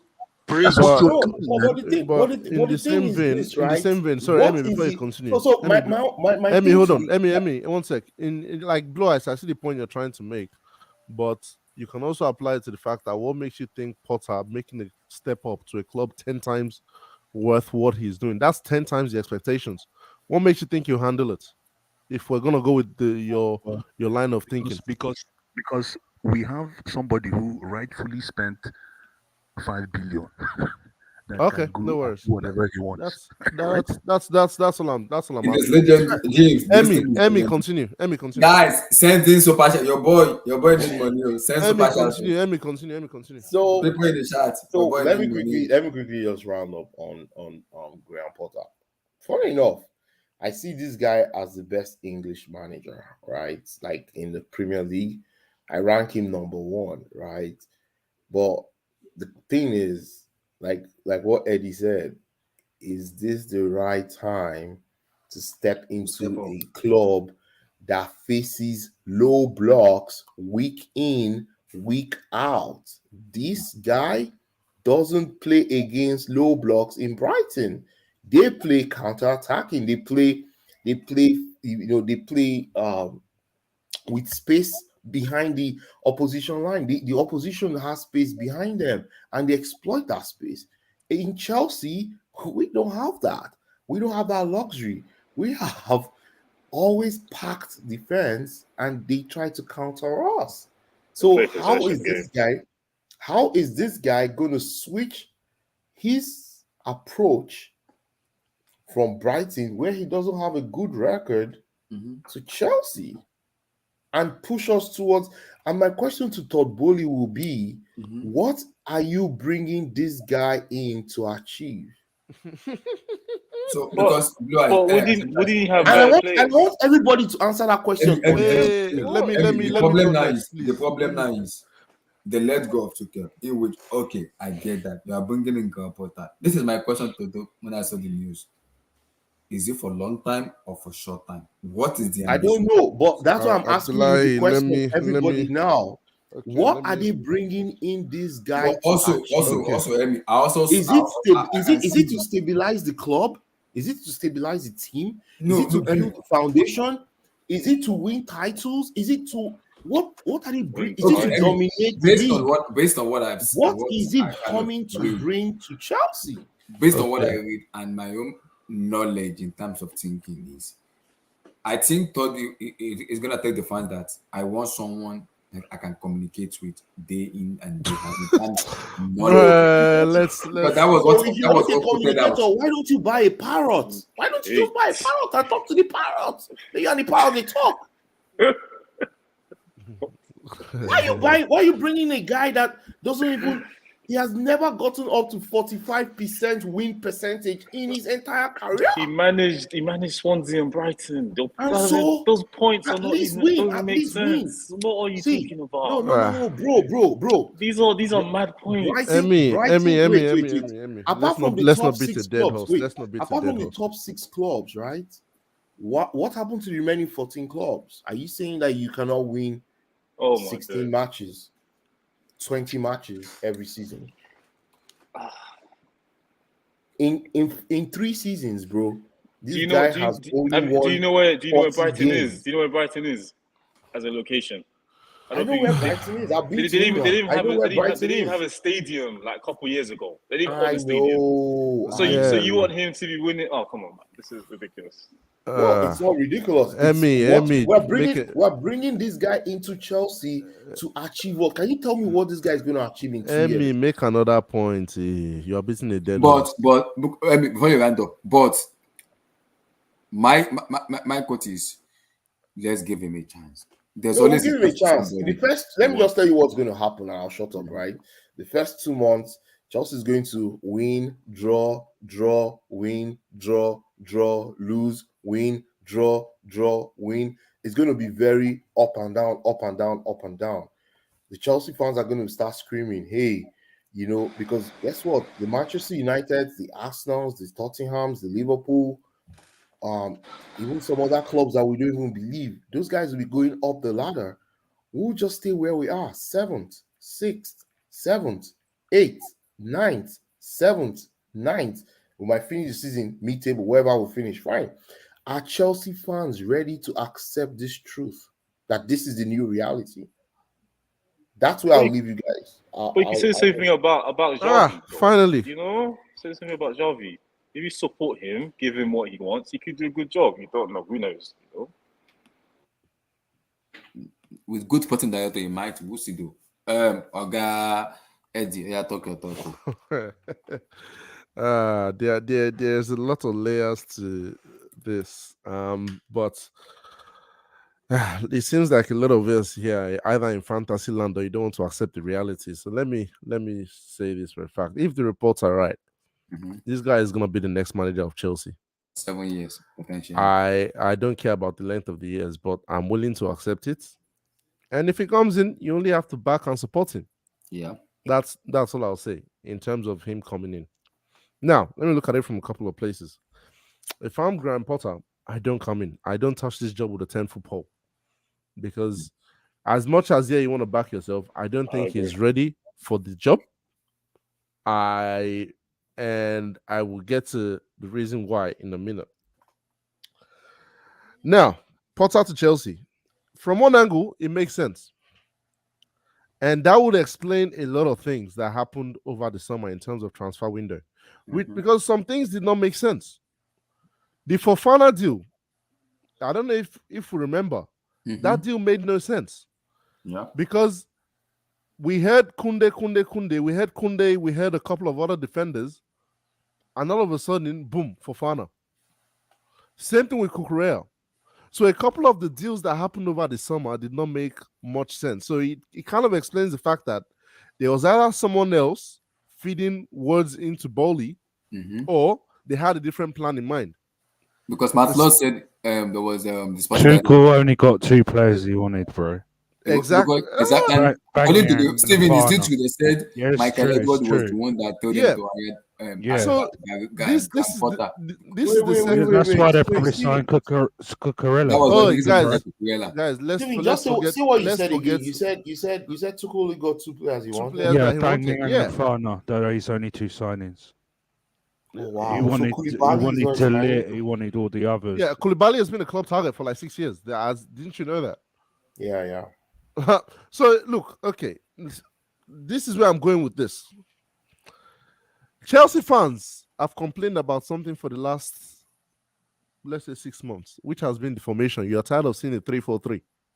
Please, I just need only the answer. Can someone tell me what formation Graham Potter plays?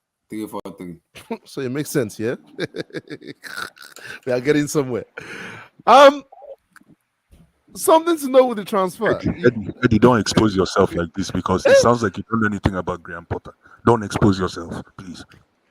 Look, it doesn't. If you want to talk about hold on.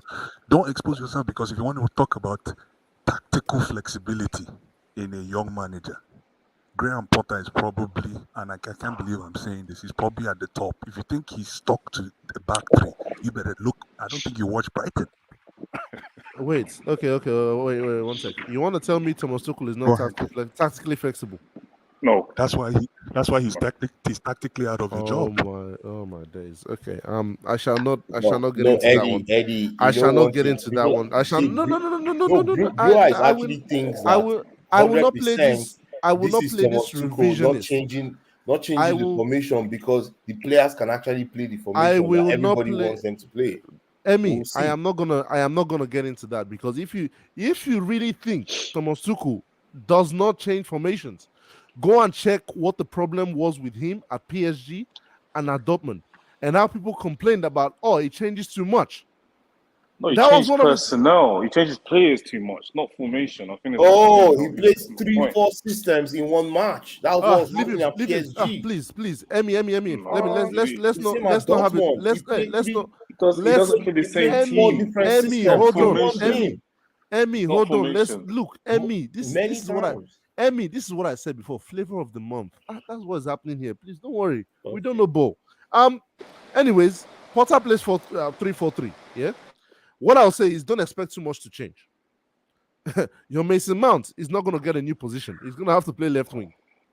Your Rich James will have the occasional appearance at right centre back. But why? No, hold on. So hold on, Eddie. That is, but you're jumping into conclusion. You're assuming. I am not.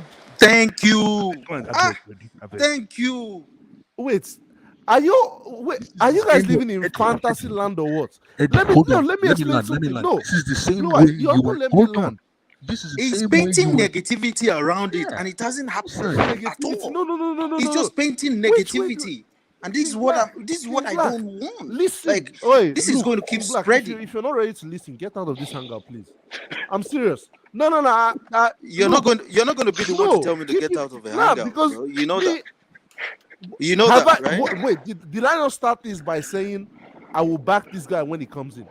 All I'm saying to you guys is, do not expect this guy to come here and do a total 180, heaven and earth. Because what you guys want is for him to make miracles.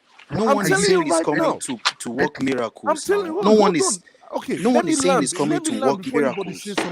Let me land before anybody says something, please. Right. And don't quote me wrongly here.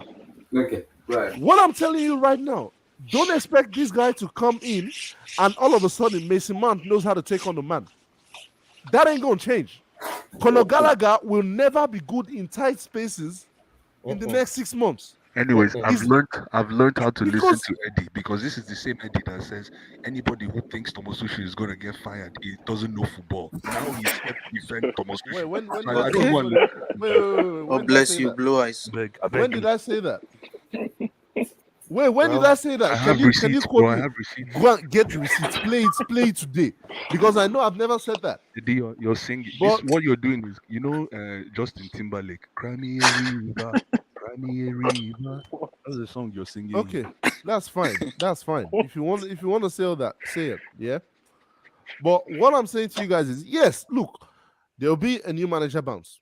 The style of play that you guys want to talk about, yeah, might probably improve.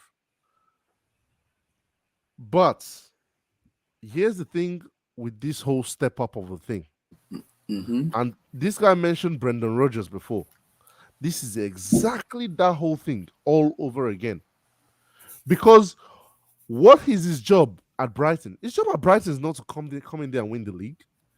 His job at Brighton is to work with limited resources and achieve the highest position possible. Mm-hmm. There are managers who are built to do that. And that is fine. But don't tell me you're going to put him in Chelsea tomorrow. I'm not saying he's not going to be successful. But don't tell me you definitely expect success and league titles out of Harry Nobody Potter. said that. Nobody said that. But why not? No, excuse me. But why not? Blue Eyes, come on, man. This is Chelsea Football Club here. Are you now reducing your expectations? No, but what you're saying is... Why are you saying... No. What you're doing... Let me tell you what you're doing. What you're doing is you are speaking on our behalf just to buttress your point. You're trying to speak on our behalf. Nobody's trying to buttress any point. We're just speaking what we know will happen. Yeah. Blue Eyes. Blue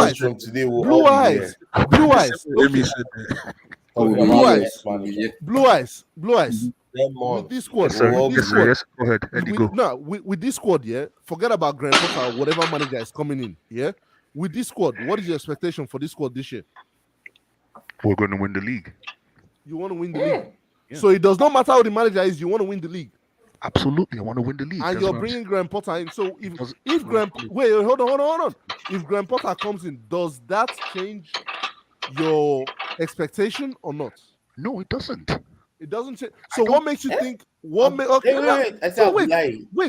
No, Blue Eyes. So what is the point you're trying to make? Because I just told you that he's not gonna be a league-winning manager, and you're telling me, "Oh, I'm putting words in the mouths of other people." Yet you're telling me your expectation is for him to win the league. But we don't know that yet. Exactly. We're just assuming he's not going to be a league-winning manager based off what? He's never managed a team that could compete for the league. Yes. So you're already being a pessimist now, that's before fine. anything has happened. I don't get what you're trying to say sometimes. Just be exactly what I'm saying. You guys thinking of you guys you and are Emmy. not. Hold on. You guys same plot. Okay. Guys, you guys, first things first, yeah? At least try and listen to understand what someone's saying. Secondly, get out of fantasy land where he has this documentary that came from Brighton, came to Chelsea, won the Champions League and all. It might happen. I don't know. But let's look at previous cases that have happened before. David Moyes, Brendan Rodgers. Can we talk about how that ended up? Brendan Rodgers only won the league, though.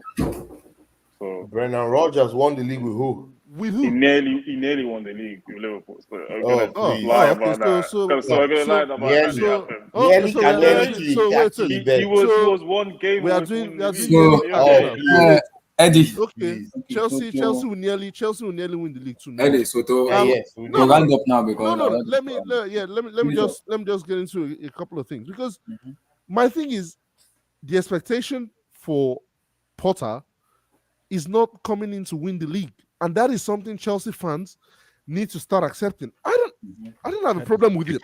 That is a ridiculous. I do not have a problem with it because let me tell you. Oh my God! Oh my God! Can you let me finish? Can you let me finish? What is he coming in to do? What is he coming in to do? Yeah, that's the question I've asked. Nobody has answered that question. What is coming their in? objective? Hold on. He's coming in to play the young players because based on his track record, he's good at improving players, right? And what did Chelsea do a lot of this summer? Sign a lot of young players. He's coming in to work with those young players and improve them. Better. But that's his MO. That's what he's been doing at Brighton because but Eddie, look at what his job is at Brighton. Yes, I get that. I'm only judging him based on what he's done at Brighton. Yes, I get that. I mean, what his job is come there and look at Brendan Rodgers. He does exactly the same thing at Leicester City. But go look at Rodgers and Moyes. What happens when you elevate the expectation on them? Look at Moyes. Put him in Europe for one season. Can you tell me what Moyes done in Europe? But this makes no sense. We're using two case studies to make your point. There's loads of managers that have elevated. You see what I'm trying to say?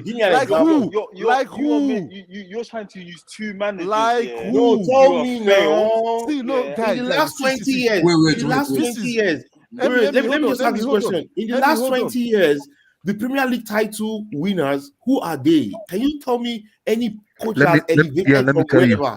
Give me 20 years. Let me answer Give me one person. Answer the question. Give me. Let me answer the question. Okay, good. Let me answer that Please. question. Hold on. Let me answer the question. Let me answer the question. Ranieri that won the. Okay. Ranieri is not a regular coach. He came from Italy. Emmy, stop. Blue Eyes, answer the question. His expectation was relegation. He won the league, didn't he? Let me answer the question. Emmy, this is you asked the question. Let me answer the question. Answer the question because I want to round up. Good. You guys said Brendan Rodgers and in the last 20 years. Hold on. David Moyes. Exactly. This is the same Emmy that if you talk about a player that looks like Bakayoko, he will say it's racism.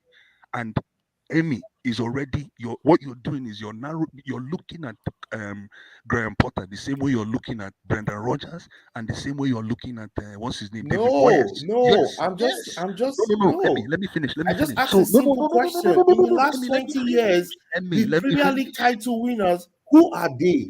Let me finish. The reason I'm saying this is because they're not more than eight No, but there are no Eddie, more you than pick and 7 choose. coaches I that know. won the title in the True, last but you 20 pick years. and choose. But you pick and choose when to use this your racism card.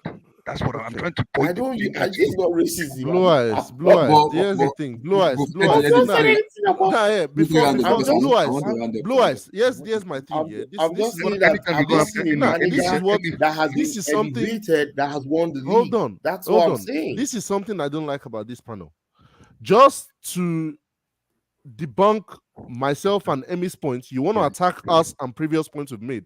Attack the point. I can discuss ideas with you all day. If you want to discuss me as a person, I can't do that. Ask me the facts. I bring an idea forward. All you're saying is, oh, this is the same person that said this and said this. Yes. Forget about what has been said. Let's look at the points we are making right 20 now. years If you now, think it's so invalid, defend that point. Eddie, don't ever bring up that point again about this. You always bring this thing. Anybody that looks like Bakayoko, then you start talking about racism. So deal with Emmy. When it comes to that. I never ever said anybody that looks like I beg, Bakayoko. forget down. Deal with Emmy when it comes to that. But blue eyes. I get what you guys said, but anybody that looks like Bakayoko, then you say you're trying to be racist. You guys have to remember something. There's a DNA in Chelsea, and the DNA is winning. Whoever manager comes in, see whether he has a poor start or a bad start, and then the club comes in. Okay. You know there's a culture in Chelsea where even the new ownership knows you have to go there to win. Whether it's maybe that's why he's not hired. Let me explain something. Yeah, because Bowley is a smart man. He's not dumb. Why would you go and let me give you two managers that are out there. Poch and Zidane are out there. Yeah. That have won stuff. Zidane doesn't speak English. Forget about Zidane won't come. Yeah, these are top managers out there. You can go out there and get Chelsea are buying this guy away from Brighton. You're literally paying Brighton to get this guy. So what that tells me is you have the money to go and buy any manager out of their contract. So why is it that what is so special about this guy that you're going to get him? No, they said, see, let me tell you what I heard. So they said that before about, after that Arsenal game, they kind of sent words out, hey, if we wanted to get a new manager, who we get? And the word that came back, most people said Graham Potter. And that's why they're going for this guy. They have not done anything. I don't know. I don't know if they've done any big time research on this dude, other than what people are telling them. Exactly. You can't run a 4.25 billion. Wait, you can't run a $4.25 billion investment or 4.25 pounds billion investment. These are what people are telling you, though. That's nonsense. You run it on facts. That's nonsense. No, that's not true. A lot of jobs people get jobs based on words of mouth. It's not always. I buy an asset for 4.25 billion pounds. Look, and how I want to manage the asset is based on what people tell me. Emmy, forget about how we got the job or how they got to it. Yeah, I am just talking about. Does anybody here? He gets employed tomorrow. Do you see Chelsea winning the title?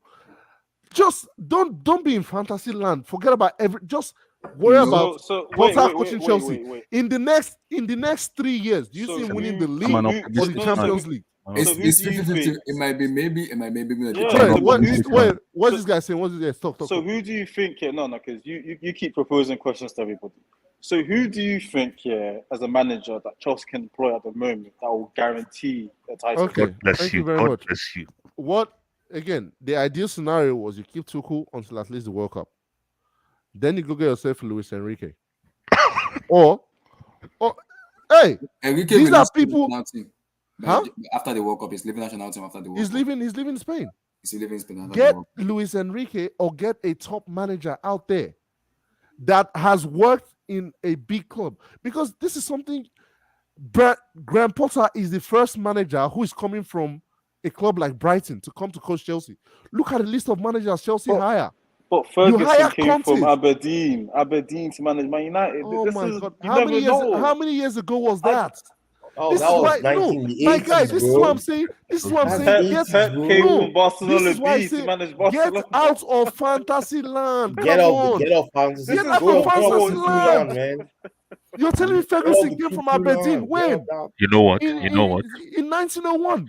Eddie, you know what? I don't send I don't care about Graham Potter, but because of Eddie's positioning and Amy's positioning, I hope if he we get comes Graham in, You want him now. Now I want him. Blue Eyes. If he comes in, I will. I said that's why I started by saying if he comes in, I will back him because I have to support the club.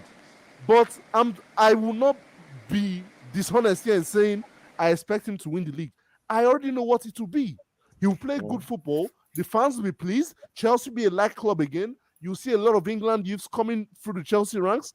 But that's just about it. Drawing, losing. That's just about it. Ups and downs. You guys have to be willing. We'll cross that You bridge guys when have we to get be there. willing to go through Yeah, the pains. Yeah. You guys Everybody have to just be willing to go through the pains that will come with it. Where armor? Because- Where armor? You know that way. This guy Jackie Chan wear for armor of God. Wear out. Because the thing you is, go need down. the thing is, all I'm just that's saying, solid, Blue Eyes here. Blue Eyes. Yeah. All I'm saying is, Yeah. Chelsea fans need to be honest with themselves. Yes, and You that's need to be honest with yourselves. Eddie, You're what not you're being missing honest right now. Eddie, We've what you're had- missing there? No, Eddie, what you're missing there? I get it. Okay, this guy is a rookie. I don't send the guy, but one thing you have to understand is that Todd Bowley made a chess move, right? Yeah. And the chess move he executed was to fall Thomas Suya. He fell him. So the most important thing right now is that Thomas Tuchel is gone. It doesn't matter. No. Hold on. It doesn't matter right now because Thomas Tuchel is just looking for somebody to step in. I'm telling you, this guy gets 7 years. He could get fired in one after 1 year. These guys have money. They insure these contracts so that if they have to pay out, it doesn't cost them. It's like a bank if you rob a bank, they don't get hit because it gets insured. What? What do you mean? I know. It goes over the head, but at the same time, what do you mean they insure this contract? You still have to pay the man. No. I said if you understand what I mean, if you rob a bank, right? Let's say you rob a bank 2 million. The bank, that 2 million is insured. Even though the bank is coming after that money from you, they still have insurance covering that 2 million that you stole. In other words, if Todd Bowley signs this guy for 7 years, right, it still doesn't mean that he can't get fired in one. Oh yeah, it doesn't mean he'll get fired, but you Blue Eyes. This is why I say let's be real. Let's be real here. Yeah. If they decide to back this guy, I'm talking about the owners right now. Yeah. They are backing him till the cows come home. That's what's gonna happen. Yeah. Whether Chelsea fans accept it or not. I'm telling you the real right now. Can you see Liverpool? Mm-hmm. You see what's happening there right now? If that was Chelsea under Abramovich, he gets sacked. But Klopp is Liverpool's guy. They signed him there. They've given him money. This guy has spent 800 million for one Champions League, one Premier League, and one Carabao Cup. Or one FA Cup. But how much has Man City spent? How much has Man City spent? Blue Eyes. Yes. Are you willing? Okay, if I told you Potter comes for the next 7 years, gives you one Premier League, one Champions League, and one Carabao Cup, are you taking that? Agree. No. You're not taking that. No, I'm not. I'm telling you right now, there's no guarantee he even does any of those. So exactly. Eddie, but why? Klopp was a made man before coming to Liverpool. I hope you guys understand that. Eddie, let me understand something here. Why do you have all these assurances and guarantees in your pitch? It's scary. I'm laughing. Assurances and guarantees. Oh my! We're just laying out the fact. Let me tell you. Right? See, this is to project the future. You can see the future. Blue Eyes. No, it's not about seeing. No, it's not about seeing the future. But let's this one way over my head. Let's call a spade. Let's call a spade a spade. Yeah. I don't know what the saying is that whether a bird does not change its feathers or something like that. Leopard. I told you about American owners and what they will do with the manager. Abdullahi, did I not say the first day Roman decided to sell the club? I said Tuchel is on borrowed time. It's on borrowed time. We know that. Because you will be able to use past things, past evidence to judge what's going to happen. I'm not saying this thing would exactly happen. I'm not saying this is exactly but why didn't you use the how it's going to happen. Yeah, but the problem is why didn't you use past evidence to concretize the fact your point that Thomas Tuchel was going to be in a job till today? Because Blue Eyes, because it is been nothing is guaranteed. No. Blue Eyes. Hold on. Let me just finish. Eddie, what I'm trying to say to you is simple. nothing is guaranteed. It I is all about agree. wait and see. So leave it there. I Leave it agree. and No, wait no, and no. see. Blue Eyes, I agree with you. Yeah, but we're all predicting here, aren't we? I mean, Blue Eyes, you said you don't want him, even though you know he's probably going to sign a contract tomorrow. I don't Okay, but all the evidence you've seen so far points to him signing the contract tomorrow. Yeah. Why is that? Because you have your own opinion. I'm just sharing my own opinion. Okay, I'm not So saying guys- this. I'm not saying this is fact. I'm not saying this is 100%. Just opinion. From the way I see it, Mhm. I'm asking you the question: are you willing to accept these?